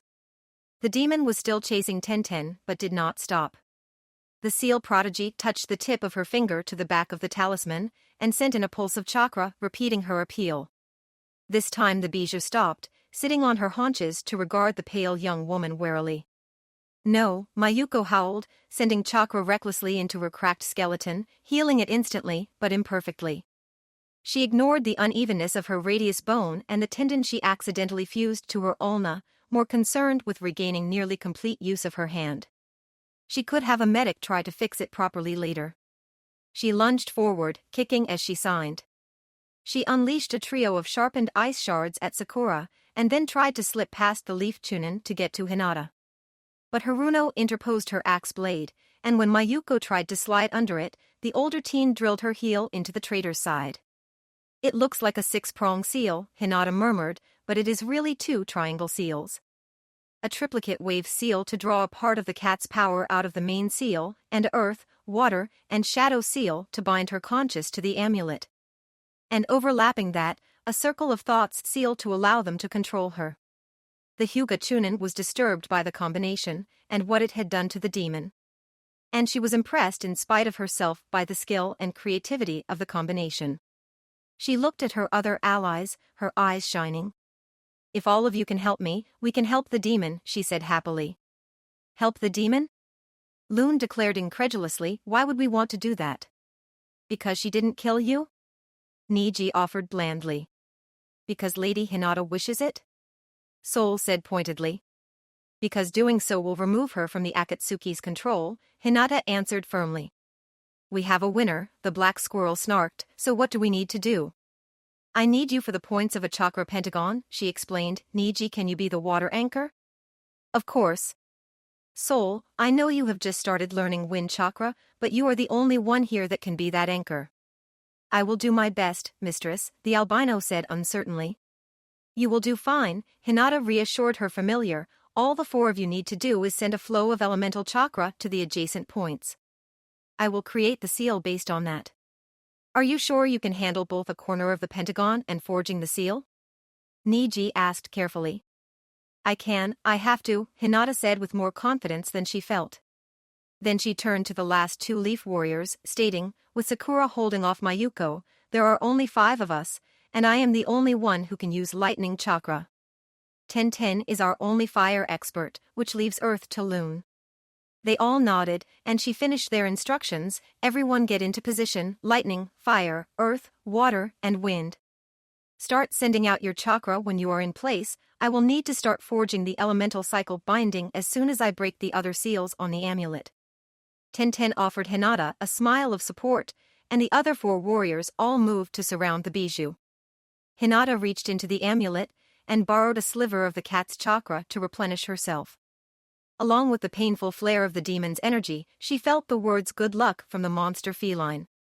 When she felt the streams of fire and air energy reach her, Hinata sent lightning back to them and took a deep breath.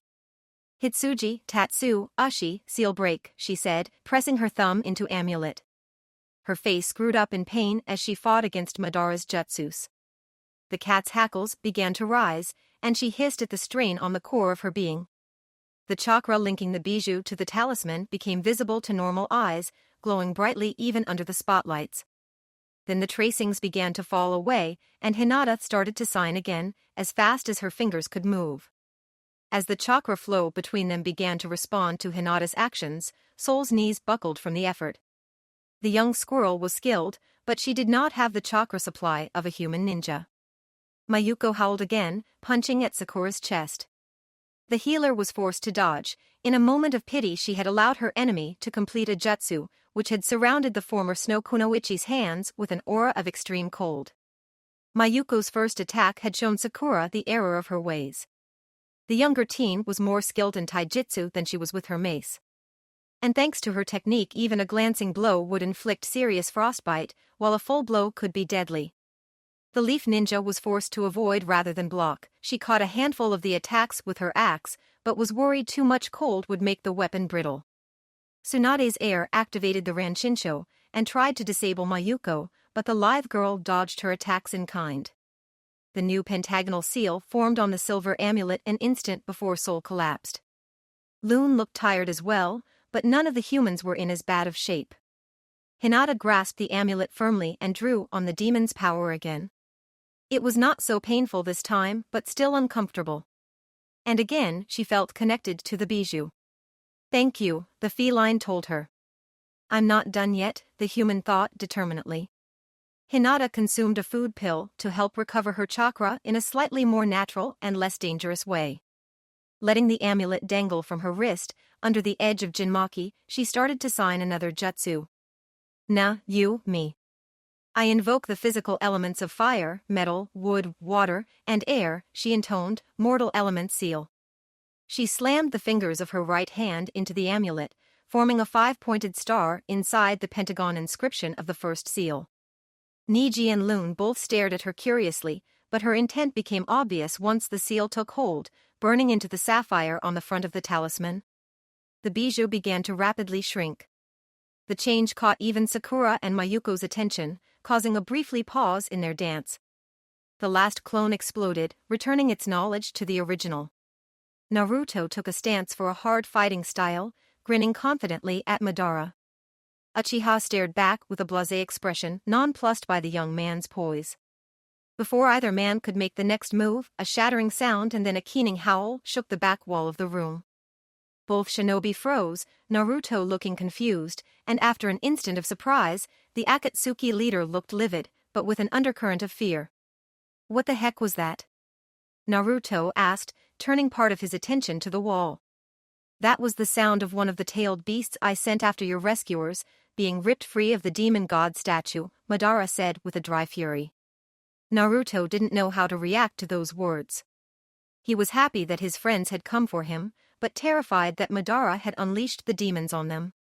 Except he was impressed and proud that they had managed to gain the upper hand on Madara by freeing one of the beasts. And then worried again, because beasts meant that Uchiha had sent out at least 2 of the demons, meaning his friends were still in danger. Still, no reason to waste an opportunity like this, Uzumaki thought, and then said out loud, I guess they got your number then, huh?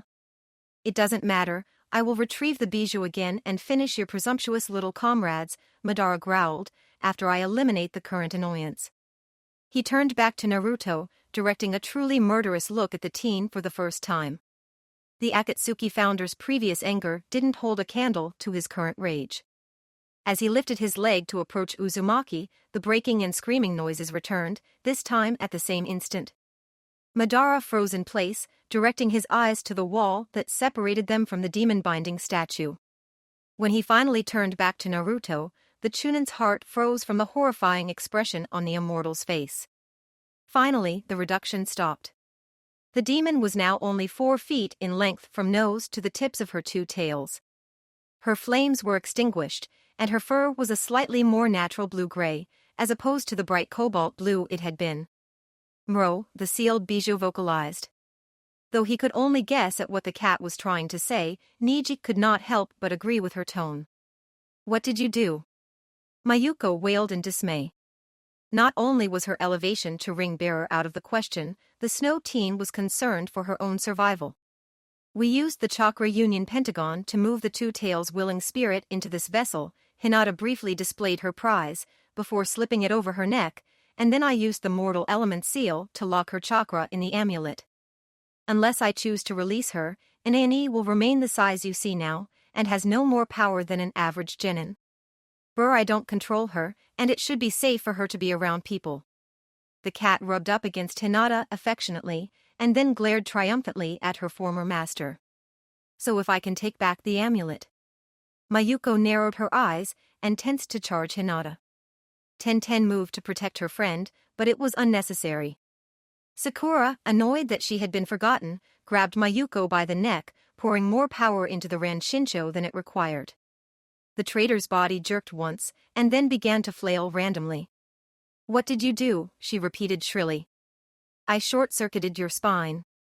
You won't be able to control your limbs for the next hour or so. Sakura purposely omitted the fact that had allowed to Kabuto overcoming the technique.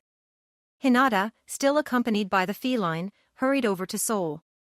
I'm sorry, Soul, she whispered, rubbing the rodent's head and neck, I asked too much from you. And I'm sorry I was short with you the other day. It's all right, mistress, the squirrel smiled, I'm very happy to be of service. Release, Hinata sent her ally back home, and turned to Soul's older brother. Don't you dare send me back, Loon forced himself up, if I go back without finding out what happened to Naruto, Soul will never let me hear the end of it. Naruto, Hinata hopped up, reminded of why they were here. Inani, please stay with Niji and Tenten, she said. The cat meowed, and the Hyuga Chunin answered, we don't want any of the Akatsuki members to find you. The cat nodded, and Hinata darted away into the night. Where does she think she's going? Sakura dropped the prisoner unceremoniously, and ran after her teammate. When did Hinata get so fast? Tenten wondered. Then she turned back to Niji and asked, does that mean we're supposed to stay here? Niji did not answer. Instead, he turned back to the barricade that had blocked their entrance, staring intently. 5 figures emerged from the gloom, and Tenten and Loon both tensed, until they realized the new shinobi all wore hidden mist shields. Master Hyuga, thank the gods we finally caught up to you, the first of the reinforcements said sincerely. What had happened here? Are you and Miss Tenten the only survivors? The red spirals in Madara's eyes flashed with each beat of the immortal's heart. He stared at Naruto so intently that the teen thought the Shinin Sharingan would burn a hole right through him, even without using the power of Amaterasu. Uchiha's lips were pursed so tightly they had vanished. And Uzumaki could have sworn he heard the grinding of the immortal's teeth. You are just children, playing at being ninjas, Madara told Naruto, his voice a livid whisper, but the time for games ends now. You will find out what happens when you cross a true shinobi. He took a step forward, and then vanished. Naruto smelled, rather than saw, the attack to his right rear quadrant, and turned to meet Madara. But the Akatsuki leader had already stabbed the Chunin in the kidney, and was gone. Even as the wound began to close and the organ began to regenerate, Uzumaki again detected Madara approaching him from behind. Thanks to the aroma of his blood on Uchiha's fingers, the young man was able to turn to meet him, moving Kitsune to block while forming the wind chakra blade. But the attack was a feint, and Madara severed Naruto's left hamstring. You weren't that fast before. Naruto ignored the second crippling injury, still mildly surprised how rapidly his body was healing. Madara's answer was a strike at Uzumaki's throat, but this time the teen was able to block. You're not using Shunshin, Naruto continued, stopping another attack. Catching a glimpse of Madara, you opened the inner gates. This gave the traitor pause, amazed that the boy had figured it out. More than that, Uzumaki was catching up again. Third gate, Madara growled under his breath, gate of life. His skin turned red, and again he was able to drive his fingers into Naruto's right bicep, inciting a brief fountain of blood. Then he swept Naruto's legs, focusing on the younger warrior's still injured leg. Uzumaki tried to kip up, but Madara drove his heel into Naruto's sternum, forcing him back down. You don't care about the damage to your body, Naruto noted, wheezing slightly. He placed his hands to the floor again, but this time he rotated his whole body, throwing out his legs to force Madara back until he was upright again. Thanks to your immortality, the blonde Chunin continued, but you can only fight that way for so long, and I've barely started sending chakra to my muscles. His first 2 injuries now fully healed, Naruto pumped copious amounts of chakra into his muscles, enough to power a Cyclone Spike's jutsu. His speed was almost doubled, but Madara was still slightly faster. Unfortunately, Naruto also found his eyes could not keep up with his body or his opponent's. He used his nose and ears to help compensate, but they weren't quite doing the job. He barely avoided a strike to his face, and then was clipped into the chest again, obliterating the front of his lab coat and tearing away a palm-sized chunk of skin. Naruto began to sigh in anxiety, hoping one of his previous successes had another meaning. Illusionary art, 36 frames per second jutsu, Naruto announced, and to his minor surprise, the C-rank Jinjutsu took effect, speeding up his eyes. He dodged an attack at his stomach easily, and parried the kick aimed at his neck, forcing Madara to withdraw or lose his foot to Kitsune's blade. Then Naruto, though still a shade slower, was able to launch a counterattack, aiming the wind chakra projection of his staff blade at the immortal's left shoulder. Madara slipped behind the strike and fired a kick at Naruto's groin. The teen avoided him again, and Uchiha snarled his annoyance. I opened the 4th gate, this time the Sharingan master proclaimed loudly, Gate of Pain. There was an audible creaking in his tendons, but Madara's quickness took another jump. He effortlessly sidestepped Naruto's vertical slice, and stabbed out twice in response. The blow to the Chunin's nose was light, barely bloodying it, but the stronger blow to Uzumaki's right forearm nearly forced the teen to drop his weapon. Despite his earlier bluff, Naruto knew he could not increase his speed much further without resorting to an actual jutsu, and Madara could copy that. But another idea came to him. There's more than one way to fight a fast opponent, Naruto announced, remembering 2 events from the Hidden Sound Invasion, ninja art, blood clone jutsu. The red liquid on the floor flew up to join the material covering Madara's hands, forming into a copy of Naruto, already gripping Uchiha's arm. Unable to move away, the Akatsuki leader was forced to send chakra into his palm to block Kitsune, and the blade still cut deep into his hand. He kicked Naruto back, and then slammed his fist into the clone's jaw to break free. The Akatsuki leader was annoyed that the clone was not killed. Instead, the duplicate painfully snapped the dislocated jaw back into place, the bruise fading even as it formed. "You're not fast enough to fight two of me," the fox-faced men echoed one another. Sasami dug in her heels, sending chakra to her feet. She hauled back on her thread, also sending power to her muscles. The cord was crisscrossed 147 times underneath the demon and anchored to the walls of the valley. As she pulled it taut, the three tails' feet started to leave the riverbed. But the huge monster struggled, kicking its feet and whipping its tails, and Sasami was yanked forward.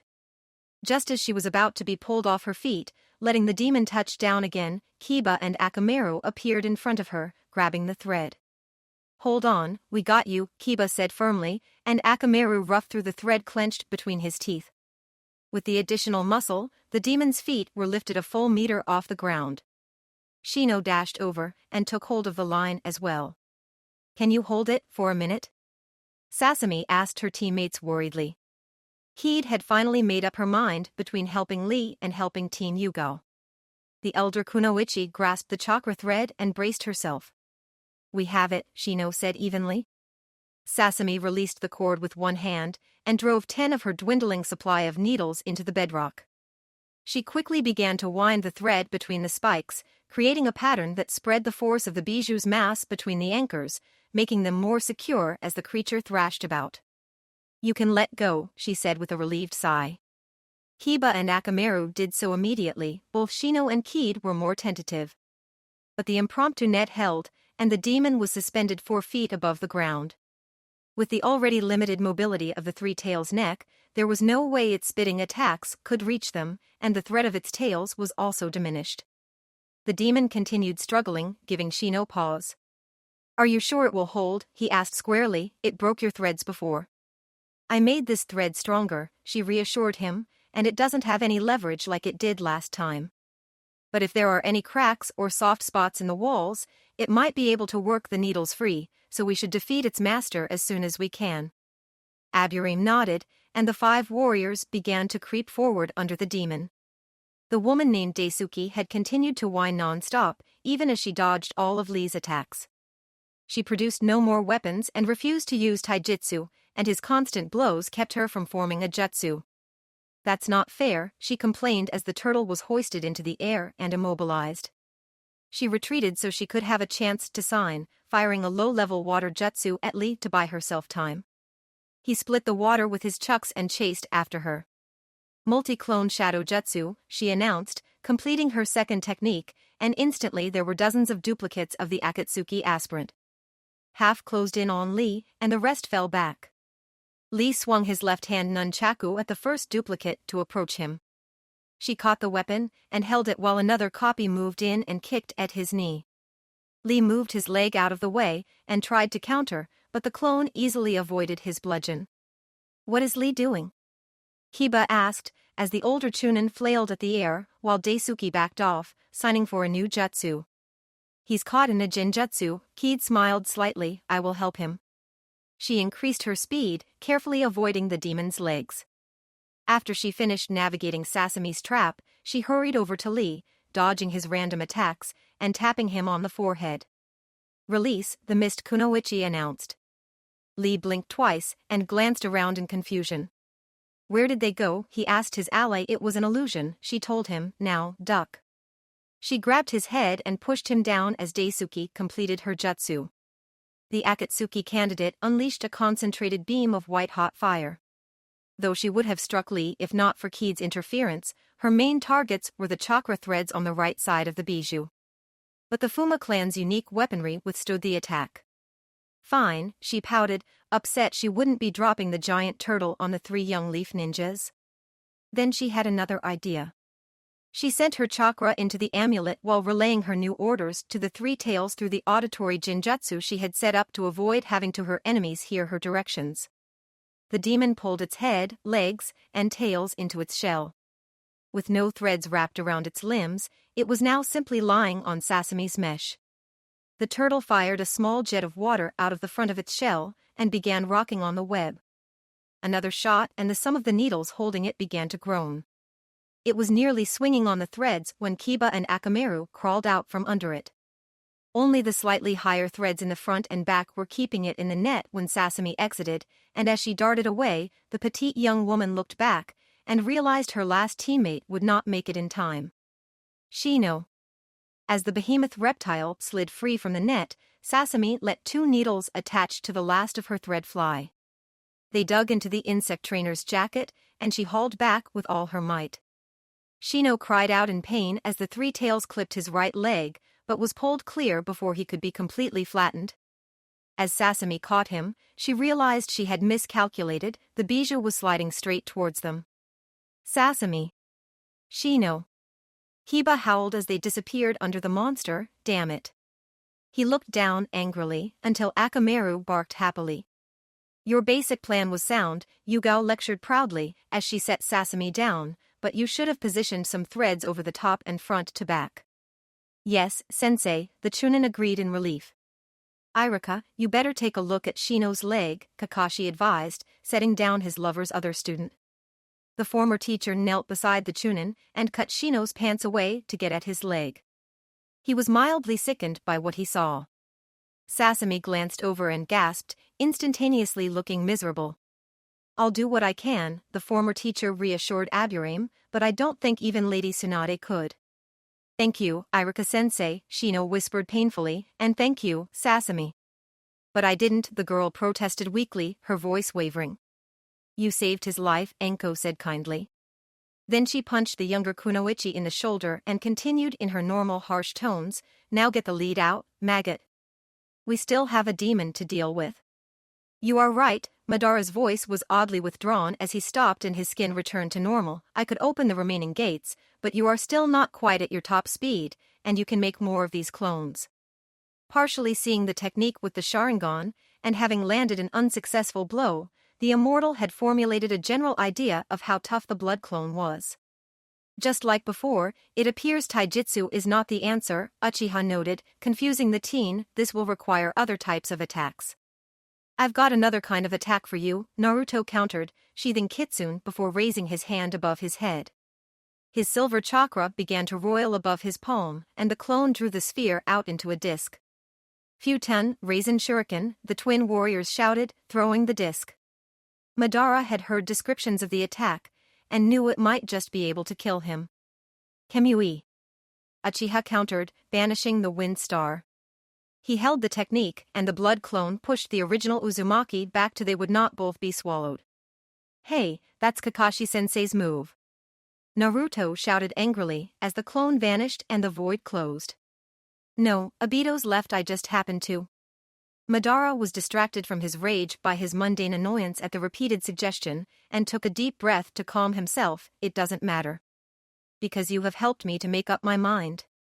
I was simply going to kill you, but that would be a waste of a golden opportunity. It is unlikely that the research division will ever again be able to study a newly born bloodline trait. Besides, a quick death is too easy, not when I can let them dissect you over and over again. So I have decided to give you to them, to examine and cut and scrutinize however they desire. Aren't you getting a little ahead of yourself? Naruto parroted Madara's initial sentiment. No. Susanoo. For an instant, the red spirals in Madara's Shinin Sharingan flashed blue, and Naruto could have sworn he felt a wave of cold wash over him. A blue humanoid form rose out of the first Uchiha, stepping forward and lifting its 7-foot-long katana. Naruto drew his staff blade to block, dragging a chuckle from Madara. The god specter was not a physical being, it existed only in the mind, and could neither block nor be blocked by corporeal means. The manifestation of the Uchiha's ultimate genjutsu swung the curved blade down. It passed right through the blocking weapon and cut Naruto from shoulder to crotch. Reality fell away, and Madara started to plan the illusion he would use to torture Naruto for the rest of the young man's life. Existing in the span of a thought, he could spend virtual hours planning the perfect way to make Naruto suffer before the teen even finished blinking. He contemplated the classics, slow burning, starvation, or water torture. But then he considered what he knew about the young man. His pattern of sacrificing himself for his friends gave the immortal an idea. Render him powerless, and make him watch as his friends are tortured, Madara whispered to himself, and the genjutsu began to take shape. But he stopped when he, impossibly, heard something moving behind him. As much as I'd like to see that, a sexy voice purred, I'm afraid that's just not going to happen. Madara turned slowly, hiding his trepidation. The young woman appeared to be an attractive, definitively female version of the frozen Chunin. She regarded him with a lazy, smug grin. Madara raised his hand in supplication, watching her carefully. And you are? You don't recognize me? Naruto pouted, feigning hurt. I'm hurt, Madara. How about now? Despite their myriad of previous encounters, Madara could barely contain the impulse to howl in pain and terror as the fully unleashed form of the Nine-Tails Fox Demon stood before him. Then she reverted to the humanoid body of Naruto, smirking even wider. You, he gasped, how? You're dead, she finished, amused, yes, very much. What is this, he demanded, regaining his composure, how are you here? Someone like you couldn't comprehend, she mocked him, running her hand through her hair confidently. Then she realized what she had done, and smiled openly. I guess I have gotten used to this body, she admitted sheepishly to herself. Then she turned her attention back to Uchiha, her honest mirth once more returning to a vicious, arrogant joy. But to put it in a way you can understand, I'm a trap for you. A fragment of my mind, a counter genjutsu, burned into Naruto's soul. Whenever you or a member of your bloodline uses your special illusions against the pup, and presumably anyone who inherits his power, you will find me waiting. After all, I died so Naruto could kill you for me, so it would hardly do for me to let you incapacitate him. Susanoo and Tsukuyomi will never against work on Naruto Uzumaki. She began to change once more, but this time more slowly. Her features became more vulpine and she grew at a more leisurely pace, surpassing him first in length then in height. Madara tried to call on his Sharingan to control the demoness, but she was not really there for him to command. Finally, in her true shape, if not her full size, the spirit paused and regarded him again. By the way, gone was the voice of Naruto, replaced by the infernal growl of the Kyuubi. If you could do me a favor, use Amaterasu on Naruto next. I've always wanted to see how your so-called divine flames stood up to the inferno of a true demon. Once she reached her full size, the Nine-Tails Fox Demon lowered her head and bit Madara in half with a single, smooth motion. Shino, I'm sorry, Irika said, I've done what I can but. Shino, Sasami whispered sadly, and then was slammed to the ground by Enko. Eyes up, kid, Mitarashi growled again as the turtle's stream of sickening water fired over their heads. If you can't keep your head in the game, just go sit with Shino. No, I'm fine, the teen shook her head, and took a quick accounting of her arsenal, but I only have 3 non-poison needles left, and 14 feet, 7 inches of thread. Use your lightning and wind jutsu, Yugo instructed, physical attacks won't work on the creature. Speaking of which, Kakashi said pointedly, looking at his rival. What? Guy asked guiltily, as he bounced off the turtle's shell. I understand how important your promise on Lee's behalf is, the copy ninja scolded his friend gently, but no amount of taijutsu is going to even scratch the 3-tail skin. We need the flaring devil of the Hidden Leaf Village. But my oath. Guy. Kakashi barked. All right, Guy said unhappily, but only because all of our lives are in enormous danger. And as recompense, when we return to the village I will have to do 501 thumb push-ups, with each thumb. Guy began signing, and grandiosely stated, Raiten, Thunder Pressure Jutsu. Might Guy held out his hands, 5 feet apart. A column of pure white lightning formed between them, shooting at the demon turtle. The strike carved out a deep gash in the biju's shell, and Guy was already moving his hands again. Katen, Crimson Passion Jutsu, the bull-haired Jonin intoned. 3 intertwining streaks of deep red fire flowed towards the demon, playing across its armor. I did not know Guy could use ninjutsu, Sasami said to Enko in amazement, as the 2 women's paths crossed again. Of course he can, the serpent user scoffed, he's a fully qualified Jonin. He used to be famous for his flashy fire and lightning techniques, before he swore to only use taijutsu for Lee's sake. Where do you think Tenten learned her summoning jutsu from? I will take your punishment with you, Gai-sensei, Lee vowed through his tears, even as he aimed another punch at Daisuke's stomach. I never meant to hold you back. The whiny renegade had been pushed back to the edge of the spotlights by Rock Lee and Kid Mizuno. She launched another jutsu, but even as she completed the technique, Kid grabbed Lee's shoulder and announced release, while shaking her head. You'll need a lot better genjutsu than that. The mist seductress sounded less than impressed. Illusions to duplicate real attacks won't get you anywhere against me. Daisuke growled, and for the first time launched a melee attack, a kick at Kid's face. Lee caught her leg, but quickly let go, blushing furiously when he noticed their respective positions, and the arrangement of her yukata gave him a clear view of her panties. She stepped back hastily, her loose robe dropping back down to cover her legs. Daisuke's face turned slightly red, but she did not protest as she had with their fighting styles. My apologies, Lee bowed.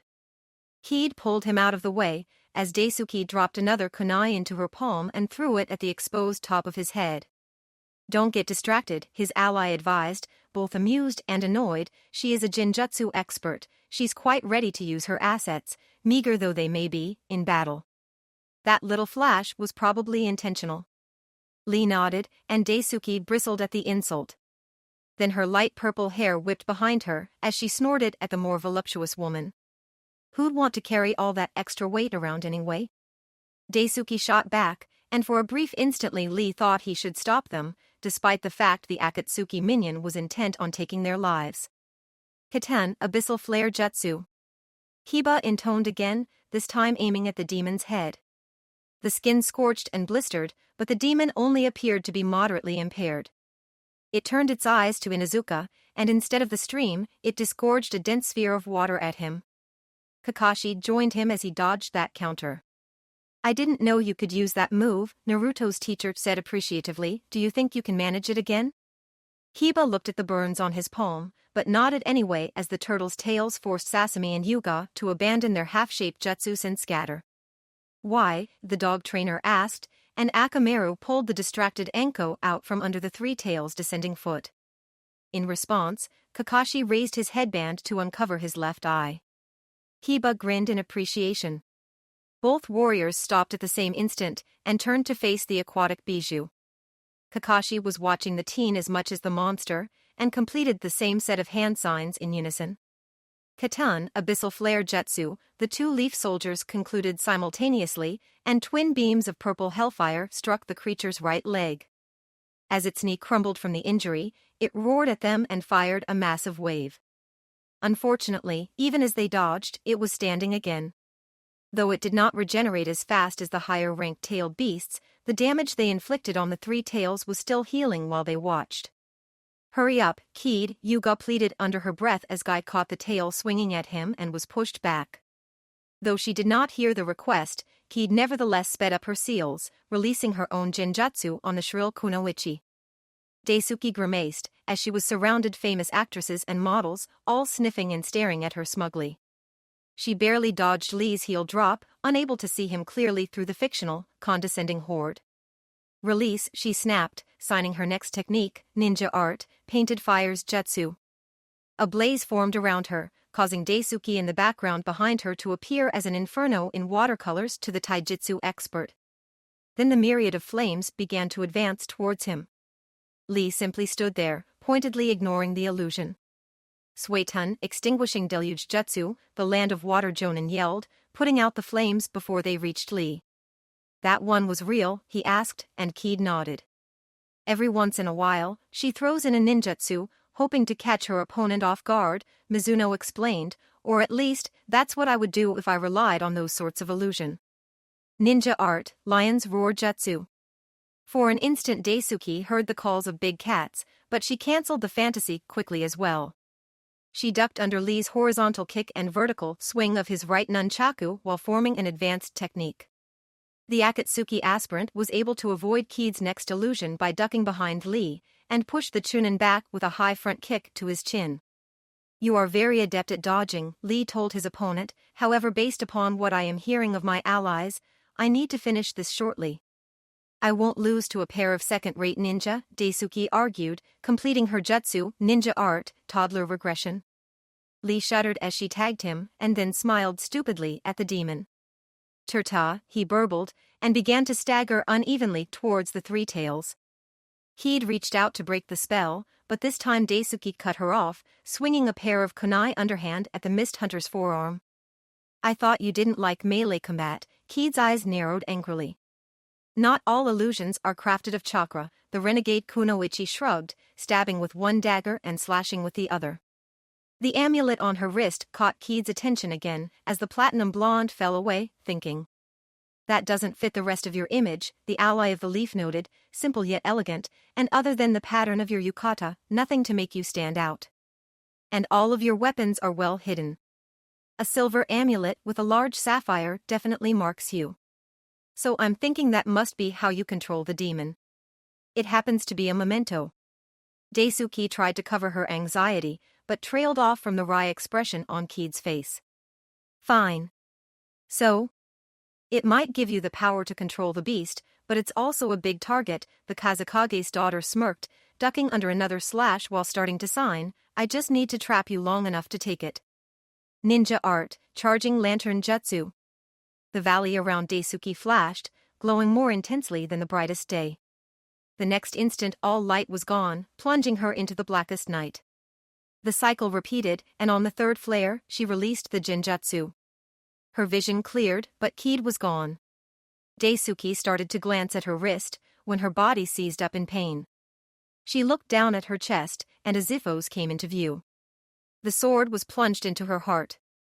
She gasped as the convex blade was withdrawn and Keed Mizuno reappeared.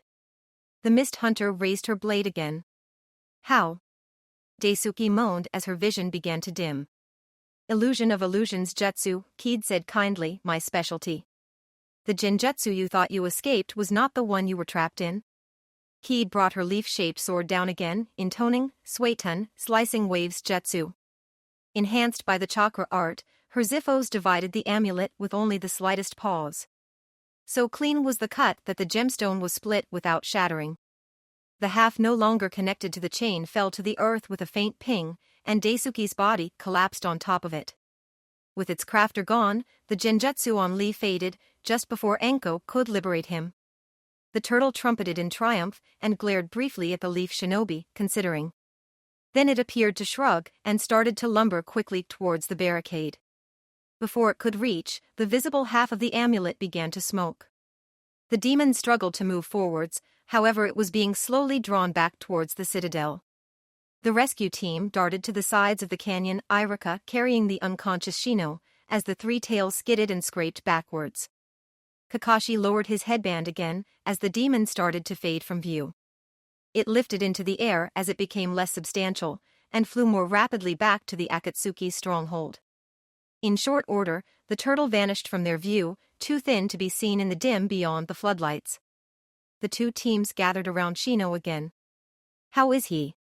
Enko asked her lover, unable to fully hide her worry under her tough persona. "I'm not done yet," Irika contradicted his earlier statement, and did not cover his sadness, "but I think he'll probably lose the leg." He looked up at Sasami, Kiba, and Yugao, and apologized. "But he will live," Yuzuki affirmed. The male member of Team Hizashi nodded. "Irika, keep working on him," Kakashi ordered, slightly hoarse, "and Sasami, stay with them. The rest of us still have a mission." "This isn't over," Shikaku roared impotently, as his core was compressed into the kettle. "I will break out of there, and then I will slaughter you all." "No, you will not," Gaara said matter-of-factly, as the lid slammed onto the pot. Once the demon was out of sight, Matsuri and Tsutomu dropped the barriers that had deflected the one-tails. "Natsuki, Baki, if you please," the Kazakage set down the container and stepped away. The two sand jonin hurried over, and Shikamaru meandered over to Temari. Now that everything done, the young woman looked to be on the verge of tears. Part of the normally apathetic young man wanted to embrace her, but he knew she would not react well to that with so many people around. Instead, he settled for simply putting his hand on her shoulder. She placed her hand over his, forcing a weak, grateful smile. The two shinobi Gaara had called for both took out blank paper talismans and crafted new seals while adhering the tags to the top of the pot. "Will that hold?" Shikamaru asked curiously. It will last until we return to the Sunagakure, the Kazekage answered. Once we are home, we will take more permanent measures. The lazy genius nodded, satisfied. Natsuki, Tsutomu, Gaara addressed his soldiers again, take Kankuro and the One-Tails back to the village. The masked jonin nodded silently, but the kunoichi shook her head in protest. With all due respect, Lord Kazekage, Natsuki started firmly, I am your bodyguard. When I let you out of my sight during the sound liberation, you were seriously injured. The Akatsuki are at least as dangerous as Kabuto was, so my place is at your side. Gaara's eyes narrowed slightly, but Baki interjected before their leader could speak. Kankuro was my student, the one-eyed shinobi said softly, I should be the one to take him home. Very well, there was a small catch in Gaara's voice, Baki and Tsutomu will return to the village. The rest of us will proceed. They moved to comply, Tsutomu taking the container, while Baki recalled the puppets, and then gently lifted Kankuro's body. They disappeared into the night, and the former Jinchuriki turned his attention back to Ino. How is Choji? He asked again. The Akimichi heir looked painfully small in his damaged armor, as if he had lost almost a third of his body mass. He'll live, she said, I dealt with the worst of his injuries, and gave him the antidote. But he needs a hospital and some real food, not more food pills. He won't be in any shape to fight for a while. Then you should stay here with him, the Wind Shadow instructed Shikamaru. His second order trailed off as he noticed his sister's face. Matsuri, he changed his mind, stay here with them as well. In case there is another attack. Seems like there's a pretty good chance of that, Shikamaru noted as the tapping of unmasked footsteps emerged from the far end of the valley. Hinata was surprised there were no guards before the large double doors blocking the entrance to the Akatsuki facility. She noticed all of the tracks leading into the northern gully, and concluded the sentinels had all left to confront Shikamaru's group. She paused briefly and looked back in concern. If we had to fight Nani, she wondered, does that mean the others were forced to fight Abijo as well, or did the Akatsuki have some other sort of defense prepared? She shook her head, no, they can take care of themselves. I have to rescue Naruto. She considered the door. She could not see through it, and based on the chakra infusing it, she did not think she could bypass it with a low-level teleportation technique. And there was no handle or lock that she could find. I don't have time to be subtle, she told herself, I'll have to do it Naruto's way. She took out 2 food pills, being more than slightly drained from constantly using her Suijin Byakugan and from sealing the 2 tails. She then placed her hands together and announced, Shadow Clone Jutsu. Hinata handed one of the tablets to her clone, and they both consumed the supplements. Then the original Hyuga spread her hands wide, starting to focus her chakra. The clone began to slide her hands over the surface of the forming sphere, injecting more chakra and helping to shape it. The spiraling orb was almost 5 feet in diameter, larger than Hinata had ever created before. Odama Rasengan, they both proclaimed, slamming the sphere into the door. The reinforced wood and metal groaned, resisting, but in the end was not strong enough. The pale beauty forced the upgraded jutsu all the way through the 1-meter-thick barrier, creating a perfectly circular hole. She bowed to her clone, and the duplicate bowed as well before vanishing. Stepping through the breach, Hinata frowned in exasperation. Many of the inner walls had the same secrecy enhancements as the door, partially blocking her enhanced vision. But there was no one to prevent her, and the rest of the ground floor was also clear, so Hinata hurried to the stairs. The second floor was empty, but on the third floor she found a cafeteria containing a pair of shinobi in full battle gear, having a late-night snack after their guard shift. Seeing an opportunity, she charged into the room and straight towards the still-standing male ninja. He dropped him tray when he saw her, but was already too late. 8 trigrams, 32 volts, she incanted, driving her lightning-laced fingers into 63 of his chakra points. He collapsed, unconscious. Hinata turned to face his companion, and the slender young woman had jumped to her feet. Again, the Hyuga Scion was faster, striking each of the Akatsuki minion's shoulders and hips twice. With no control of her limbs, the renegade started to collapse, but Hinata caught her and eased her back down onto the bench, still holding on to the front of the disabled woman's shizoku. Now, please tell me, where is Naruto Uzumaki being held? Hinata's polite tone and phrasing were at odds with her fiercely determined visage. Before the rogue could answer, Hinata pushed her away hard, knocking the underling to the ground and propelling herself backwards. As she skidded to a halt facing the newly destroyed entryway, a mass of sharpened roots stabbed into the space she had been occupying. The black side of Zetsu mused. I was going to answer the security breach at the gate when I heard a scuffle in the cafeteria. And who should I find but Hinata Fuga? What happened to the bikini? White Zetsu mocked in false dismay. Hinata tried to ignore him, but colored slightly regardless. Still, her stern look remained.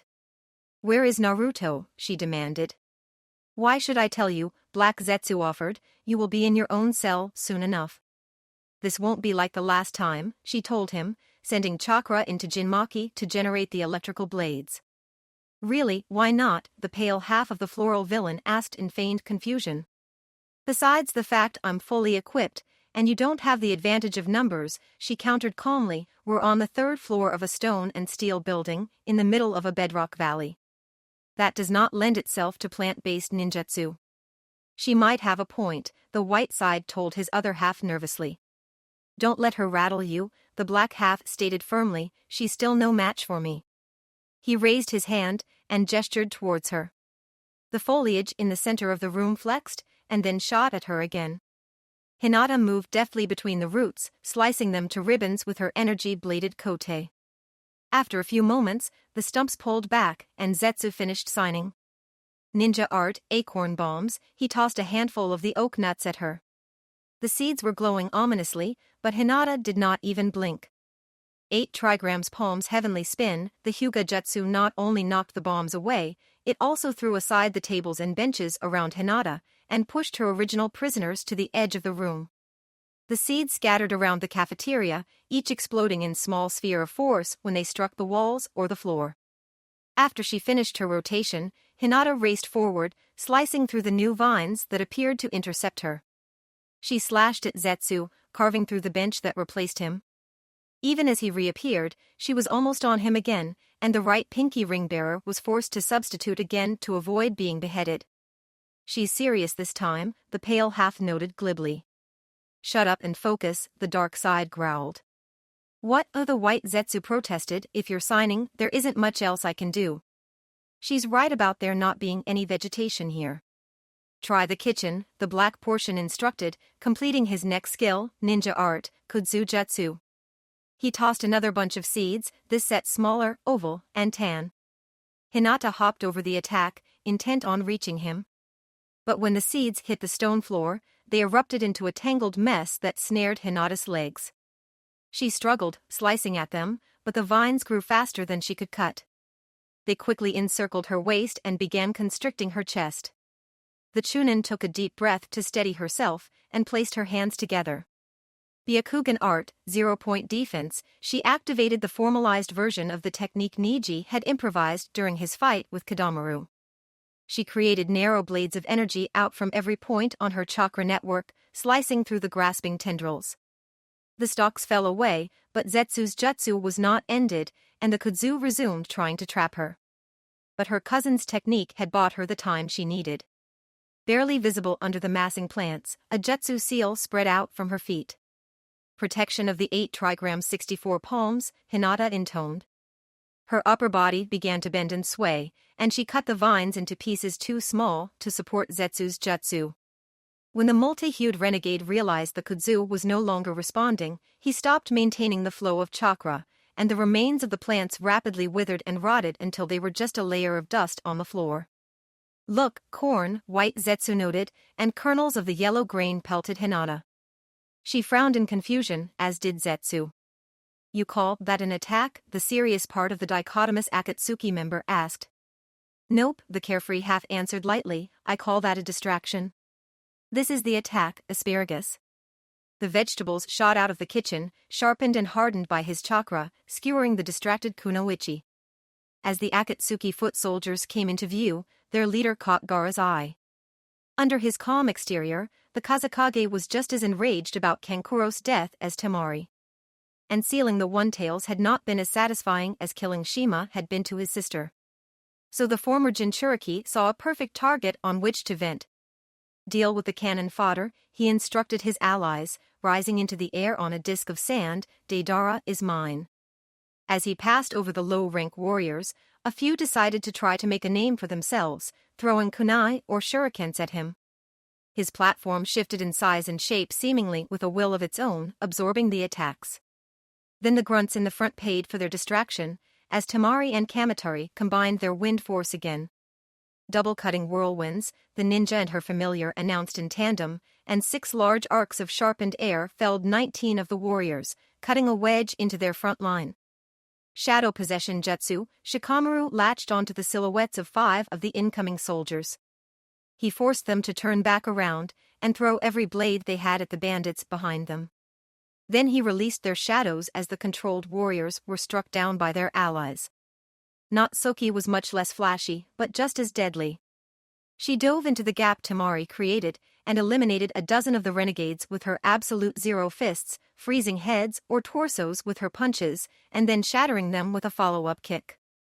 Despite her orders, she plowed forward after Gaara, determined not to let her charge lose to the ring-bearer again. Matsuri hung back as instructed, guarding Ino and Choji, picking off the stragglers that slipped past the others. And there were more than a few, the valley was too wide for the 4 of them to cover completely. Gaara landed before Deidara, skewering the 3 fools who tried to attack him from behind. He glared at the blonde man, a dangerous spark in his pale, blue eyes. "I defeated you before," the Akatsuki agent noted, "and this time, I don't have to spare your life." "This time, you cannot hold my village hostage," the Kazekage countered, "and I have to wonder how much damage you can inflict on this valley without incurring the ire of your superiors." C2, hounding clay, Deidara grimaced slightly as he signed, ending by extending both of his hands. The 2 maws on his palms opened wide, disgorging 2 large, brown lumps. The masses took the form of 2 large wolfhounds, which started stalking around the Kazekage. The few solider who remained close began pushing forward, apparently feeling that the possibility of death at the hands of the leaf and sand ninjas was preferable to staying close to their leader. The corners of Gaara's mouth turned up slightly and he indicated ox, dog, and dragon. But the jutsu did not do anything obvious, and the self-style artist directed his terracotta canines to attack. Before they could reach him, the dog bombs were torn to pieces, and instead of being struck by 2 large explosions, Gaara was obscured by hundreds of smaller and less focused blasts. Deidara briefly wondered if he had succeeded despite the unexpected destruction of his sculptures. But the smoke cleared, and the Kazekage stood in the same spot, unperturbed and unharmed. "What did you do to my art?" the Akatsuki member grimaced, trying to control his outrage. Gaara did not answer, but took a step forward. As he did, he appeared to shimmer and shift. Deidara's frown deepened. "A genjutsu then," the artist decided, release. But the sand leader's appearance did not change and his next step still flickered. Deidara sent out a clay robin to test Gaara, and, like the dogs, the false bird was shredded by some invisible force. The pyromaniac fine-tuned his modified left eye as the incendiary earth exploded. Now he could see it, a thin cloud of sand, rotating around the Kazekage at high speed. "So that's it," he noted, "a fresh way to shield yourself. Making up for your new weakness?" "A way to attack and defend all at once is hardly a weakness," Gaara shrugged, "but I have used more traditional jutsu to make up for the theft of the one-tails. My sister and apprentice both say I am overcompensating, but in some respects I am much stronger than I was when you ambushed me last year. If you don't like my slicing mirage, then how about this? Futen, Stone Grinder Jutsu." The Kazekage extended his right hand, and a stream of wind chakra-infused sand shot out at incredible speed. C1, Armor of Explosions. A small cloud of explosive mosquitoes flew out from between teeth of Deidara's left hand's mouth. They swarmed in front of the blonde artist, and when the sand struck them they exploded outwards, pushing the particles away. "It appears we both have dangerous forms of defense," Gaara noted, pulling back his ammunition. Then he swept forward his hands, unleashing 3 shuriken from each. Deidara released a large dragonfly to destroy each of the silicon shurikens, but one of the insects missed, and the projectile dug deep into his chest before turning back into dust and returning to Gaara. "I don't know if my C4, Garuda would get through that barrier, Deidara pondered, sending out a quintet of clay kittens to try to keep Gaara at a distance, and even if it did, Lord Pain seems touchy about me killing underlings recently, so I probably should not try it anyway. And my C3, Kyoken would tear up this valley too much, like he said. But maybe there is another way I can use C3. C3, Winter Tiger. The clay that emerged from his hands flowed together, becoming a 10-foot-long tiger with a thick, scraggly mess of fur. The earthen beast did not hesitate, it leapt straight for Gaara, its claws extended. It hit Gaara's hazy barrier, setting off a series of small but powerful explosions across its surface. But as the exaggerated layer of hair was stripped away, the remainder of the terracotta feline pushed through, driving its nails into the younger man's chest before self-destructing. A new masterpiece, Deidara smirked.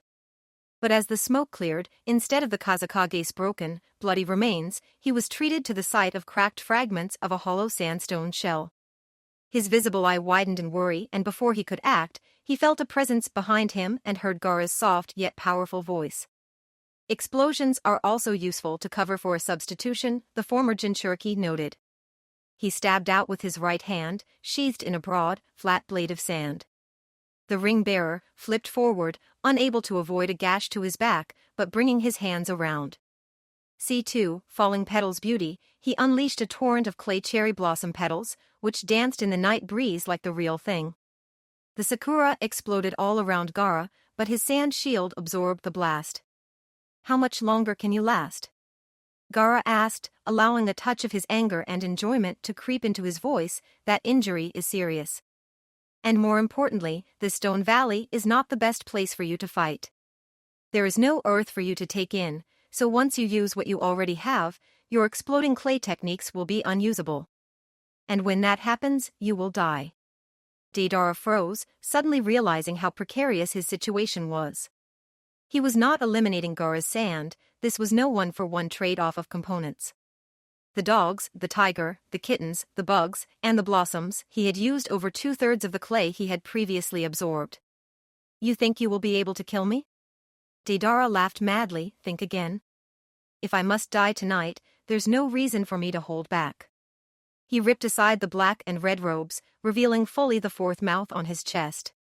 He held both of his hands in front of it, and began to regurgitate clay from his hands into his chest, like a grotesque caricature of a mother bird feeding her babies. His skin began to blacken and bloat, and his legs began to pull back into his body. Once the feeding had completed, his arms were absorbed as well, and his head followed quickly behind. In the end, all that was left was a black sphere, with the giant mouth from Deidara's chest and his right eye staring at the wind shadow. They say an artist is never valued in his life, he said proudly, but you will bear witness to my final masterpiece. Although, witness might not be the right word, as you won't live to tell anyone about it. Maybe participant would be better. Either way. C0, Kyukyoku Gaijutsu. Deidara's new form started to glow and contort. His mouth grinned viciously through the pain as his body started to explode. Raiten, Gigawatt Jutsu, Gaara incanted after 6 quick hand seals. He directed the stream of lightning chakra at Deidara, whose glow began to dim. What are you doing? The Akatsuki agent shouted in dismay. I am using lightning chakra to negate your earth jutsu, Gaara stated plainly. It is a fairly common tactic. No, I won't allow it. You cannot censor me. Though the area around the point of contact remained dark, the rest of Deidara's form began to pulse brighter and faster. Natsuki, if you would complete the circuit? Gaara asked his bodyguard as she finally reached them. The black orb gasped and tried to turn to look. Of course, Lord Kazakage, she acknowledged with a nod. Raiten, power drain jutsu. What? No, stop, the inhuman construct demanded helplessly, as the kunoichi began to pull Gaara's electricity through Deidara's body, negating his attempt to localize the sand user's power. His flashes began to dim and slow, and his maw began to pant weakly. He slowly dropped to the ground, the suicide jutsu neutralized. Damn critics, he moaned as his body started to break apart, no appreciation for true talent. The final stores of his chakra spent, the remnants of Deidara's body crumbled into clumps of dry, inert clay. Gaara and Natsuki ended their respective jutsus, and the hidden sand leader looked over at his allies. The foot soldiers were all dead or disabled, but the leaf and sand ninjas were virtually unharmed. Gaara sighed slightly, his anger over Kankuro abated and relieved that they had suffered no more losses. My original orders stand, the Kazekage told them. Matsuri and Ino stay with Choji. Natsuki, Temari, and Shikamaru, you are with me. Unnecessarily, Hinata kept her eyes on Zetsu as she pulled the vegetables out of her right bicep and breast. The wounds were fairly deep and moderately painful, but not life-threatening. But that could still slow her down. Still, she didn't have time to activate a healing technique. Despite her earlier assertion, Hinata realized she was essentially outnumbered by the ring-bearer whose personalities could act somewhat independently. "Wanna see what I can do with broccoli?" the white Zetsu half taunted, half boasted while the black Zetsu again controlled their hands to create another attack. Hinata did not answer, but rushed forward again, this time placing a bit more of her attention on buffet line that separated this room from the kitchen. "Even better, carrots," the pale half noted, launching a new set of vegetable spears at her, "they're good for your eyes." Rotation, Hinata paused briefly to deflect the pointed roots. She knew he was trying to distract her, but kept her composure. She started moving again, but the dark side of the Akatsuki member had finished his advanced jutsu. "Doten, topsoil jutsu," he announced. Spreading out from his feet, a 2-inch thick layer of fertile dirt covered the floor of the dining hall, sprouting a carpet of fresh grass. "This should uneven the odds," the black side told her smugly. She signed her own technique in response. "Futen, tornado howling," she said, and a fierce wind leapt up, pushing most of the dirt out the door and piling the rest in the corners. Zetsu just shook his head. "Even if you hide it from my eyes, I can still sense the earth," he informed her, "and that makes your trick empty." Release. However, as the Jinjutsu faded, leaving them again in the artificial field, Hinata was still moving her hands to shape her chakra. A distraction, the white side frowned, but the black side's eyebrow elevated in anxious surprise. "No, he started to protest, too late." "Doton, sedimentary jutsu," she completed the technique as he tried to pelt her with produce again. Tapping on her whipping willows taijutsu, Hinata slid around the attacks without moving her feet or releasing her power. Her earth chakra traveled through the soil, compacting it into another layer of rock atop the original granite floor. The grass died as its roots were crushed into paste and became part of the new stones. She blocked the last piece of asparagus with Jinmaki. She glared at him superiorly, no longer able to prevent a part of her rage towards Naruto's kidnapper from showing on her face. She was moving again, and this time Black Zetsu shared a touch of his other half's worry. "Time for that," he told his other self. "Really?" White Zetsu was overjoyed by the news. "Are you sure?" "No, but just do it." Zetsu signed quickly, and when Hinata reached her, he caught her wrist as she swung, stating, "Mitosis Jutsu." The two halves of the Akatsuki warrior split apart, and whatever internal structure he had was covered by a green ooze that rapidly generated the missing half of each part. Hinata slashed at White Zetsu's left hand with the left blade of Jinmaki, forcing him to release her. In return, he kicked her stomach, knocking her away. She recovered as she tumbled, and was able to barely avoid the vines that Black Zetsu fired at her. She landed on the wall feet first, and pushed off, slicing through the plants as she rocketed towards Black Zetsu. She cut and stabbed at him intensely with the twin projections, and the plant warrior could not keep up, taking a number of cuts and losing every tendril he sprouted. "Are you going to help me?" the serious side demanded. "I thought you wanted me to get the dirt back," the easygoing version protested, pausing in his hand signs. Before either of them could move, Hinata turned at the waist, pointing her hands at the white Zetsu. "Spark darts," she incanted sternly, without signing. And then she added for good measure, "stone claws." The hands out of the floor held white Zetsu in place while the 7 barbs of lightning struck him. She turned back to Black Zetsu and looked up at him, her face livid. "Naruto. Where is he?" she insisted angrily, pulling back her hands and dismissing Jinmaki's lightning blades. "Dead soon enough, just like you," he snarled, raising his right hand, his fingers elongating into sharpened stems, covered in thorns. He stabbed at Hinata, but she twirled away from him and stepped back forward towards his open side. Gentle step twin lion fists, she proclaimed, slamming her chakra-wrapped palms into his chest. He started to fly back, but Hinata closed her fingers, and the energy lions closed their jaws, digging into his flesh and crushing his ribs. Then she pushed out almost gently, and he shot towards the wall with great speed and force. There was a sickening crunch when he hit, and blood soaked through the front of his robe as he slid into a heap. The white part of Zetsu gasped angrily as he finished freeing himself, but as she turned to face him her silver eyes were still glowing with an even greater rage, and the plant ninja somehow managed to look paler. "Naruto?" she asked again, and he stepped back. "I delivered him to Lab 3 on the 5th floor, White Zetsu answered nervously. "As far as I know, that's where the extraction was going to take place. If you hurry, you might still be able to save him." She turned to depart, running towards the door with an expression of relief. Before she could exit, vines covered the doorway. "If you can make it," the White Zetsu's voice sounded more sinister. She paused, not bothering to turn as she watched him flash step over to his dead counterpart. He scooped up the black Zetsu, placing him inside his flytrap maw. The leaves closed and Zetsu shuddered. Hinata rotated back to face him, reigniting her bracer's chakra knives. The plant blossomed again, and once more Zetsu was in his whole, dichotomous form.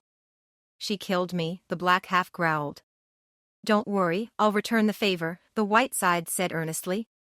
Hinata, her anger spent and her goal nearby, just looked sadly at him.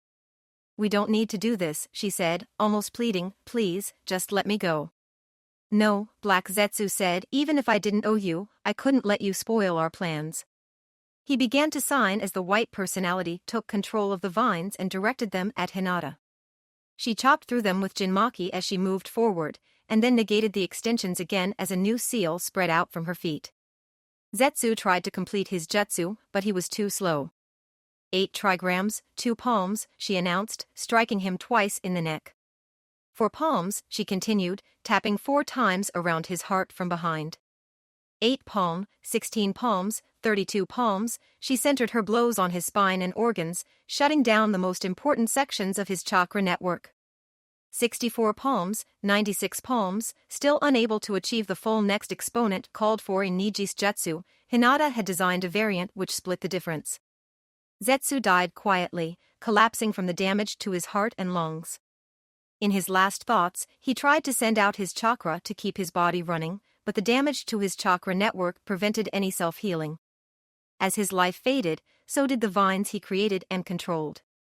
Hinata exhaled and activated a healing technique. She resolved herself again before dashing into the hallway. Naruto watched as the sword descended, passing through Kitsune like the staff blade wasn't there. As the weapon reached his body, he flinched involuntarily. He had to resist the urge to close his eyes as the blade penetrated his skin and passed through the other side. Uzumaki was amazed when the sword passed through him without cutting him, without leaving a mark, without have any sort of impact that he could see or feel. Instead, Madara collapsed to one knee, suddenly panting heavily. A bewildered look crossed the teen's face as the immortal lifted his head again, glaring at the teen. Despite the attack only being a mental construct, Madara could have sworn he felt the demon's teeth slicing him in half. Just as the pain became too intense to bear, Uchiha was back in the real world, once again facing the boy. His body still burning with agony, it was all he could do to keep from collapsing completely. But with each ragged breath, the phantom pain faded, and he raised his eyes to study the youth. Naruto looked utterly baffled, which gave Madara a small comfort. The Akatsuki leader decided not to reveal to the boy what he had experienced, mainly from spite, but also in case the inventive teen could find a way to turn it to his advantage. Madara started to contemplate his options, but Naruto did not give him the chance. He closed the distance to the immortal, Kitsune still raised from his attempt to block Susanoo. He swung downwards at an angle, aiming to shatter Madara's right shoulder. Uchiha shuddered from the effort, but turned away from the attack and pushed the weapon away. "Think," Madara admonished himself, recalling the words he had drilled into his sons, "avoid and learn. Do not waste energy. Let your opponent give you the chance to kill." The Akatsuki founder knocked away another strike, annoyed that he had allowed Orochimaru and Naruto to get under his skin to the extent that he was fighting like a common ninja. He stepped away from a kick and ducked under the easily readable follow-up punch and slash combo. He is faster than my body, but not faster than my Shinin Sharingan, Madara thought. If I read his moves correctly, I can defeat him. His eyes took in every twitch of Naruto's muscles, and he continued to deflect or dodge all of Naruto's strikes even as the younger fighter ramped up his attacks. Uzumaki stabbed forward, and Madara twisted past the pole. The Leaf Chunin tried to follow up with a snap kick, but Madara caught his leg and pushed him away. The teen recovered quickly and charged in again, but still he could not connect, to his growing annoyance and desperation. Darn it! Naruto bellowed as Madara gently knocked aside his elbow, and leaned back far enough that the blonde Chunin's headbutt missed. He swung Kitsune wildly at the traitor's neck, and Madara snorted in amusement as he sidestepped the amateurish move. This is worse than fighting Kakashi, Yukihana's son continued, as the tip of Kitsune passed within inches of Uchiha's stomach. He continued the momentum from the failed strike, shifting the staff blade to an underhanded grip in his left hand. Dodge this, he challenged, instantly creating a 2-foot diameter sphere of roiling chakra in his now empty right hand, Rasengan. Madara looked thoroughly unimpressed as he tapped the teen's forearm, sending the attack wide. Got you, Naruto crowed silently. He shifted his weight to his back foot, and rotated his body, swinging around Kitsune, now wrapped in the Raisin blade. The sword rocketed towards Madara's spine, threatening to bisect the first Uchiha. Unfortunately, the immortal anticipated the attack, and stopped the fox-faced young man cold by catching Naruto's elbow with his right hand. The defensive fighter was forced to expend some of his chakra to increase his speed and strength, but Madara felt it was worth it for the angry yet worried expression on the Leaf Ninja's face. According to his reports, Itachi was only able to teach Kakashi the rudiments of the Uchiha fighting style. Madara lectured smugly. After all, the so-called copy ninja can't even properly control Obito's Sharingan. There is no way he could possibly reach my level. Let me show you. Right jab, right cross, left back fist. Uchiha announced Naruto's moves as the younger man executed them, also neatly dodging each strike. Transfer the toy, diagonal slash, left roundhouse kick, sweep the legs, right side thrust kick. Sorry, those last two were mine, Madara continued, tripping Naruto out of his stance and then knocking him into the wall before he could fall. The younger warrior hastily jumped to his feet, but kept his distance, glowering at his enemy. Is that all? Madara asked contemptuously. You absorb the most powerful demon in this world, and all you get is a massive supply of chakra and a built-in healing jutsu? I'm also stronger and faster than you. What good is that if a real Kekkei Jinkai like my Sharingan negates your attacks? Madara noted. Well, there is one more thing I can do now, the Leaf Shinobi smiled, sheathing Kitsune and then placing his hands together, before it took a long jutsu and the fox's cooperation. But now all I have to do is Ascendant Fox Jutsu. Naruto transformed instantly, gaining the thick coat of golden fur, the extended forearms and claws, and the vulpine muzzle. A shape-shifting technique? Madara chuckled. Do you really think? The immortal did not complete the taunt as his face slammed into the floor, chipping his right top canine tooth. He rolled up to his knees, looking for Naruto, but he could not see the young man. Then he caught a flash, just as Uzumaki's knuckles partially collapsed Madara's voice box. That should be impossible. Madara tried to ward off the teen, but took another hit to his ribs. He's faster than if I released the gate of death. His speed has more than quadrupled. Madara was knocked down again, and this time he felt a handful of his spinal ligaments tear. The immortal cast caution to the wind, activating a healing jutsu, opening the first two gates, and sending more chakra to his eyes to try to track the golden blur. There, he saw Naruto moving in, and brought his left arm and leg together to block. But the blow slid between his limbs like he was standing still, throwing him into the wall. Both the stone and Madara's spine splintered from the impact. You can't run away from this, the rogue signed, tapping into the other legendary power of his clan, Kitun, Titanic Fireball Jutsu. Bright yellow flames spread out from his mouth between his fingers, filling the whole room. The heat and flames did not touch Uchiha, exactly how he had designed the maneuver. Madara watched carefully for any movement in the inferno, expecting Naruto would try to attack him to stop the jutsu, or that the teen would simply escape. When neither event occurred, he ended the jutsu with a look of grim satisfaction. But as the smoke and fire cleared, the fox-shaped man stood there, bemused and unharmed. Naruto's hilarity faded briefly when he realized his trunks were smoking. He patted down his smoldering swimsuit where the fire-resistant lab coat did not cover it. He met Madara's eyes, and once again grinned broadly. The Kyuubi was a fire spirit, he boasted. It will take a lot stronger flames than that to hurt me in this form. Is that it? Not yet, Uchiha grimaced, signing, Doton, Granite Wedge Jutsu. He pulled 2 slightly oversized kunai out of the rock face of the wall behind him. He threw the first blade at Naruto as a minor distraction and then extracted a third dagger. Then he continued, crafting another skill, while Naruto casually shattered the incoming stone blade with a casual swipe of Kitsune. Charging Cheetah Jutsu, Madara pushed off the wall with both feet and his left hand, leading with his right blade as he jetted forward. The technique was a straight-line attack, accelerating him at dangerous speeds and robbing him of the power to turn or even adequately stop.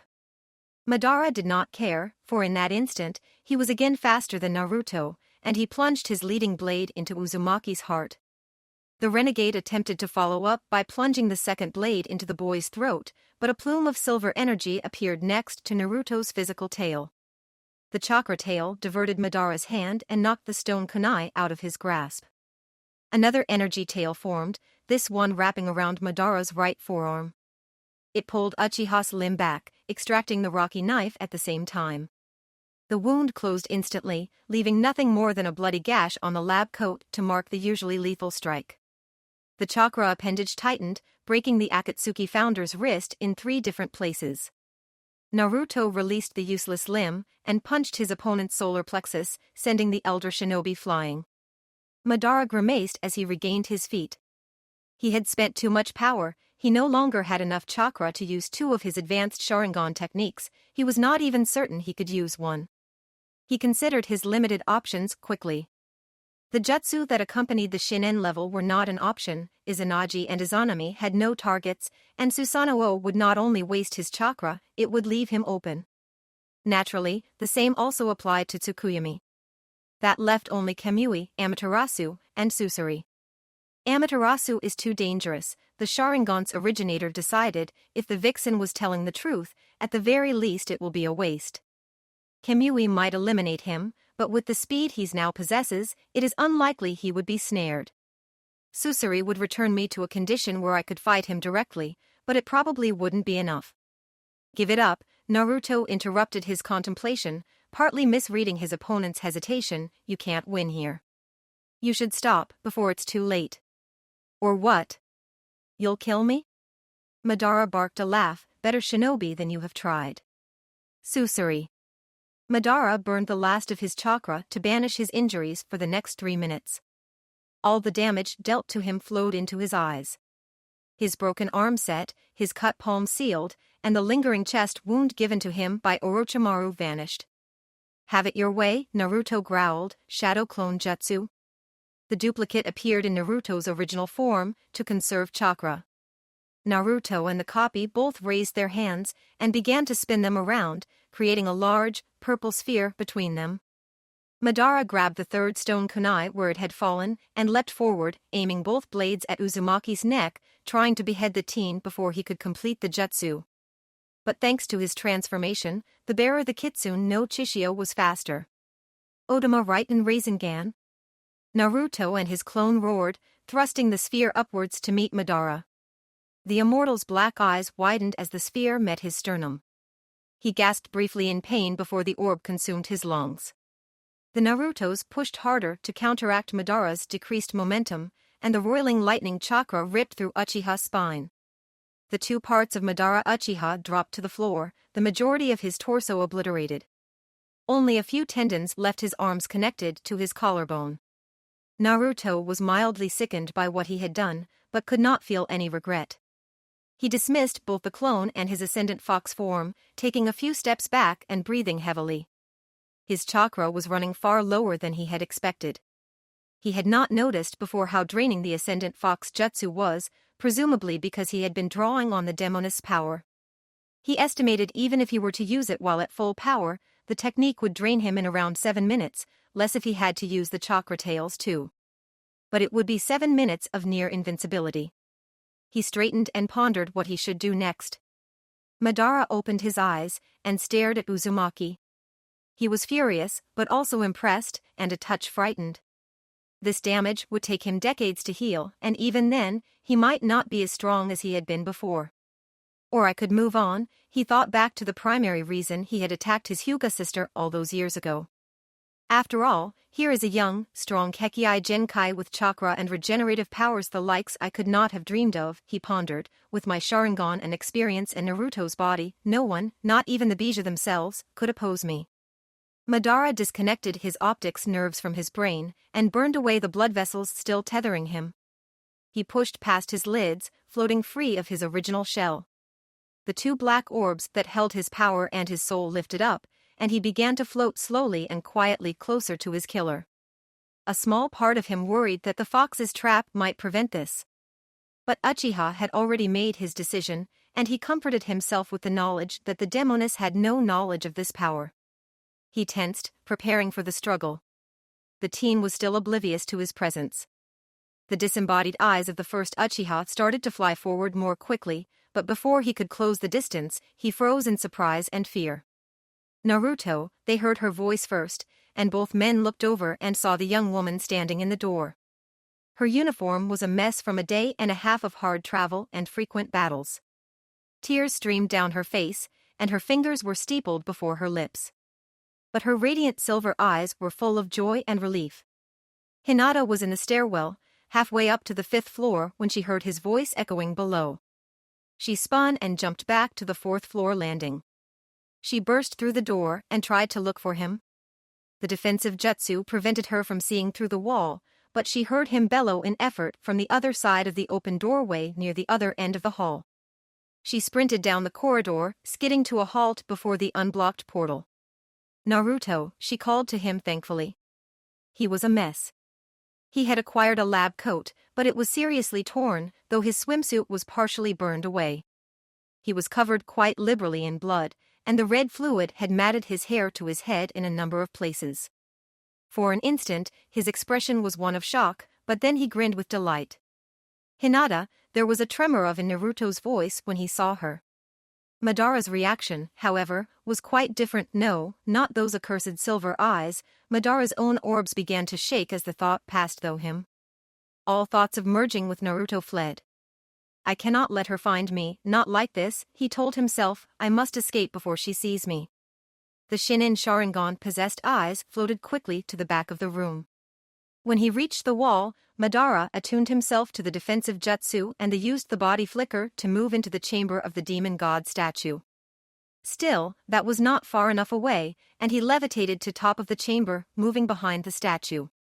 Hinata buried her head in his chest. He put his arms tightly around her, tearing up as she sobbed happily. See, I knew I could count on you, he whispered. She pulled her face back and nodded at him. He leaned in and kissed her firmly. She hugged him closer and pressed her face resolutely to his, letting his lips wash away the fear and worry that had ruled her for the last 2 days. In turn, he let the taste of her reassure him that he was safe. Sakura paused before entering the room and stepped back, hiding against the door jamb. Embarrassed and also slightly annoyed and saddened, she nevertheless fought her darker impulses and gave them a few moments. But unlike her teammates, the medic did not forget where they were, so after a 20 count, she cleared her throat loudly and entered the wrecked conference room. Naruto and Hinata jumped apart. He assumed a fighting stance, but she had already seen who it was, so the Hyuga heiress just turned to face her rival. Sakura? Naruto looked amazed. You're here too? And Niji, and Tenten, and Lee, she rolled her eyes, mildly disappointed. Shino, Sasami, Kiba, Akamaru, Ino, Shikamaru, Choji, Temari, Kankuro, and even Kid Mizuno. They all came to rescue me? Naruto was amazed and touched. Then he looked back at his girlfriend, slightly worried. Did you tell them? She broke the law and told them. Sakura waved her hand dismissively, just like you wanted. and nobody batted an eye. Hinata frowned at the deception, but Sakura ignored her and continued, "You're our friend, Naruto. Everyone wanted to save you. Can we get out of here?" Tsunade's apprentice then pleaded. "There's something I gotta do first," Naruto said seriously. Then he grinned sheepishly and asked, "Can I bum a food pill off one of you?" "This is my last one," Hinata offered the tiny brown tablet without hesitation. "Thanks," he smiled at her, and then swallowed the medicine. Then he split his attention between the two of them and requested, "Can you two make sure none of our friends are in here?" "I'm not leaving you," Hinata protested, grabbing his arm. "Don't worry, I can handle it," Sakura offered magnanimously. Naruto nodded, and the pink-haired Kunoichi dashed out with a look of moderately concealed jealousy. "Stand back, Hinata," he advised tenuously, "I'm not entirely sure about this." He began to sign slowly and carefully, building up his chakra deliberately. As his silver chakra began to flux visibly around him, her Byakugan noticed the pit of red in his stomach and the seals controlling it were gone. She wanted desperately to ask him what had happened if the Akatsuki had the fox, but she held off so she wouldn't break his concentration. After taking 1 minute to craft only 20 hand signs, he slammed his fist into the floor. A complex, red-orange seal spread out from his knuckles, pulsing with energy. The symbols grew outwards until it was 4 feet in diameter. She could not tell what it did, but one thing was clear to her enhanced vision. "Naruto, that's a fire-release jutsu," she said, impressed but confused. "Yeah, it was one of the Kyuubi's parting gifts," he informed her. "She taught me some of her nastier fire techniques." He grimaced slightly and added, "I'm hoping that means I'll be able to use some more normal fire chakra jutsu, too." He could smell her doubt and curiosity, so he added, "I'll tell you the rest later. For now, how long will it take to get out of here?" "If we don't have to fight, less than a minute," she grew more worried. "Okay, I'll set it for 5, just to be safe," he nodded. Then he glanced back down with a look of tense focus and muttered, "Hurry up, Sakura." "Naruto, Hinata," another familiar voice shouted from down the hall, and Naruto looked up in surprise. "Kakashi-sensei," they both said in unison as their teacher entered the room. As Naruto turned to face the Jonin, he lifted his hand from the seal. His face slowly devolved into an expression of pure horror. "Naruto, is that a creeping napalm seal?" the copy ninja asked tersely, all other thoughts banished when he recognized the seal. His student nodded, grabbing his girlfriend's hand as he sprinted towards the door. "Kakashi-sensei, did you see Sakura?" Naruto asked as he pulled Hinata into the hall. "Yes. I told her I would come and get you, so I could send her to help Iruka tend to Shino," the Jonin answered, leading them back to the stairs. "I sent Yugo and Kiba back, and they confirmed that no one except Hinata and Sakura made it in here." "What was the timer on that seal?" He changed the subject as they reached the stairwell on the 3rd floor. 5 minutes. "We might have enough time," their squad leader muttered. "Kakashi-sensei, what was that?" Hinata asked. "Katun, creeping napalm jutsu," he explained, "a powerful seal-type jutsu that covers every surface in a given area with a burning gel." "But why are you so worried?" Naruto queried. "I got the impression from the fox it would be bad to get caught by it, but we should have plenty of time to escape. Normally, the gel covers everything in a 500-foot diameter and burns at 1,500 degrees for 1 hour, Kakashi explained, looking back at Naruto accusingly, but normally, the seal is only 6 inches across.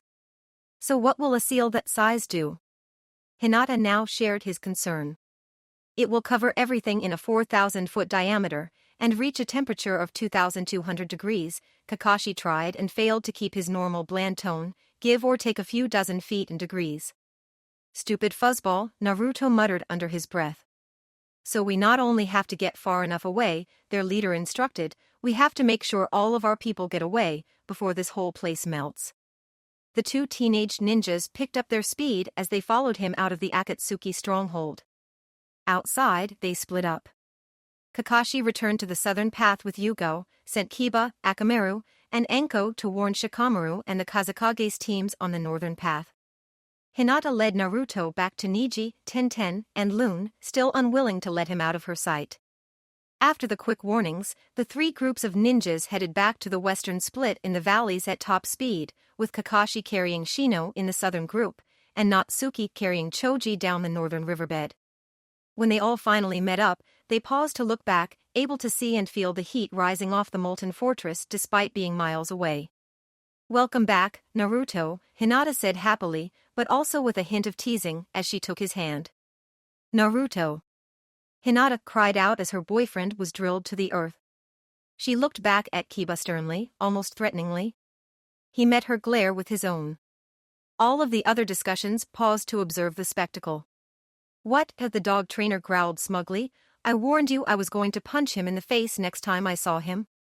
That's what the punk gets for lying to us all these years." "Does this mean we're even?"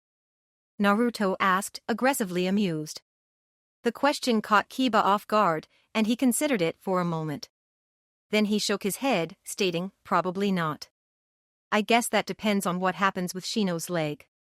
Kakashi-sensei mentioned that. Naruto glanced over to where Sakura was treating Hinata's other former teammate, with Iruka's help and Sasami hovering close by. "What happened?" "The Three Tails crushed it," Inuzuka stated angrily. "The Three Tails?" Naruto gaped at him. Hinata's expression changed to one of sad introspection. "I thought that might be the case," the pale-eyed woman said softly. "Is everyone else all right?" "Yeah," Kiba calmed slightly at her mood, thanks to Kakashi's group, and keyed. "That must mean Shikamaru's group fought the One Tails," she decided. Naruto turned his attention to his beloved. Based on Madara's claim, he was forced to agree. Then he looked around, noticing the emaciated Choji weakly eating the sandwich Ino was feeding him. After taking in the whole group, Uzumaki realized something. "Where's Kankuro?" he asked Hinata and Kiba somewhat loudly. "Sakura said he came with you guys." The two were startled by the question, and both began to look for the puppeteer. Gaara apparently heard them. He broke away from the other commanders, stepping past Kakashi and keyed to reach Naruto. "My brother is dead," he announced without preamble. As Hinata speculated, his team fought Shikaku. He sacrificed himself to save Temari, Shikamaru, and Ino. Hinata brought her hands up to her face as tears filled her eyes. Kiba cursed quietly and turned away. Naruto sighed deeply with a depressed visage, his blue orbs also moist. "I'm sorry, Gaara," Uzumaki said gently. "It's all my fault." Kiba's face said that he agreed, but Gaara shook his head with a firm expression that was his own version of anger. "I accept your condolences, and offer my own in return," the Kazekage said, "but I do not accept your claim of responsibility." "But..." Naruto started to protest, however, Gaara cut him off. "We are shinobi. Whenever we go on a mission, there is always a chance of death," the Wind Shadow lectured him, "and make no mistake, this was for my people an official mission, to rescue an ally of the Hidden Sand, and to prevent our enemies from taking the power sealed within him. Kankuro may have volunteered for the advance team due to your friendship, and because he felt indebted to you, but it was still his job, and my decision to send him. Also," Gaara's face and tone lightened, "those responsible have been punished. Shikaku is sealed away once more, and Shima is dead. Though I could not hurt Pain or Madara directly, I have killed Deidara and taken his ring, which is a start. Madara got his." Naruto was grim yet proud. "I killed him." Again, all discussion amongst the other parties ceased as they turned to stare openly at the blonde teen. "Did you just say you killed Madara, Meg?" "Naruto?" Enko asked cautiously. "Madara Uchiha?" "Yup," Uzumaki nodded. "The body certainly looked like Madara," Kakashi added. "Not only looked like him," Naruto asserted, "it smelled like him, and used the Sharingan. He copied my moves, just like you, Kakashi-sensei, and used both Kamui and Susuri. And the body didn't disappear when I killed him, so he wasn't a clone. It was the real deal." The muttering returned, as the various groups started to discuss the new development. "In that case, the Conclave of Shadows might owe you a vote of thanks," Gaara told him, before drifting back to the other official leaders of the mission. After Kiba stalked off, Naruto noticed that everyone seemed to be keeping his or her distance from him. Except for Hinata, who still appeared determined not to let him get more than 2 feet from her. Even when she had dismissed Loon, she kept a hold on his hand. He expected the others were frightened of the Kyuubi, or of the Jinchuriki who defeated an immortal. He considered telling them the fox demon was dead, but before he could, he discovered the true reason the other shinobi were keeping their distance. Naruto was almost knocked over again when something bumped his leg hard. He turned back and looked down, and saw a very large, grayish cat rubbing her face against his knee. He stepped away, not fond of cats, and surprised to find such a large feline near the Akatsuki base. He wondered if one of the sand or mist ninjas had summoned the cat, who promptly closed in to headbutt his leg a third time. Stop, Hinata crouched by the feline, and Naruto moved back again. Naruto isn't a cat person. She reached out and scratched the cat's ears. Inani leaned into her hand and closed her eyes appreciatively. After a few moments, the feline began to purr loudly. Naruto looked around, and noticed many of their friends were staring at Hinata with the sort of looks he was used to receiving. Uzumaki turned back to his girlfriend and noticed it. The cat she was petting gently had 2 tails. Hinata, is that?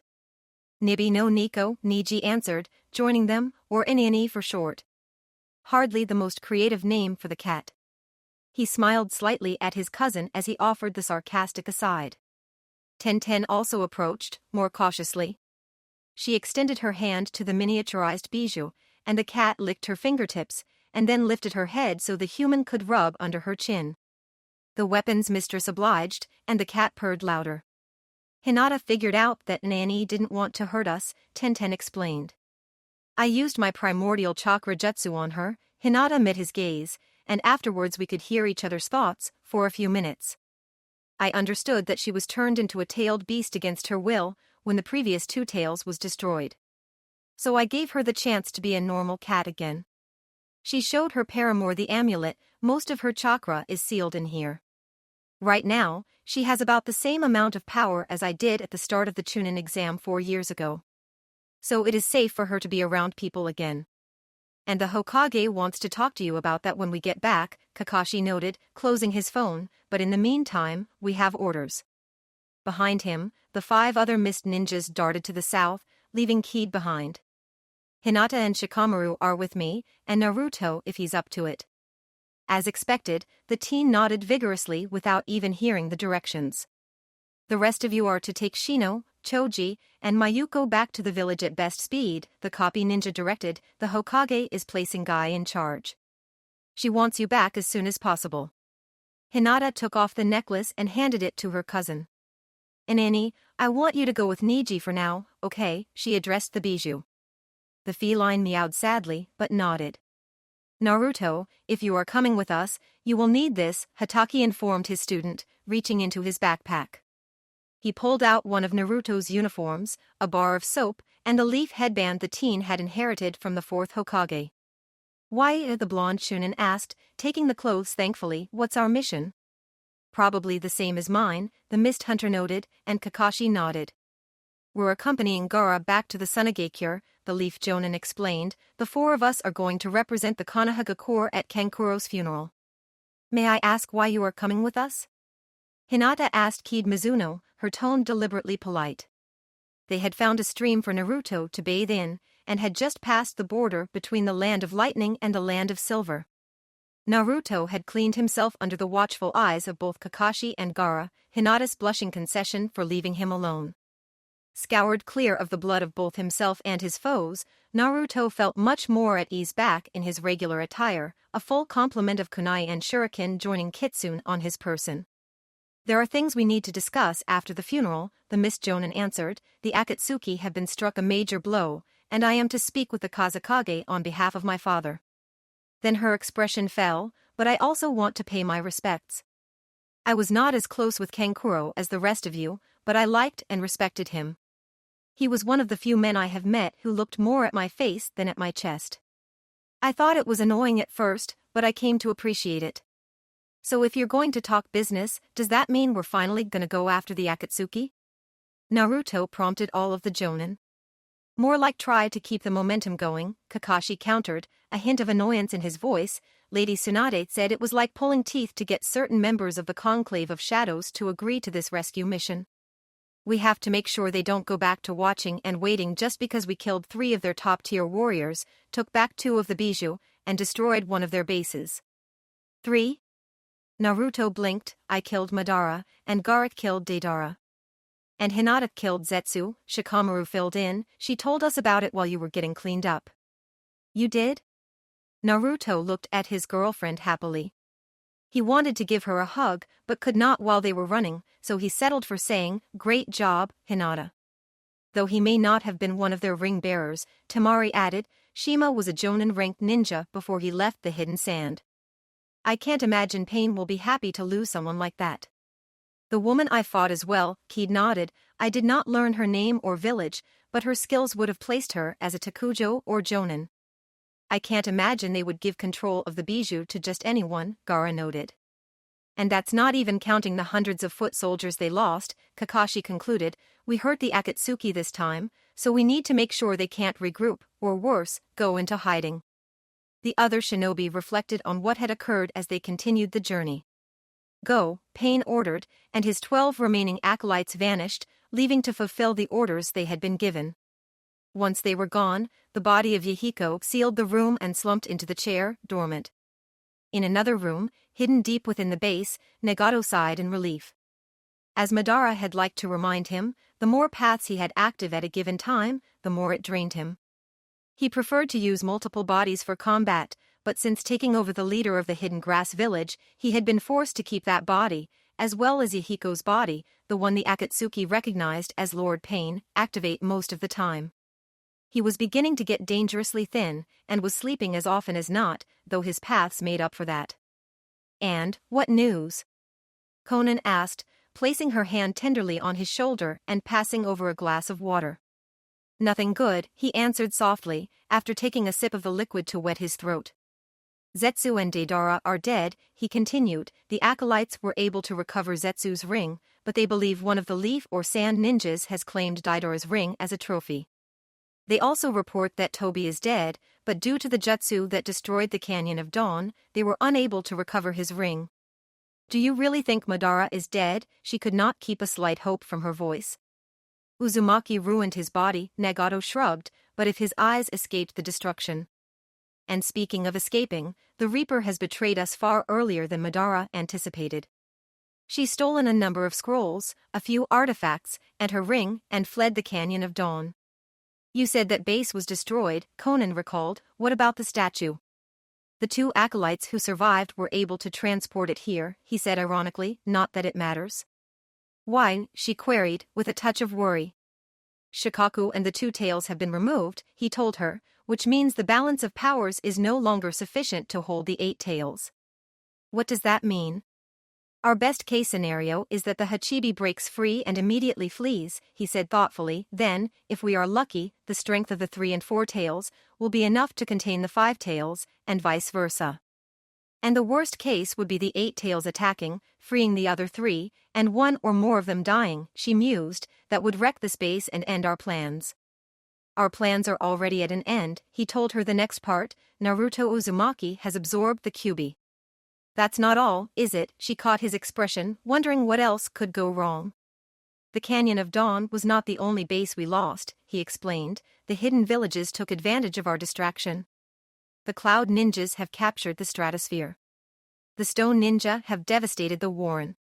And an alliance of leaf, mines, and waterfall ninjas has taken the deep forest base.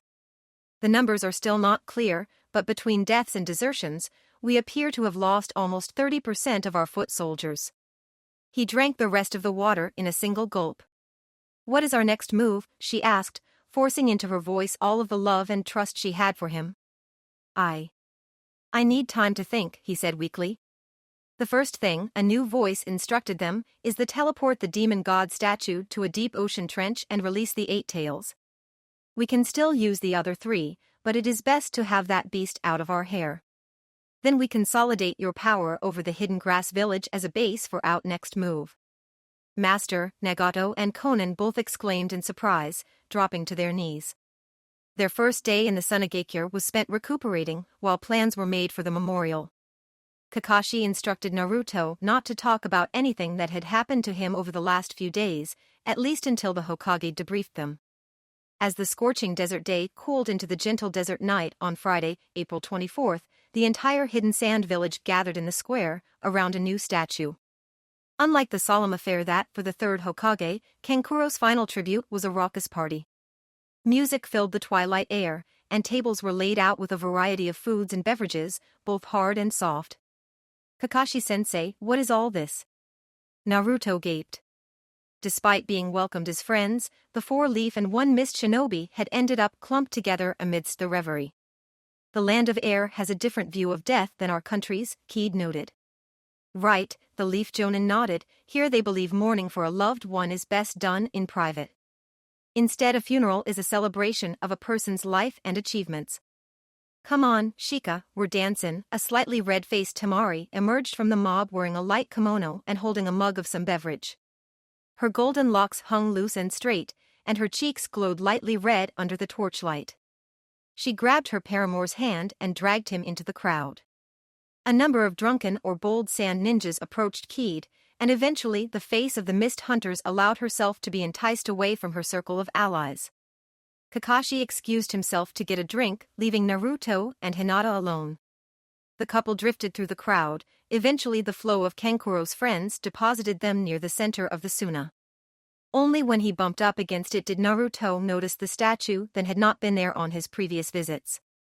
It was made up of 5, slightly larger than human-sized figures. It's Kankuro, he noted, and Crow, Black Ant, Salamander, and Moon. He tapped the effigy with a bewildered frown. It feels like stone, but they smell like the real puppets, he whispered to Hinata, and something else smells unusual. And familiar. Almost like. Before he could say it, Gaara touched his shoulder, interrupting him. The Kazekage put his finger to his lips, and Uzumaki nodded. I thought you might be drawn to this, just as I am, the Sand Jonin said quietly, so I will trust you with this secret. And I will trust it to Hinata as well, for your sake. The only other people who know are Temari and Baki. Hinata silently activated her Byakugan while hiding her face, and glimpsed a concealed compartment in the statue's chest that her Kekkai Genkai could not pierce. Shikaku is in there, isn't it? Naruto whispered, recognizing both the olfactory and chakra miasma of the demon. Under many layers of seals, Gaara nodded, his voice nearly drowned out by the crowd. And the puppets. Are Kankuro's weapons, the former Jinchuriki confirmed, modified so they can act independently in defense of this statue. I promise, I won't tell anyone, Naruto assured him, grateful for the honor. Hinata nodded her agreement. Then the blonde youth looked up at the statue of his fallen ally. You remember the Chunin exam semifinals? He asked them both. Kankuro came over to talk to me.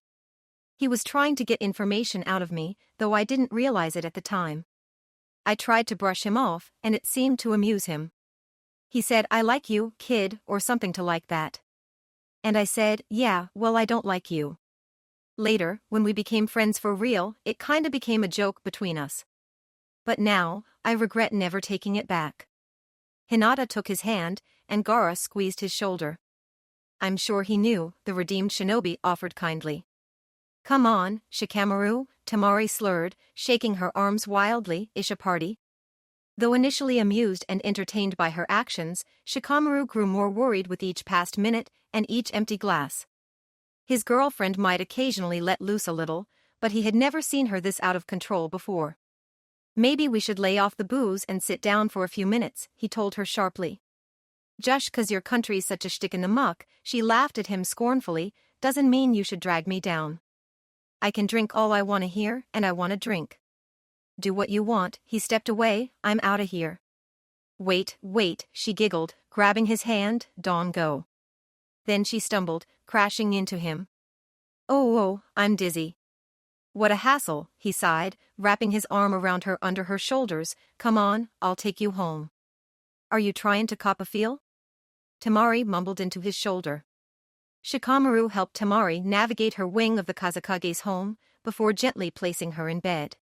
He gently kissed her forehead, but as he turned to leave, a kunai flashed past him.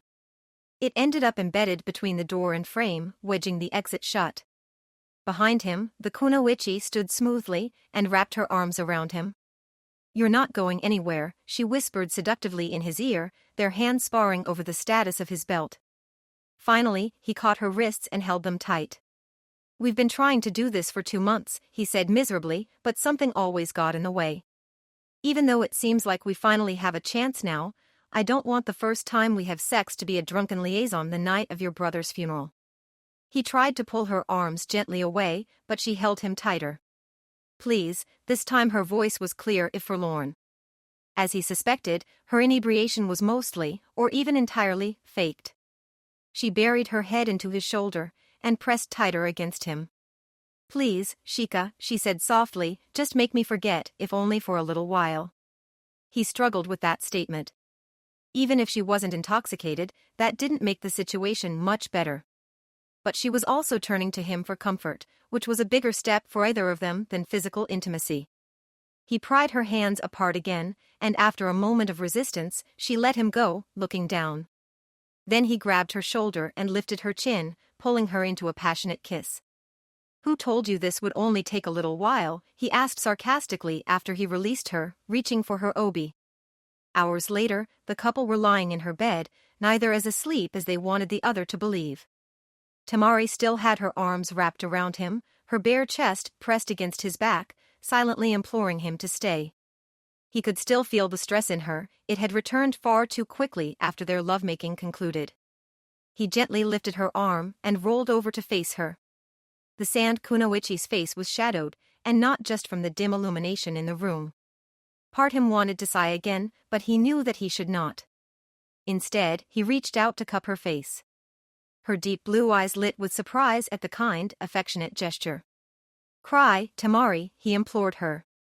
Her eyes went even wider at the suggestion, and unbidden, her orbs became wet in the corners. Still she shook her head no. You're safe here, he told her, it's just you and me.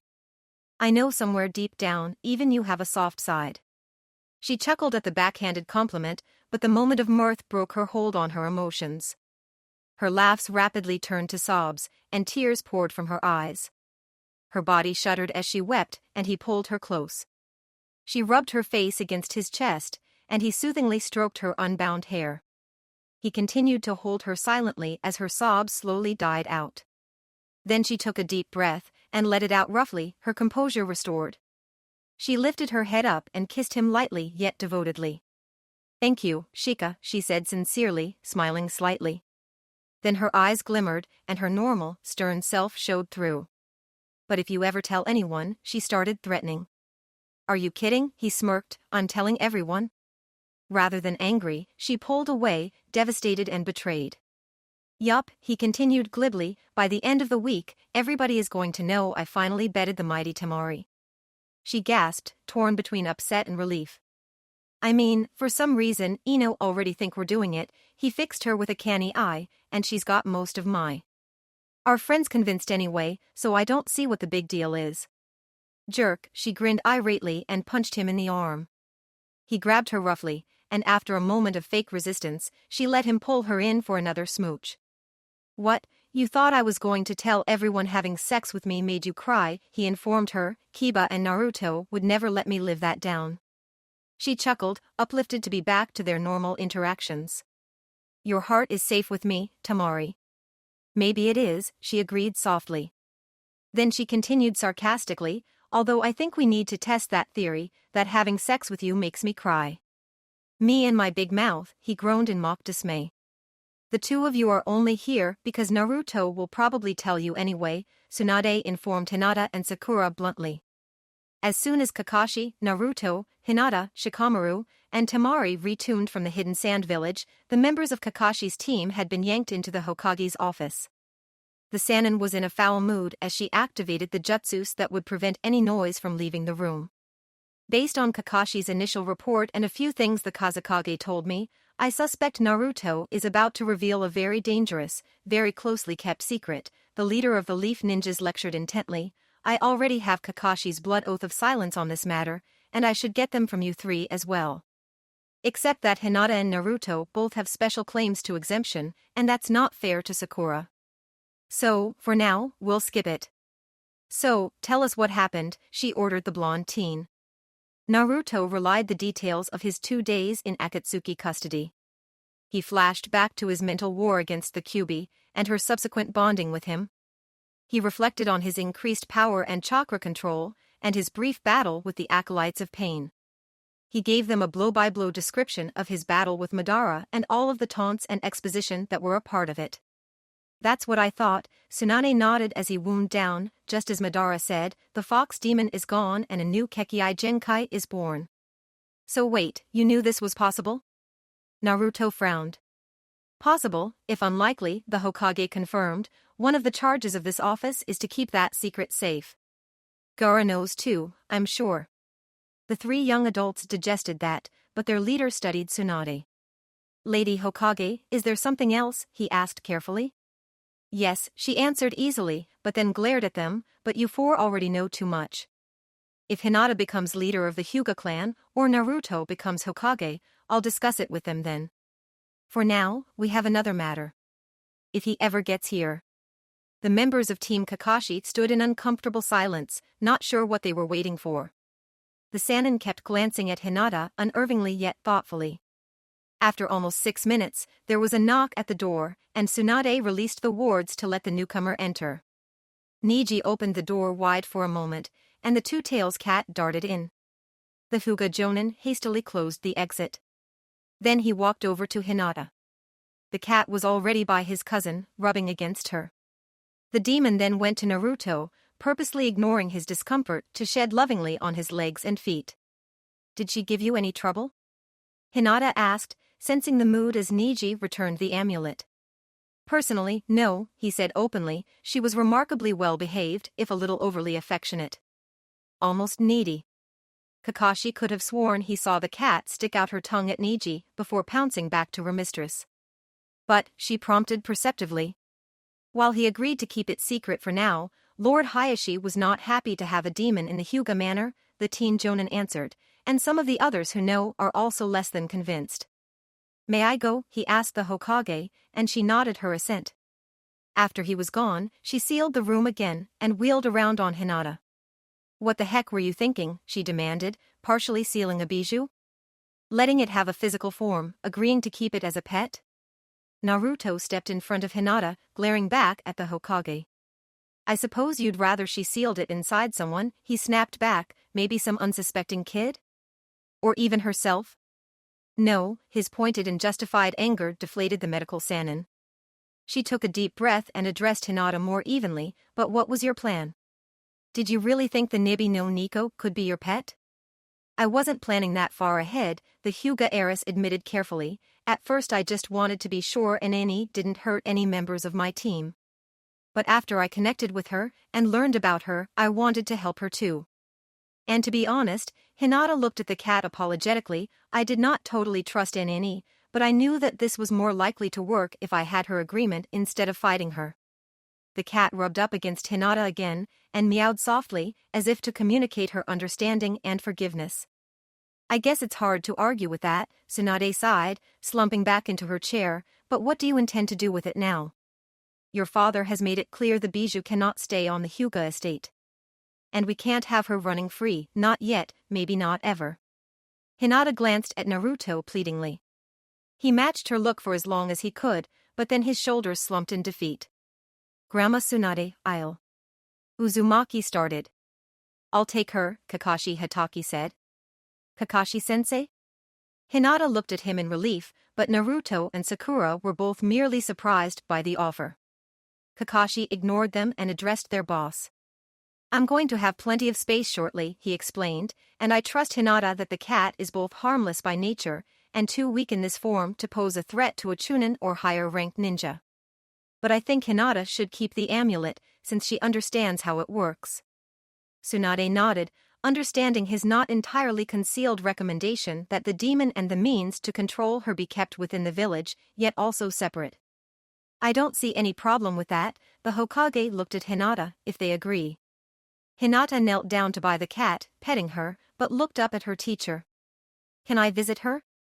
Of course, Kakashi stopped disregarding her, whenever you want. Within reason, that is. Inani, she turned her eyes to the shrunken demon. The cat was watching the copy ninja, who crouched down to meet her eyes. They exchanged frank stares, until Kakashi extended his hand. The bijou sniffed it twice, cautiously. Then she licked his palm tentatively. Hinata smiled, and Kakashi started to scratch the feline's chin. Inini purred at him, and Sakura let out a sigh of relief. I guess that settles that. Tsunade stopped holding her breath thankfully. Then her expression became mildly sad. The rest of you can leave, she said unhappily, but there is something I need to talk to Hinata about in private. What is it, Lady Tsunade? Hinata asked as her teammates left. Naruto gave his girlfriend one last nervous look before closing the door behind him. Given everything that has happened over the last few days, it probably seems like it was weeks or even months ago. Tsunade started with trepidation, but you may recall that just last week, you participated in the Jonin trials. Hinata nodded. We were going to post the results on Wednesday, but with everything that happened. 80% of the participants going AWOL, she fixed the younger woman with a canny eye. Hinata looked away and tapped her fingers nervously. Anyways, we decided to hold off the announcement until tomorrow, the Hokage continued, her brief moment of superiority spent, but before we do so, I wanted to discuss your exam with you. The Hyuga Chunin bobbed her head again, growing worried. You did an excellent job on your ninjutsu, taijutsu, and skills tests, Tsunade informed her. Kakashi, Yugao, and Enko were all very complimentary. The pale beauty brightened slightly at the praise, but she knew it could not be that simple. You also did well with the Jinjutsu exam, too, the Hokage continued. Shizune was quite impressed by your ability to break illusions. However, she was surprised and slightly concerned that you lost count and exhibited an extra technique without realizing it. Which isn't technically a problem, but she did point it out. Your weapons test, on the other hand, caused some debate. The Sannin frowned. Unique weapons, like your kote, are not that uncommon, and do tend to be in the A or B rank. On the other hand, having both kote and light-throwing blades for your expert weapons was a bit of a tough sell. But in the end the council agreed that you did pass the weapons test. Unfortunately, despite passing all 5 tests and having 3 outstanding showings, we are not promoting you to the rank of Jonin. Tsunade carefully controlled her own emotions, so as not to influence the young woman's reaction. Hinata looked down at the floor, her bangs concealing her white eyes. She laced her fingers together, squeezing her digits tightly. I understand, her voice was weak and also hoarse. No, you obviously don't, Tsunade barked at her. This is a perfect example of why the council chose to stick you with Takujo. Hinata's head flashed up, the remnants of half-formed tears scattering as her lovely eyes expanded in shock. Let me put it this way, the Sannin offered in a more gentle manner. How do you think this little meeting would have gone if I had let Naruto stay? What do you think the little punk would have done? He would have yelled at you. Hinata smiled at the thought. He would have told you it was unfair, and demanded to know why I was being treated differently. That sounds about right, the Hokage agreed, and then what would you have done? I would ask Naruto to calm down, the dark-haired woman said. I would point out that you must have a good reason to only promote me to Tokubetsu Jonin. And then I would ask you what I needed to do to become a full Jonin during the next trials. Do you understand now? Tsunade queried. That is the reason we cannot make you a Jonin yet. The Byakugan user's eyes narrowed as she tried to make sense of the Hokage's point. Hinata, everyone has different facets to their personality, Tsunade explained. A cold-blooded killer could have a soft spot for babies, or puppies, or girls in glasses. But you take it to a worrisome extreme. When Naruto is around or involved, you are strong, confident, and able to stand up for yourself. And when he's not, you are little better than the timid wallflower you were when you graduated. If we could send Naruto with you on every mission, you would be a great Jonin, but that would also defeat the purpose. Hinata considered that, and then inquired, what do I need to do? You need to become closer to the person you are when Naruto is around, even when he isn't. You don't have to be exactly the same. Like I said, we all have different personas for different purposes. But if you want to be a Jonin, you need to be secure enough to guide a team of academy graduates, or handle an A-rank mission solo. How do I do that? The Hyuga Scion asked.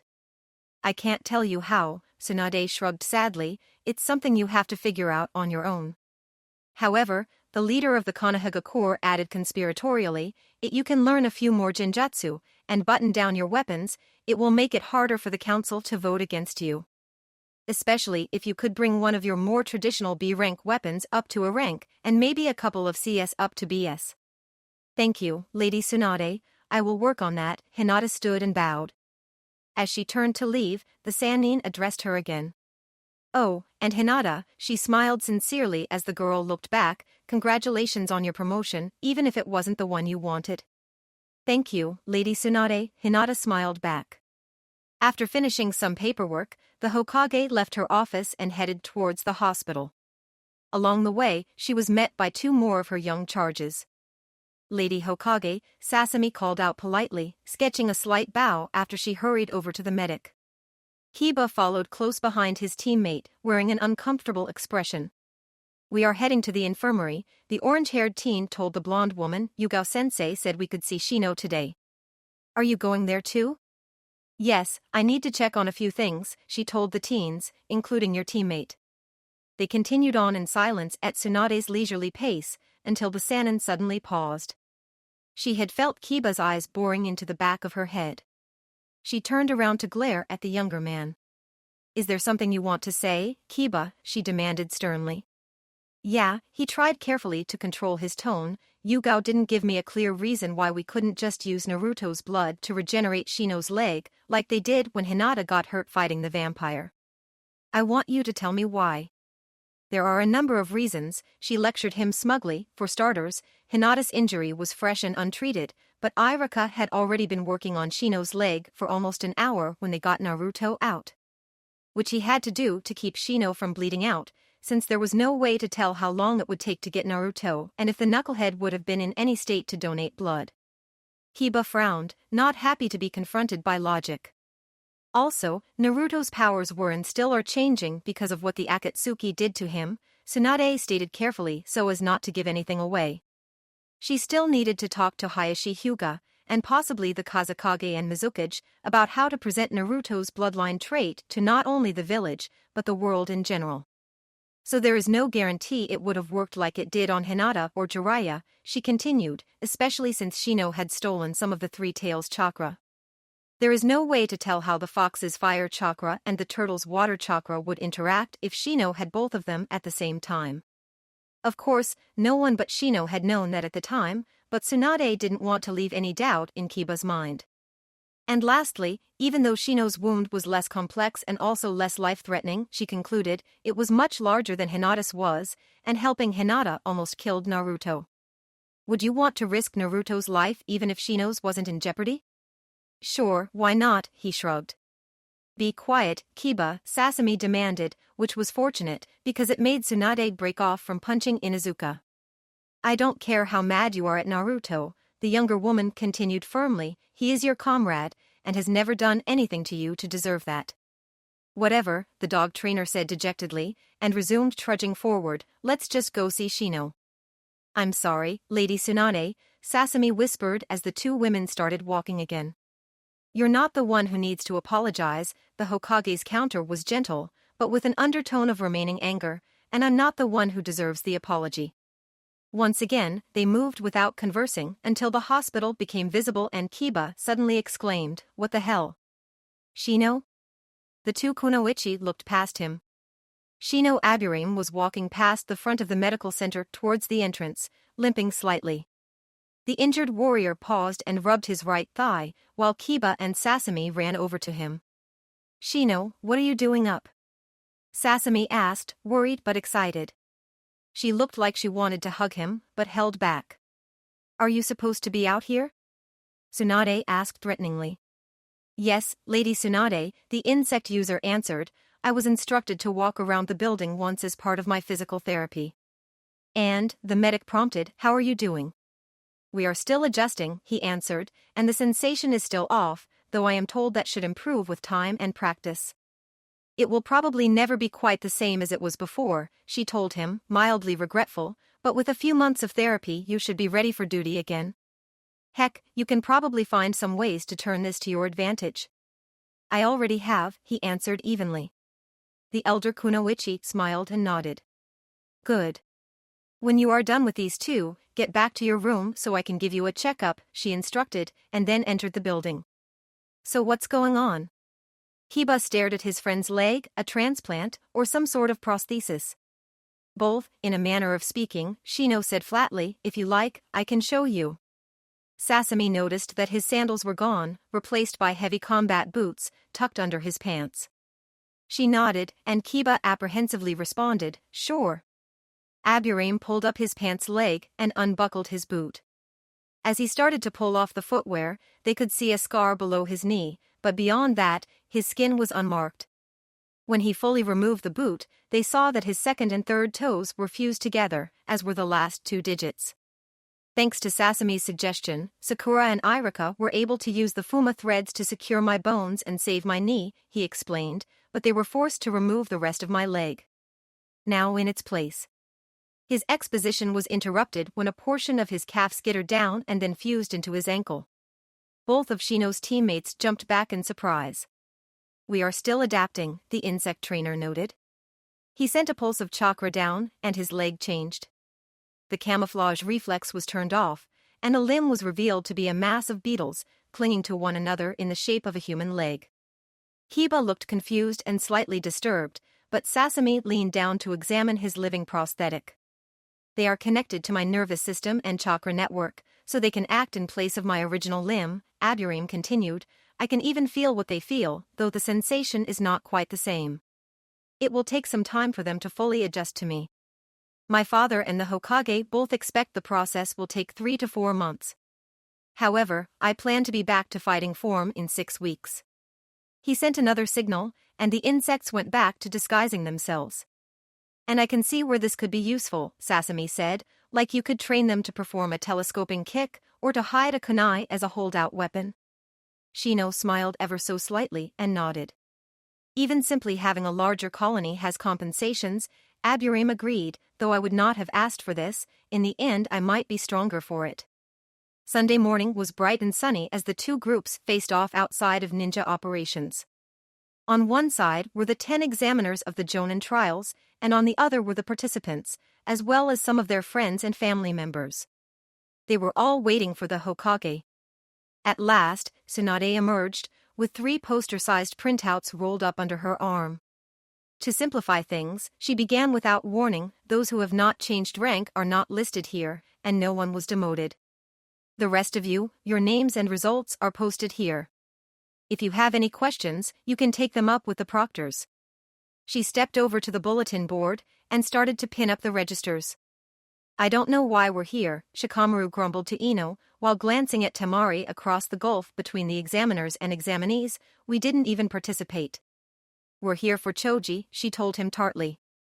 They were near the back of the crowd, while their recovering teammate was near the front, munching nervously on a sandwich. Naruto pulled Hinata forward, anxious to see the posting despite being reasonably sure of his results. Hinata was able to see the board well before Naruto could, but let him drag her closer anyways. When he made it within range, he saw the results were a simple catalog of names, new ranks, and the classifications for the new special Jonin.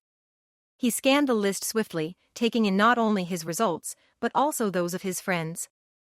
Aburim Shino, Tokubetsu Jonin, Tracking Specialist; Akimichi Choji, Tokubetsu Jonin, Melee Combat Specialist; Arashikage Tommy, Jonin Fuma Sasami, Tokubetsu Jonin, Stealth and Trap Specialist; Haruno Sakura, Jonin Hyuga Hinata, Tokubetsu Jonin, Defensive Combat Specialist; Rock Lee, Tokubetsu Jonin, Melee Combat Specialist; Sakashita Yanagi, Tokubetsu Jonin, Medical Specialist; Tenten, Jonin Uzumaki Naruto, Tokubetsu Jonin, Melee Combat Specialist; Watanabe Cameron, Tokubetsu Jonin. Technology Specialist, all right. Naruto crowed, "I knew I had it in the bag, no matter what Kakashi-sensei said." Then he scanned the list again, squeezing his girlfriend's hand. "I'm sorry, Hinata," he told her, "I was sure you would make Jonin." "That's okay," she responded, distantly, "Tokubetsu Jonin is fine for now." He noticed her odd mood, but before he could comment, he was distracted when something slammed into him lightly from behind. He looked back to see the grinning face of Rock Lee. "So, we have both been acknowledged as melee specialists, Naruto," the green-clad youth noted grandiosely. "It seems to me it is past for us to spar again, especially given our new ranks and recognized expertise." "Bring it on, bushy brow." Naruto answered joyfully. Come on you two, Sakura interrupted, happily exasperated, you're Takujo now, you should at least try to act responsibly. Maybe we need a jonin to keep us in line. Uzumaki grinned at his pink-haired teammate. Know where we could find one? She smirked at them, and Lee offered, yes, congratulations, Sakura. Hinata had slipped away when Lee appeared, seeking another from within the throng. She knew that bringing those two together at this point was probably still a bad idea. Though he had withdrawn from the crowd, he could not escape her eyes. She caught hold of his jacket as he started to slink away, and he turned back, glaring. When he recognized who had stopped him, his expression softened, if only slightly. Hiba, I'm so sorry, Hinata told her former teammate. He sighed heavily and shrugged. Yeah, it sucks, he said with false bravado, but it wasn't entirely unexpected. I knew my weapons and genjutsu were borderline going in. She had to resist the urge to nod. Those disciplines tended to be a ninja's weakest areas, unless the shinobi chose to specialize in them. But I also messed up the ninjutsu exam, he admitted, that guy Yamato kept giving me this funny look. It was so creepy, it threw me off my game, and I couldn't get the abyssal flare to work. I kept trying to make the jutsu happen, and so I ran out of time, still one A-rank technique short and without adequately showing my mastery of fire chakra. She stammered, unsure what to say. Hey, at least I tried, right? He forced a grin, but only barely, which is more than Shikamaru or Ino can say. And in 2 years I'll definitely be ready. You should go back, he turned away, I'm sure Shino and the others will want to congratulate you. You should come too, she suggested. Nah, I'm really not in the mood, he grunted, especially since that idiot somehow managed to surpass me again. Her expression darkened moderately, and she didn't try to stop him this time. Instead, Hinata took a quick breath, and turned back to the gathering, which was rapidly developing into a full-fledged party. Jiraiya looked out the window of his room, watching the impromptu celebration that had sprung up between the hospital and ninja ops. When the door to his room opened, but he did not need to look to recognize who it was. I'm surprised you're not still down there, he commented to the newcomer. I'm sure with the original Ino Shikacho team in attendance, it won't be long until they break out the high-grade sake. I wasn't in the mood, Tsunade countered dryly. You still upset about the knucklehead and his girl not making jonin? He asked quietly. No, not upset, she said thoughtfully. Disappointed? It's hard to be disappointed by something you're expecting, she answered. Melancholy? Jiraiya suggested, and this time his teammate nodded. That's probably the best word, she agreed. It will happen, the Toad Sage reassured her. Will it? She asked apprehensively. By the time the three of us were their age, we had all been jonin for at least a year. She fixed him with a brief, smug look, but the pervert ignored it. Rank doesn't always equate to skill, he reminded Tsunade. I might have lost a step or two in the last decade, but I could still kick 16-year-old me's but, blindfolded. And I don't hold any illusions that I could beat any one of those kids without the surprising them in a place of my choosing. If anyone is worthy to take up our mantle, it will be Naruto, Sakura, and Hinata. Maybe, Tsunade shrugged, though lately, I've been wondering if we shouldn't just let the title of Sannin die with us. It was forced on us by Hanzo, and hasn't exactly been a blessing. The Sannin are the 3 shinobi who protect and inspire the Hidden Leaf Village, Jiraiya said firmly, and though the 3 of us may have fallen short.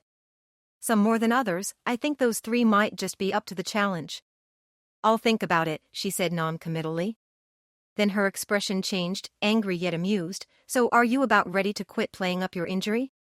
I'm starting to get complaints from the nurses.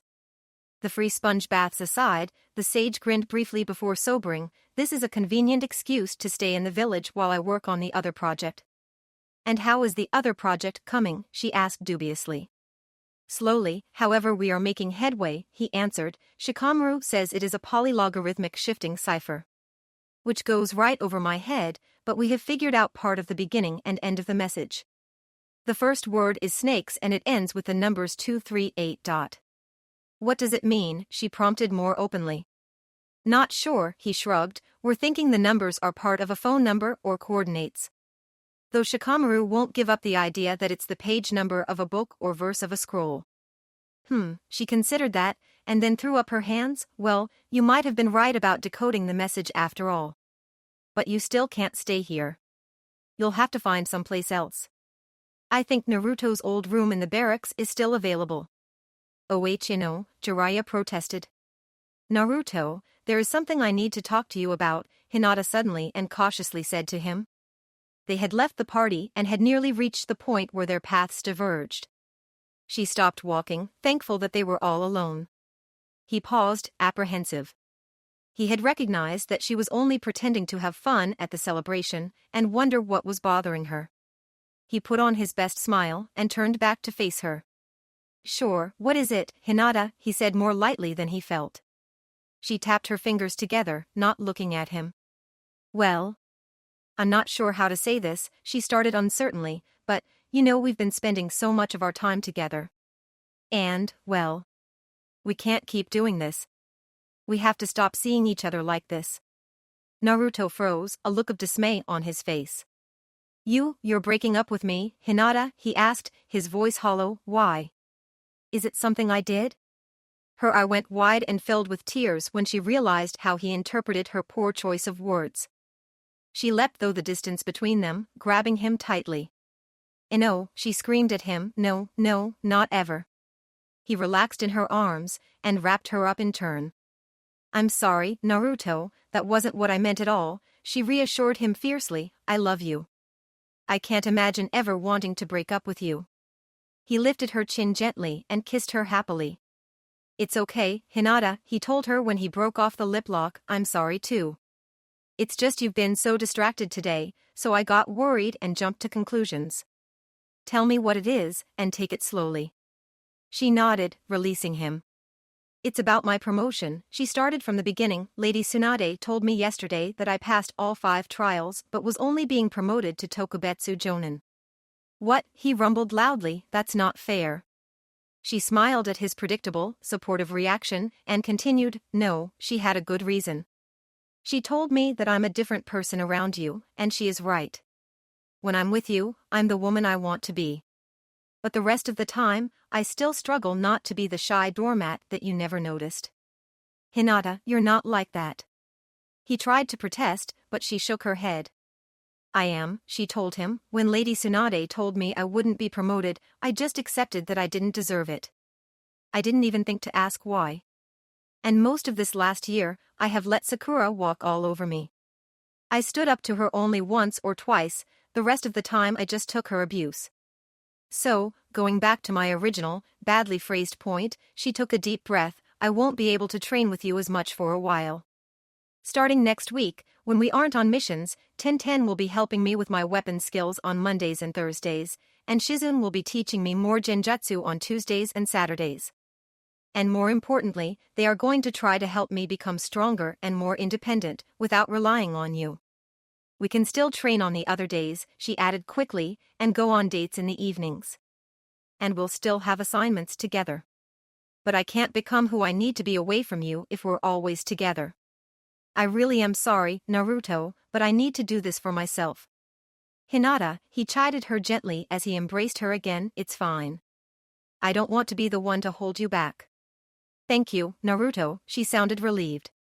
I guess, since I'm gonna have more free time, he pondered, maybe I'll ask Kakashi-sensei to give me a crash course in genjutsu again now that I seem to be able to do it. Wait a minute, Kakashi-sensei, Naruto complained over the top of the boxes labeled kitchen, what are we doing here? They stood outside the gate to the largest estate in the Hidden Leaf Village. The Monday morning sun shone on a door marked with a familiar red and white fan. This is where I am moving to, Kakashi Hatake set down the light package of clothing he was carrying and fished out an ornate key. He slid it into the lock and the tines of the key aligned with the tumblers, as the chakra in the device deactivated the defensive jutsu seals in the walls. He pushed the large gate inwards and retrieved his parcel. What's going on here, sensei? Naruto demanded again, you said you had something important to tell us, and then you rope us into helping you move. Now you're saying you're moving into the Uchiha house? Some of what I have to tell you will be easier with some visual aids, the copy ninja informed his teenage charges, and this place affords us a special level confidentiality. Sakura followed the older Jonin in, while Hinata waited for Naruto to finish his exaggerated fuming before following them in. Hatake closed the portal behind them and secured it. As he locked the entrance, Yuga Yuzuki emerged from one of the homes near them. Eniani darted out afterwards and charged Hinata, rubbing against the young woman's legs. Despite the distraction, the keen-eyed Kunoichi was the first to notice that the former ANBU agent was carrying a very recognizable bundle. Yugo-sensei, is that? Hinata started. I would like you all to meet my daughter, Kakashi preempted her, Rei Uchiha. Then everyone turned to the sound of breaking plates as Naruto dropped his boxes in shock. Kakashi finished explaining to his apprentices the origins of his daughter. He filled them in on Itachi's last request and Kisame's secret. Then Yugao took over and told them how Kakashi attempted to dump her, and how she refused and chose instead to be Rei's mother. And since the Uchiha estate belongs to Rei by right, Kakashi concluded, the Hokage has convinced the clan leaders to let us live here and raise her. So you three are going to be a family, Naruto said thoughtfully, well, I guess 4 if you count Nani. Then he grinned broadly, well, if you ever need a babysitter, just give me a call. I'll keep that in mind, the male Jonin said blandly. Then his face grew worried and he added, but that does bring up the second thing I want to talk to you three about. You see, Rei's life is not going to be easy, he explained. I'm not sure if the Hokage intends to reveal the truth about Itachi, but either way, being his daughter will be a burden for her. And there will be those will want to use her, or expect her to become a perfect Uchiha, without giving her a chance to be her own person. And I need to be here to protect her from that. That's why, as of today, I'm retiring from active duty. Yuga looked at him wistfully, while his teenage charge's jaws dropped. Rei needs a full-time father, he continued, I can't be gone for days or weeks at a time. And she has already been orphaned once, so I can't take the risk of that happening again. He already has the overprotective father act down, Yugao commented with a loving smile. The Hokage finds it annoying, but I think it's cute. What does this mean for us, Kakashi-sensei? Sakura asked thoughtfully. That's up to you, he answered directly. I have spoken with Lady Tsunade, and we both think there is still plenty I can teach you three. So, if you are willing, you will remain Team Kakashi. I won't go on missions with you, but I'll remain your contact with Ops and you will have lessons here. I guess that's okay, Naruto rubbed the back of his head, embarrassed by his happiness to not be totally separated from his mentor. It would be weird not to have you as our teacher and squad leader, Sakura agreed. Then all 4 of them looked at Hinata, and Eniani meowed at the young woman. What? The pale beauty was surprised by the attention, then realized she had not spoken. Yes, of course. I was honored to become your student, Kakashi-sensei. I would be happy to keep the name Team Kakashi. So what are you going to do? Sakura asked their leader. I'm going to take the next year or so off to raise my daughter, he informed them, and next April, at the start of the new school year I will become a teacher at the academy. That way I can keep close to Rei but still contribute and get a paycheck. Hinata turned to the other Jonin and asked, and what about you, Yuga-sensei? I will remain on active duty, the elegant woman answered, but the wet nurse seal lasts around 4 months, and Shino will be out for around the same amount of time, so I will be taking some leave to spend that time with Kakashi and our little girl. The conversation died down as the teen ninjas considered the bombshells they had been struck with. Yuga-sensei? Hinata spoke up again, after the others had had a moment to breathe. Why aren't you wearing your engagement ring?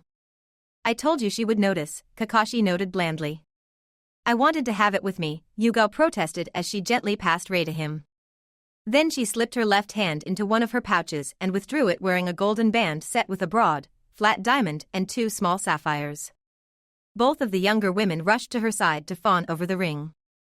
Naruto grinned nervously and secretly sent his teacher a dirty look, but the older ninja could only shrug slyly in response. A short time later, Sasami Fuma joined them and helped finish moving the 2 Jonin into their new home. They kept Rei's parentage a secret from Yugao's student, telling her only that the infant was the child of one of Kakashi's old ANBU friends. They also informed the trap specialist of her teacher and Kakashi's intentions. When Naruto asked Sasami about her teammates, the thread user told them about Shino, to Uzumaki's immense relief. She purposely avoided mentioning Kiba, which the members of Team Kakashi took to mean Inuzuka was still holding his grudge over the Kyuubi. After the new family was unpacked, they ordered pizza to thank the teens. And when their lunch was concluded, they dismissed the younger shinobi, claiming a desire to relax and settle into their new abode. The three girls left immediately, but the fox-faced boy hung back to approach Kakashi with his new training request. In the end, both jonin offered to help him with his genjutsu, and Naruto left feeling generally pleased. He quickly jogged home, needing to shower again and get changed for his date with Hinata a short time later. When he reached his condo, he was mildly surprised to find Sakura leaning against his door jamb. She quickly straightened when she saw him. The medic did not meet his eyes, and instead stared at his chest. "Hey, Sakura," he said haltingly, "is there something I can do for you?" "Naruto," she said softly, "there is something I need to say to you." She took a step closer, raising her chin slightly. She was breathing rigidly and her cheeks were flush. "Are you feeling okay?" he asked. "It's been a rough few days. Do you have a fever?" As he said that, suddenly memories came rushing back. Asking another red-faced girl if she had a fever. But now he knew what that had meant. "Sakura, no way," he started to protest, but she was too close. She grabbed his shoulders and lifted her face to his. Her kiss was soft at first, but she pressed in harder, more urgently. Naruto tried to pull away, but she was stronger than him. He could not escape without potentially injuring her. Then he felt a wetness where her cheek brushed his. Finally, she released him. "I love you, Naruto," she smiled shyly through her tears. "I've been in love with you for a while now. For so long I tried to tell myself that it wasn't true, that you were still the same shrimpy twerp who always messed things up and annoyed me. But Ino and Tenten and even Shizune kept teasing me about it. And when Lee asked me about it, I finally had to admit it to myself. You are reliable, and kind, and handsome, and I have to have you in my life. And now we can be together," she continued quickly. Sakura knew she was practically babbling, but she couldn't let him get a word in until he understood. And the kunoichi also knew she had to be careful not to mention that name. "Just like you always wanted," she forced out, "dating, spending time together as boyfriend and girlfriend, anything." She blushed deeper at the end, but she did not amend or take back the brazen offer. Naruto studied her, his face blank. "Please, Naruto," Sakura pleaded, "say something." He took her shoulders, and for a moment, her heart flew. But then Naruto stepped back, holding her at a distance. "I'm sorry, Sakura," he whispered, "I can't give you what you want." "I know you don't want to hurt Hinata," she conceded, finally acknowledging her rival. "You're always so loyal and considerate. And she will be sad, but she only wants what's best for you. We'll make her understand that this what you need to be happy." She tried to embrace him, to kiss him again, but he held her at bay firmly. "You're wrong," he said carefully, "this isn't about Hinata.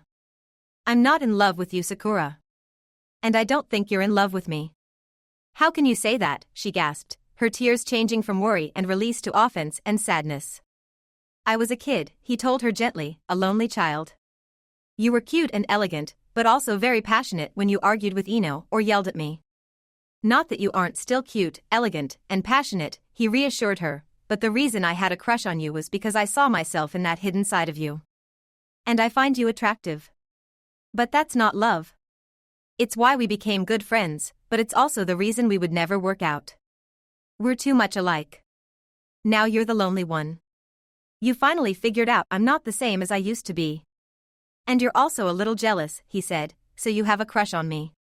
But I don't think it's real. It's not like what I feel for Hinata and what she feels for me." "You're right," Uzumaki confirmed, interrupting her protest. "If I told Hinata being with you would make me happy, I think she would let me go and pretend to smile. Because she puts me before herself, just like I put her before myself." She remembered his determined look when Hinata was dying. He was tired and at least partially knew the risks, but did not hesitate to save Hinata, even though he had not admitted his feelings yet. She recalled the trial, and how after Naruto was promoted, he didn't seem to care. He was only looking for Hinata in the crowd. "And I'm not doing that," Sakura whispered. "You did once," he murmured, "when you offered to leave behind your friends, your family, and your honor, to go with Sasuke." She froze suddenly, her eyes wide and unfocused. "I'm sorry, Sakura," he said again, "I don't want to hurt you, but I need you to understand." "You're probably right," she sniffed as she recovered, wiping her face, "maybe I'm just using you as a substitute. Besides," she smirked unevenly at him, "if you dumped Hinata for me just like that, I could never really trust or respect you. I think I should go, she said after a deep breath. I'll see you at Kakashi-sensei's place tomorrow, okay? Sakura ran quickly to the end of the veranda, but stopped with a look of surprise and fright when she turned into the stairwell. After she recovered, the healer hurried away. Are you sure? Hinata's silver eyes were also moist, as she stepped into the open-air hallway, walking slowly towards him. She was the one you always wanted, before I forced my way into your life. You made me open my eyes, he shook his head, denying her claim, but I offered you my heart of my own free will. I love you, Hinata Fuga, more than I can even try to describe.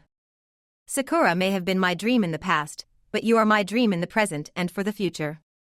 I love you, Naruto. She dove the rest of the way into his arms. He held her for a moment and then kissed her ardently. And this was the real reason Sakura was bullying you? She nodded. Naruto sighed again at his failure to notice and to protect his beloved. Looking at her, another thought occurred to him. So how much did you see? He asked softly. I didn't catch your scent until I told Sakura she was just feeling lonely, but it looks like you've been watching for longer than that. He removed his right hand from her waist to affectionately trace one of the distended veins between her left eye and temple. I saw the whole thing, she told him sadly.